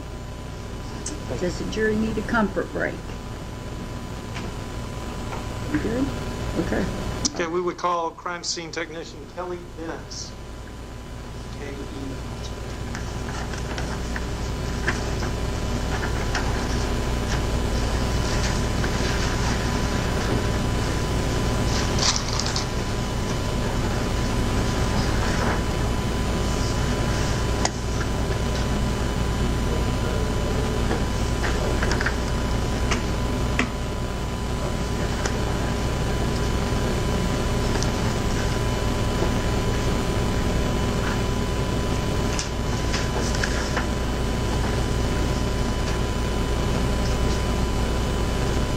Vince, you can take that.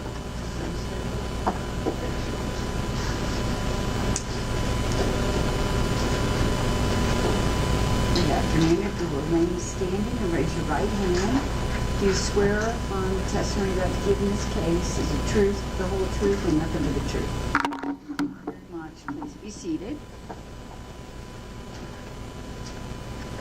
Good afternoon, Ms. Benz. How are you doing today? Good, how are you? Doing good. Thank you so much for being here. Ms. Benz, can you introduce yourself to the jury? Yes, my name is Kelly Benz, and I was a crime scene investigator with Gwinnett County during the time of this case. Well, as a crime scene investigator, what kind of training did you have that qualified you for that? I have a bachelor's in investigative forensics, as well as on-the-job training and additional certifications, specializing in each individual kind of specialty within the forensic umbrella. Ms. Benz, did you actually respond to the QT here in Gwinnett County in order to process the murder scene, at least the homicide scene of Brian Coleman? Yes, I did. I'm going to walk you through a series of photographs and direct your attention to previously admitted states 6 through 20. Forgive me, let me do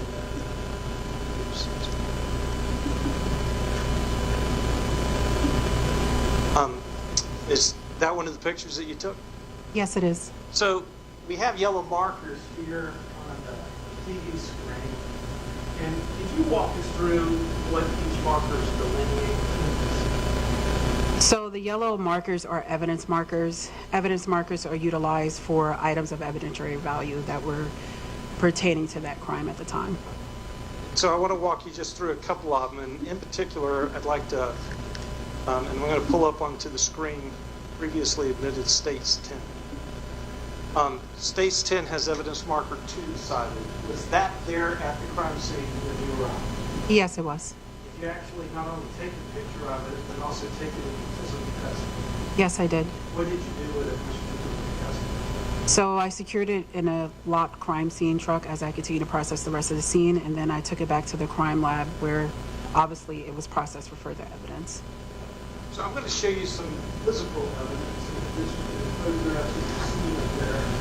We'll direct your attention to what's previously marked as State's Exhibit number 39. You recognize the evidence style of State's 39? I want to stay in. Yes, I do. If you'll excuse me, I want to stay in. Okay. State's 38. Okay. You'll take a second to look at that. You recognize State's 38?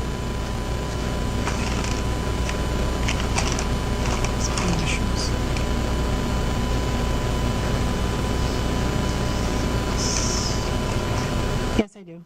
Okay, State's 38. What is State's 38? Contained evidence value State's 38. It was a firearm holster that was on the ground near the head of the deceased, Bradley Coleman. So we've seen 2 firearm holsters photographs. One was beside the body, and one was inside of the car. Which one is State's 38? 38 is the one that was by the body. State's 39. Can you direct your attention to State's 39? State's 39 is an evidence bag. What's contained within State's 39? This is the black firearm holster that was on the front passenger floorboard. Did you personally put those in those evidence bags? Yes, I did. Judge, we tender States 38 and 39 this time.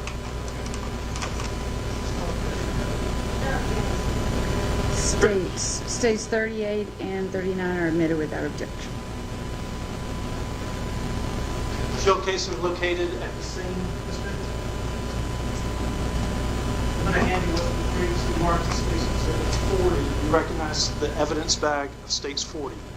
Yes, I do. What is contained within the evidence bag for stage 40? It was a fired cartridge casing, 9mm in caliber. Is that the cartridge case located near the body of Mr. Coleman? Yes, it is. Did you take that and place it into stage 40? Yes, I did. Judge, we tender stage 40 this time. States Exhibit 40 is admitted without objection. Ms. Spence, I'm going to direct your attention to evidence bag that's labeled stage 41. Do you recognize this evidence bag? Yes, I do. How do you recognize that evidence bag? It is the disposable face mask that was laying on the ground within the apparent blood that's on the screen. Yes, so the picture on the screen is states 10. Is the contents within that bag, the mask, is located in states 10? Yes, it is. And you place that in the evidence bag? Yes, I did. Judge, we tender states 10 this time. States Exhibit 41 is admitted without objection. I want to go back and cover states 41. When you took that COVID mask and placed it into the bag, how did you secure the bag? So I sealed it, and it was secured inside the crime scene truck when I was on scene processing. So do you do that with every piece of evidence sealing into the bag? So if it's going to require further processing on my end, it will just be secured in a brown bag and take back to the crime scene unit. But again, my crime scene truck is locked while I'm on scene, and the keys remain with me. I'm going to show you what's previously marked as States Exhibit 42. Do you recognize States 42? I do not. I'm sorry. I think these are the swabs. I'm sorry? These are swabs that were taken from the mask. Swabbing is taken from the bag. Yes. So the mask is labeled in evidence by States 41.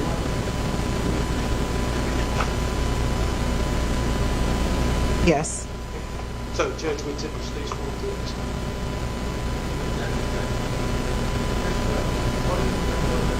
42. 42. Swabbings from the mask. Ms. Drake.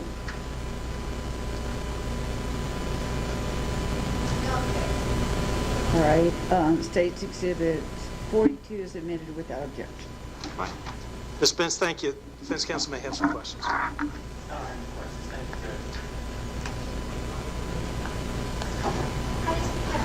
Yes. States 42. Yes.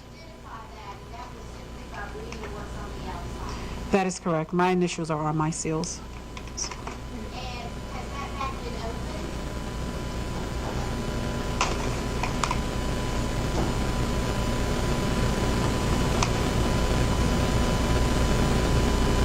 Possibly by the next set of initials that's on here. Let's talk about that. Whenever you place something into an evidence bag, may I approach the witness, please? Whenever I see there's a bunch of You're fine. red tape. What is the purpose of the red tape? To seal the bag and for you to initial and date. Why do you do that? So that you can show that you were the last person that handled that evidence. Why is that important? So that you can establish chain of custody and make sure that nothing has been tampered with. So in looking at States 42, are your initials on this bag? It is not. And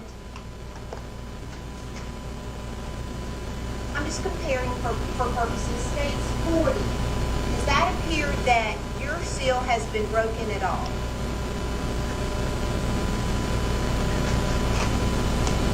This is the, yes, for processing.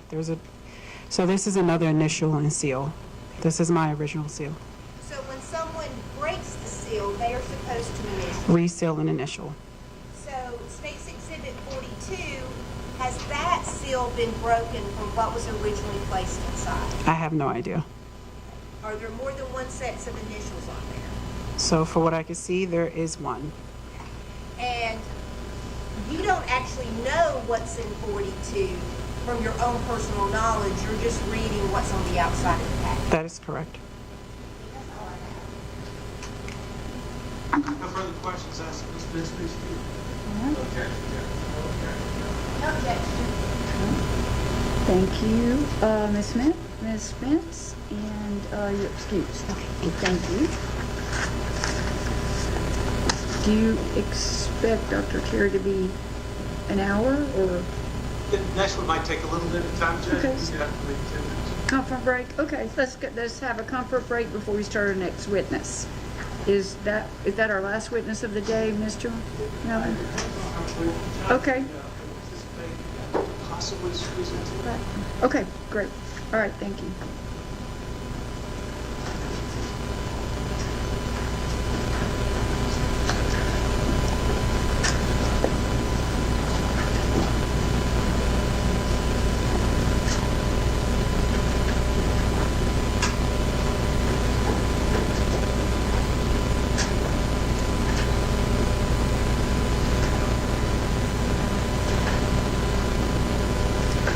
All right, we are off the record.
Yes, okay, so that's just, okay. So the results will come in from the establishment as Hey, Mark, first, I'm gonna have this ledger that out of order.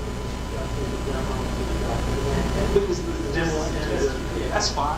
Demo and this venture is the one that's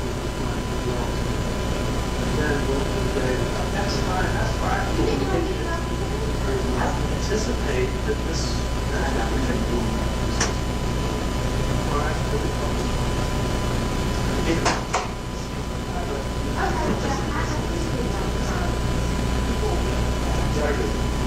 yeah, we had two venture and one venture. The venture is the one that we can get in because of that. Thank you, Tracy. Oh, man.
I don't know why they didn't think about it. Judge Atkins usually have one too. Did she got one? Look at here. Judge Atkins usually have one too. Look at here. Yeah, sometimes it's right in here. I was laughing at them like they got no, I don't see it. No, that's what I always is though. Yeah. So I think that's what he did because it's not on the ground. It's not on the ground. Do you know what Judge Atkins did? Somebody took it. Somebody stole it. Somebody stole the coin. Yeah. We're gonna have to figure it out.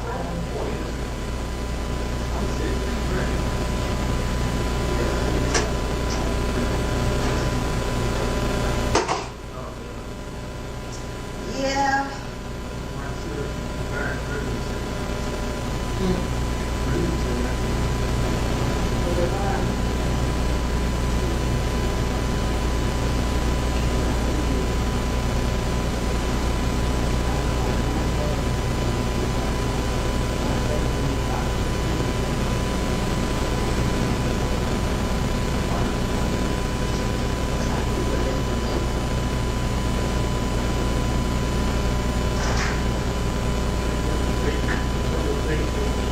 Oh, okay. She also gave me the water. Appreciate you, sir. Thank you so much.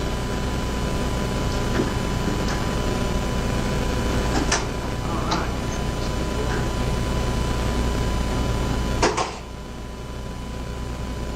How my guys doing back there?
It's not in there. What? It's gone.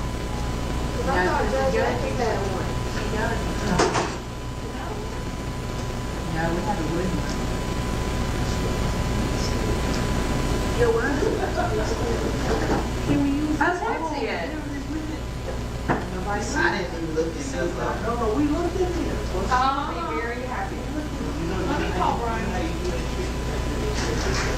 Who stole it? I was dead. Who stole it? Actually, I'm going to leave it. Yes, ma'am. Yes, sir. We love it, John.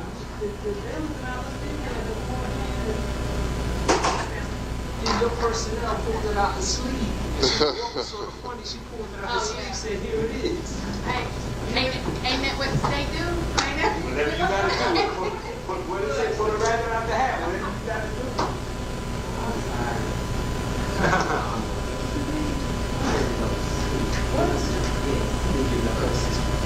That's what Open told me. I think I had got it. Trying to live vicariously through it. They say from the time Friday at 6 o'clock until Monday at 9 a.m. That is zero. Red Bulls and Ride Wild.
I have had my pointers stolen over the last 2 years. We just ordered because we got our funds for pointers, and I'm gonna have my name carved in the pointer so that I can have anybody who steals my pointer arrested.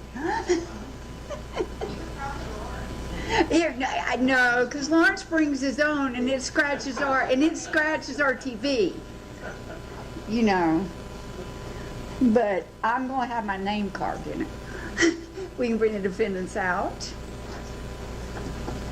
Is Carol Terry up next or next one? Your Honor, I'm going to call the witness out of For 10 minutes. I heard that. When the defendants figure it out, I just want to put one thing on the record.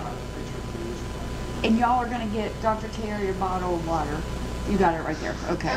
You might want to stick it in the fridge because, you know, this 10-minute witness, you know, we'll just see. I mean, that's lawyer time. I'm very familiar with lawyer time.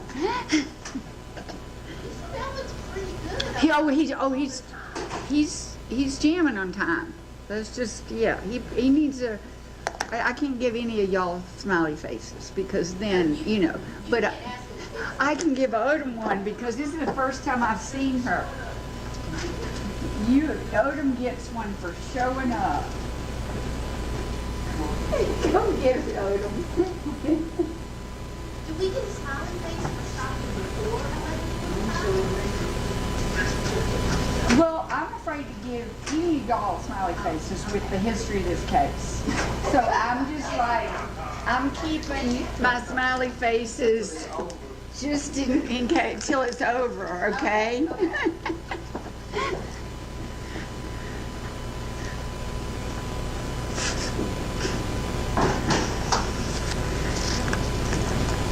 All right, I'm assuming Dr. Terry's running late. She's not running late, Judge. Oh, okay. It's all right. It's all good. Yeah, Judge. And I had these out. We're not opening those. No, not right now. All right. Judge, I just want to put something on the record because although Ms. Nettinger's next, I think we're going to go immediately into Dr. Terry. All the things Dr. Terry are going to be pre-autopsy, pre-incision autopsy, but there's one post-autopsy. Okay. It's going to be stage 51, which is the lung. Lung. Right, the Coleman, it was full of blood. Okay. Since it's post-autopsy, I want to go to the court now in case there was an issue. Okay. Thank you very much, Mr. Millman. And if the court needs to see it, I'm happy to present it. No, I'll see it if there's an objection. Yeah, yeah. Okay, are we ready for the jury to come back?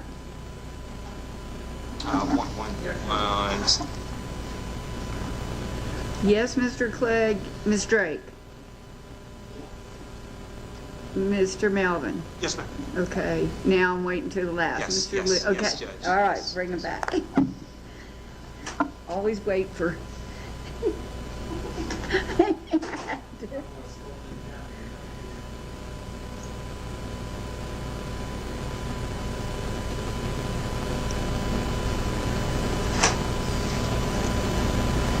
Okay.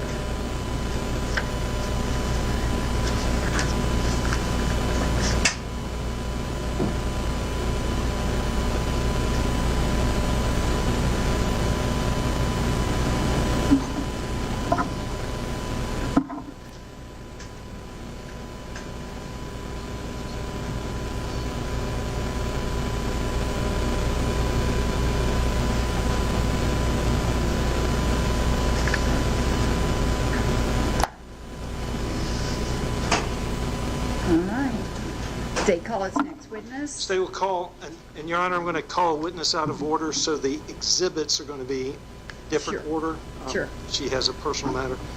State calls Kelsey Nettinger.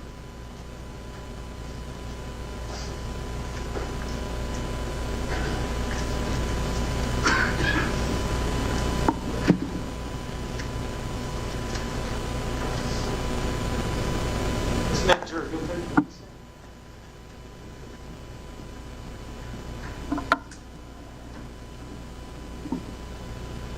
Standing on the podium and raise your right hand. Do you swear or affirm the testimony you're about to give in this case is the truth, the whole truth, and nothing but the truth? I do. Thank you very much. Please be seated. Ms. Nettinger, if you'll introduce yourself to the jury. Hi, my name is Kelsey Nettinger. I'm a crime scene specialist for Gwinnett County Police Department. How long have you been a crime scene specialist with the PD? About 9 years. What training do you have that qualifies you for that? I have a bachelor's of science in criminal justice. I'm also have completed an FTO, that's a field training program with the county upon getting hired. I'm certified by the state as well as by the International Association of Identification. Now, there are crime scene specialists that are brand new, and then there's supervisors. Where do you fall in the two? I'm the most senior of the specialists themselves, the ones that actually work the field. Did you get involved in the state of Georgia versus David Booker, Miles Collins, and Josiah Hewley? Yes. For an incident that took place at the QT hearing on July 10, 2022? I did. What was the nature of your involvement? I was requested by a detective to take photographs, obtain a beautiful swab, and elimination prints of one of the defendants. I'm going to show you a series of photographs. There's on states 56 through 64, ask if you're familiar with this particular case.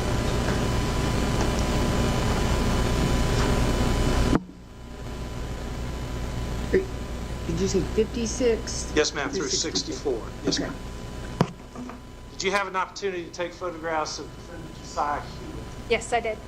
And states 56 through 64, are those in fact the photographs that you took? Yes, they are.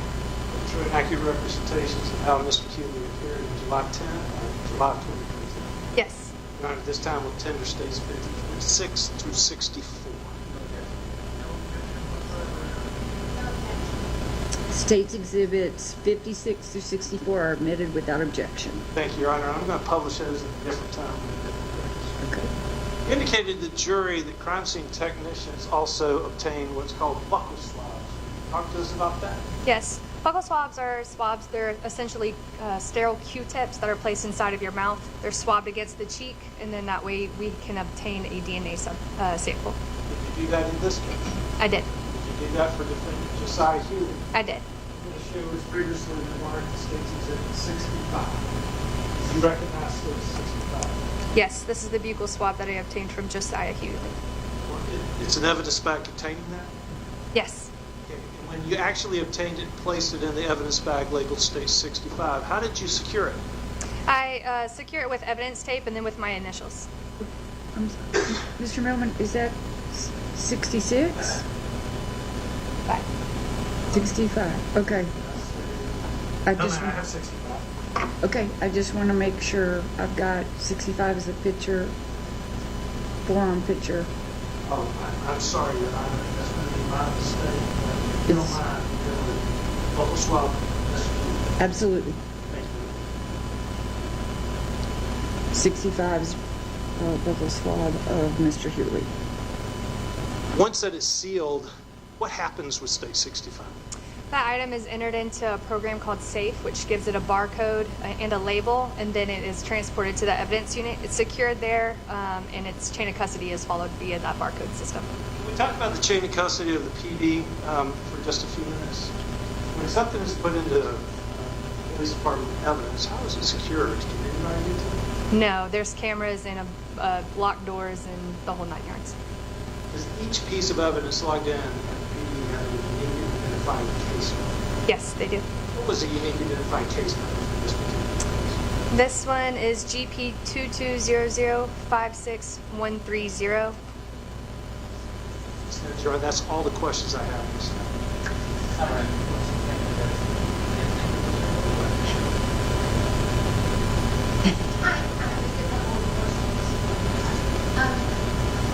So Stacy Exhibit 65, did you seal that in any way? Yes, with the red tape and my initials. And why do you do that? To make sure that no one else can tamper with that evidence. And has that seal been broken? No.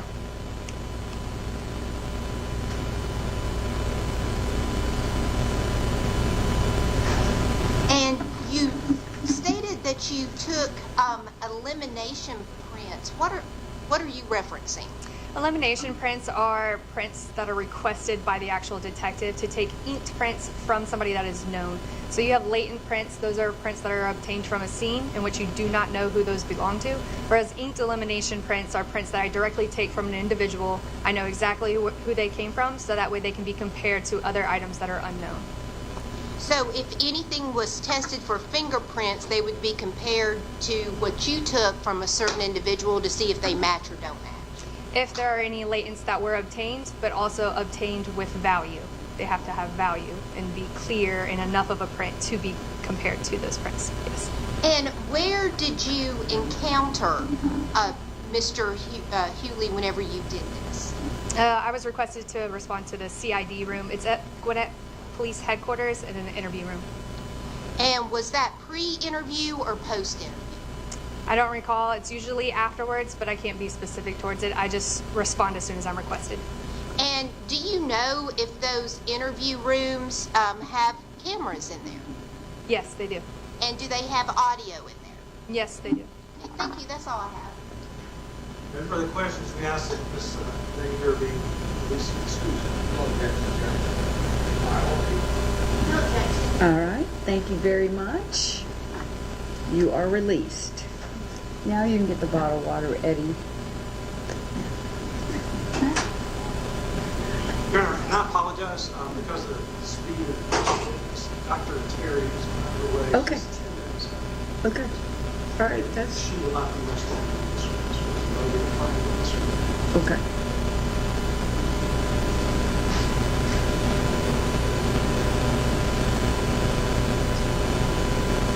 All right, why don't we just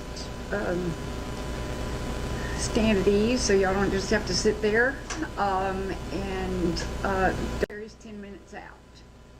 So Eddie's getting has twice now gotten her cold water. Let's just let the jury be at ease till Dr. Terry gets here, because she might need to have a minute to collect her file. Okay. Y'all can go on back to the jury room.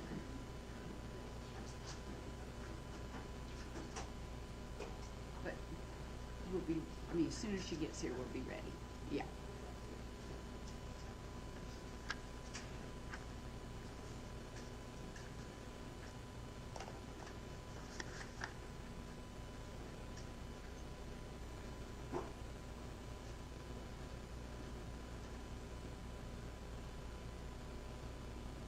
Thank you. Off the record. Mr. Melvin, just because I keep track of what every numbered evidence I'm going to is. resubmit that updated list. I think I gave you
Ladies and gentlemen, I think the state is going to call its last witness for today. Is that correct, Mr. Melvin? That's correct, Judge, but before I do, I'd like to tender State 65. That before, You did the buccal swab. Yeah. You did. I've got you tendered it, and it was admitted without objection. Is that what y'all got? Yes, Judge. Yeah. No, it was Mr. Hewley's buccal swab. Oh, 64 was the. I don't know because I have. 64 is a photo, 65 is buccal swab. I've got those wrong. I mean, I've got. Right. Yeah, you did tender it. All right. Yeah. Huh? Okay, absolutely. Will you tender it again? Yes, ma'am, I tender State 65 this time. It's. Okay. The State 65 is submitted without objection. Thank you. So I'm going to get back on track. We'll call Dr. Carol Terry.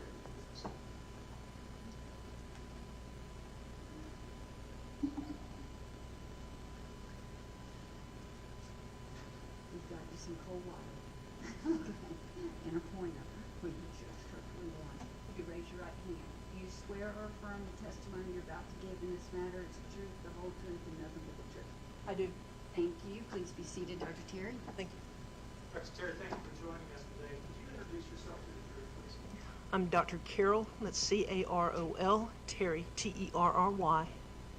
Dr. Terry, what is your current occupation? I am a forensic pathologist. I function as the chief medical examiner for Gwinnett County. Dr. Terry, what background do you have that qualifies you to hold that position? Okay. In 1986, I graduated from Emory College of Emory University with a double major. I have a Bachelor of Arts in Religion and a Bachelor of Science in Biology. From 1986 to 1990, I attended Emory University School of Medicine, where I received my Doctor of Medicine degree, so I am an MD. From 1990 to 1995, I did a 5-year residency in the area of pathology. It was a combined program of anatomic and clinical pathology. And it was in the Emory University affiliated hospital systems. So that involved working in hospitals like Grady Memorial Hospital, Emory, the VA Hospital, then Crawford Long, and Eggleston Hospital. My combined program of pathology broadly stated is the study of disease, and the 5-year residency involved the areas of anatomic and clinical pathology. Anatomic pathology is tissue-based pathology and involves diagnosing disease states from tissues, like biopsies or organs or tissues removed from living people, as well as autopsy specimens. Clinical pathology is the laboratory medicine aspect of pathology and involves diagnosing disease states from fluids like blood, urine, saliva, etc., and involves such areas as chemistry, hematology, microbiology, and blood banking. Now, during the last year of my 5-year residency, I keep saying 5 years, it was 5 long years. Last year of my 5-year residency, I was allowed to work exclusively at the Fulton County Medical Examiner's Office in a subspecialty of pathology, forensic pathology. Forensic pathology is the medical legal investigation of death, and in doing forensic pathology, we as medical examiners are tasked with investigating deaths that are reported to us under the Georgia Death Investigation Act. And so these are deaths that are sudden, unexpected, unexplained, or due to non-natural causes. And so I spent the last year of my residency doing that. Following the completion of my residency in 1995, I did an additional year of training in forensic pathology, also at the Fulton County Medical Examiner's Office. And this year of training outside of the residency is referred to as a fellowship year. And because I already had a year of experience in that office, I was essentially treated like a junior attending and got to supervise other individuals who were rotating through the office. Following the completion of my fellowship year in 1996, I stayed on staff at the Fulton County Medical Examiner's Office as an associate medical examiner. And I kept that position until I left in 2004. In 2004, I went to work for Dr. Gerald T. Gowitt, and that's G-O-W-I-T-T, who's the chief medical examiner in DeKalb County. I was an independent contractor for Dr. Gowitt, And not only did we handle medical examiner cases for DeKalb County, but we also covered medical examiner cases for Hall, Henry, Rockdale, and White counties. Toward the end of 2005, Dr. Gowett made me aware of the upcoming opening of the medical examiner position here in Gwinnett County. The medical examiner position in Gwinnett County is a contracted position, and so I had the opportunity to form my own company and put in a bid for the medical examiner contract here. I was awarded that contract in February of 2006. It comes up for renewal every 5 years. I have maintained that contract since February 2006. So as I said, I function as the chief medical examiner for Gwinnett County. It is not a county department. It is a contracted position. Everyone who participates in death investigation in Gwinnett County is my employee under that contract. I have personally, in my career, conducted between 6,600 and 6,700 autopsies. All told, I've examined over 10,000 bodies in my career, because not everybody gets an autopsy. Some bodies get what we call external examinations, where we just do an outside examination of the body, especially when there's obvious trauma and specimens drawn for perhaps drug testing or other types of chemical analyses. I've supervised individuals in an additional 700 or more cases through my work at the medical examiner's office in Fulton County. I'm licensed to practice medicine in the state of Georgia and have been since 1992.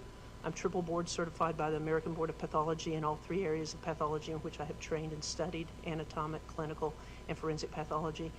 And I have been tendered as an expert witness in the Superior Courts of Georgia over 435 times. Your Honor, this time we tender Dr. Terry as the pathology expert.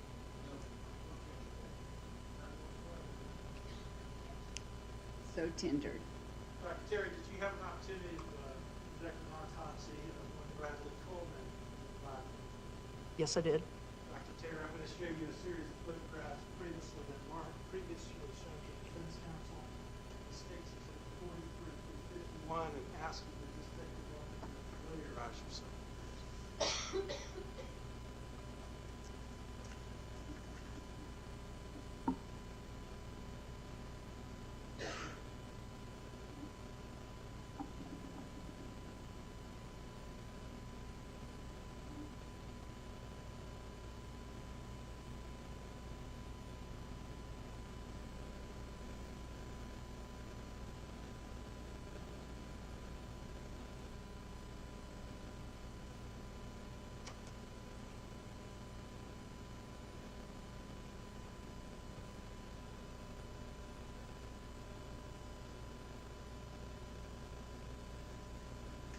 Okay.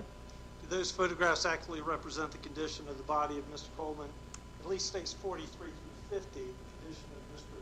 Coleman's body before you perform the autopsy. Well, it's during I consider the external examination part of the autopsy. So once I start examining the body, that's part of the autopsy. But those exhibits you just mentioned are prior to any opening or cuts being made on the body. Yes. Do they contain findings or at least indicate things that are relevant to the cause of death? Yes, they do. Judge, at this time we would tender states 41 through 53.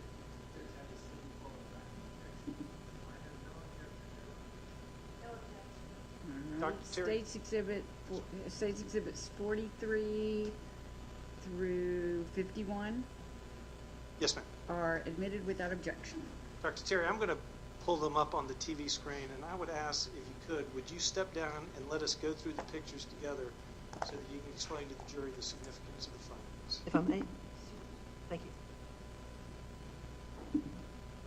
Dr. Terry, could you talk us through when a body does come to you, what do you do? I see some things about this picture. Oh, I'm so sorry. Well, at this point in time, the body has come into the morgue. I have discussed with investigators who's handled this case what the reported circumstances are, so he is giving me his synopsis of what occurred. And in this case, we're investigating went to the scene. So he had actually been to the scene. He's the one who put the bags on the hands to prevent any potential evidence that might be there on the hands. He's the one who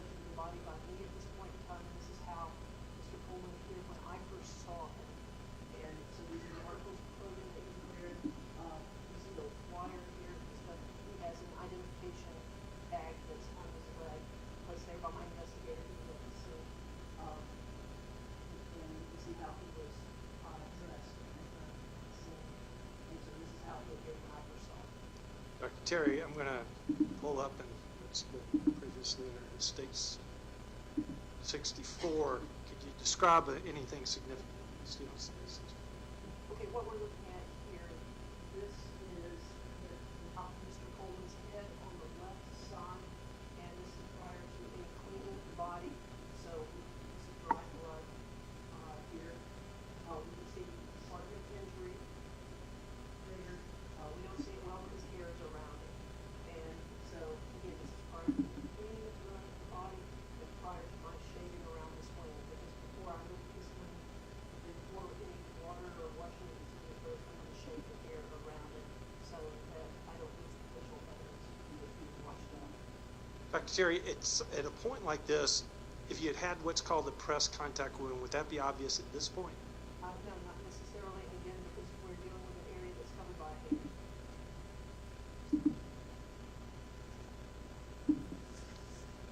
Is that a closer up view of what we've just described? I don't know if it's closer up, it's about the same picture. Oh, I'm so sorry.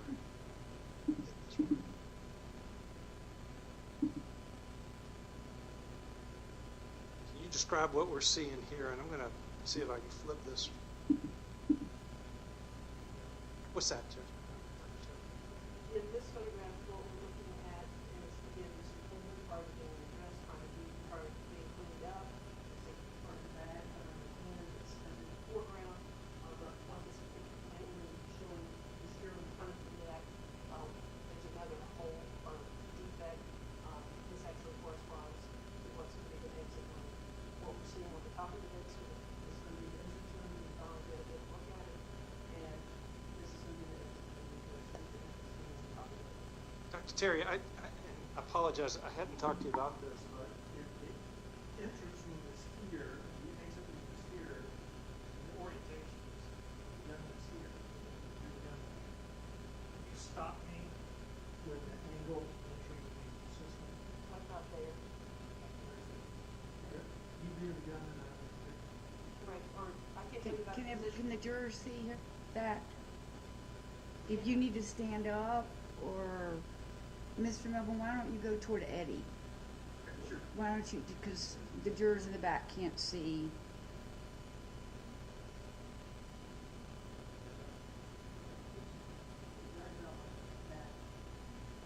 So this would be the position of Mr. Coleman on the fatal shot. Position, well, it's head relative to the hip. If I'm standing like this, I can't tell you exactly how or necessarily position. I can tell you about the relationship of the body to the gun. And the wound half is going downward, and it's going up from the back to the front, slightly to the left, toward the right. One of these directions I'm talking about, and this is left and right, and back and front. And we haven't discussed this yet, but it is a loose contact range wound, so the muzzle of the gun is up against the head at the time of this discharge. I'd like to zoom in. At this point, Dr. Terry, could you describe what this picture is demonstrating? Okay, in this photograph, we're looking at Mr. Coleman's head. As I indicated, I shaved around the wound. The entry wound over here, you can see a little bit of the dark is around it. It's a pretty part of it caused by the soot. There's a laceration from here that extends from this wound. There are various slight abrasions and a little bit of bruising on the face. Bruising the nose, bruising the forehead. And in this photograph, it's been cleaned up. You see that there's been shaving around the wound. You can't see the exit quite at this point yet, but again, it's traveling from up towards down, so it's a downward trajectory. It's going slightly from the front, coming back towards the front, and slightly from the left towards the right. You described soot within the injury. How does soot get within an injury like that? It comes out of the muzzle of the gun. When a firearm is discharged, things other than bullet come out of the end of the gun. You have gases, sometimes flame, as well as soot or smoke, and particles of gunpowder. How close do you have to be to a firearm To have one. to have soot within an injury like that? It depends on the firearm. It depends on a number of factors, such as the caliber of the weapon, firearm, type of the ammunition, things of that nature. So for me, as a medical examiner, I choose a qualitative term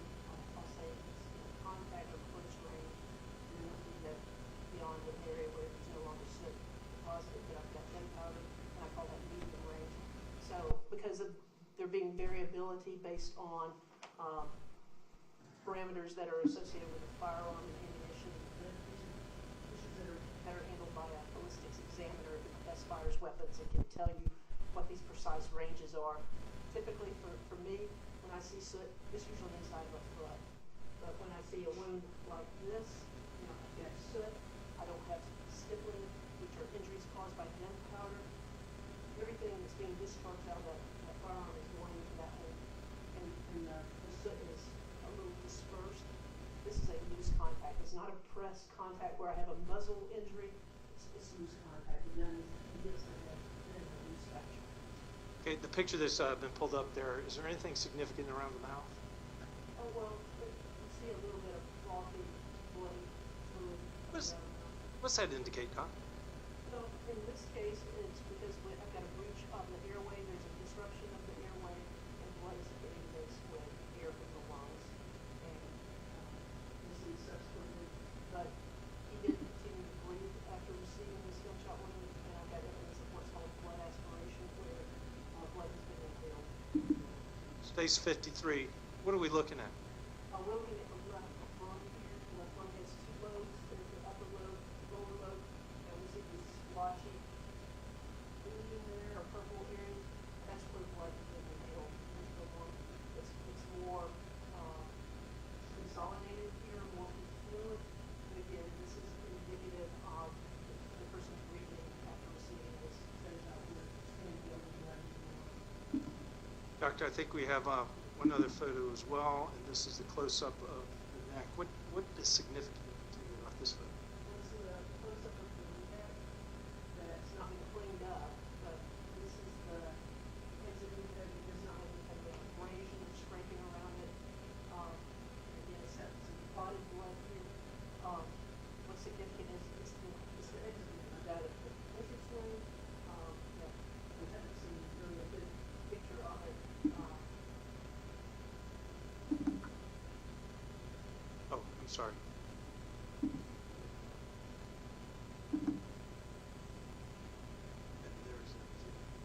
The entrance wound being the one that was shaved, correct, Doctor? Correct.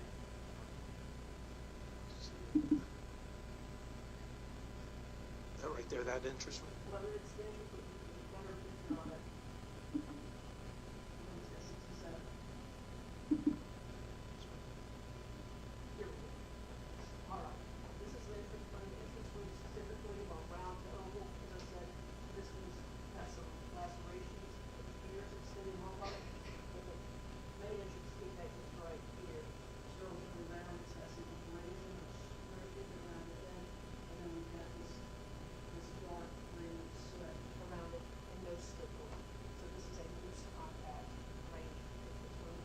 And again, with some tearing of the skin, and you'll see that sometimes just things that the wounds can be different, but also if gases get caught between the scalp and the skull, causing the scalp to tear. Dr. Terry, thank you so much. You can take your seat. I just have a couple of final questions. How quickly would death come with the injury that you just saw? With this type of injury, most likely pretty quickly, I'd say seconds to maybe minutes. I know it was not an immediate death because of the inhalation of blood. So there is some breathing in to account for that amount of blood within the lungs. Thank you, Dr. Terry. You're welcome. Ms. Drake? I don't have any questions, thank you. You're welcome. Do we release Dr. Terry? All right, thank you, Dr. Terry. Thank you, Your Honor. Thank you. Have a good evening. You too. Thank you.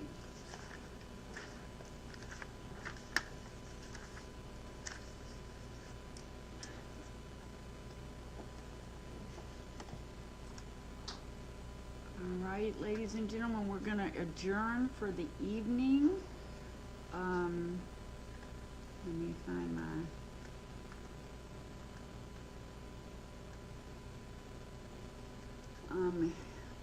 You are not allowed to talk to anyone about this case, including your fellow jurors, your spouses, anyone at home. You're not allowed to research this case.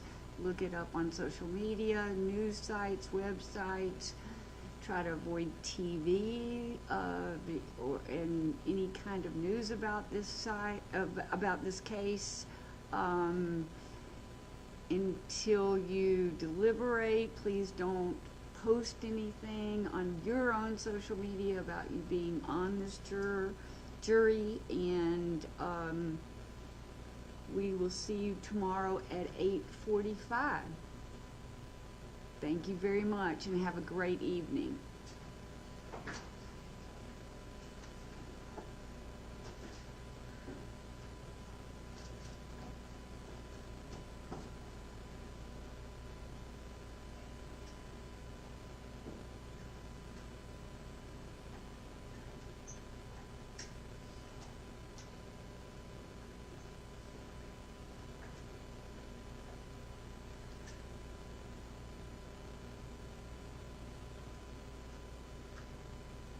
Any matters from the state that I need to take up before?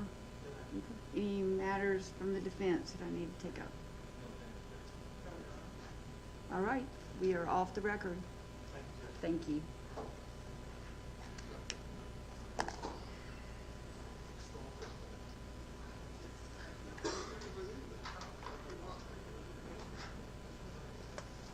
Okay, so Mr.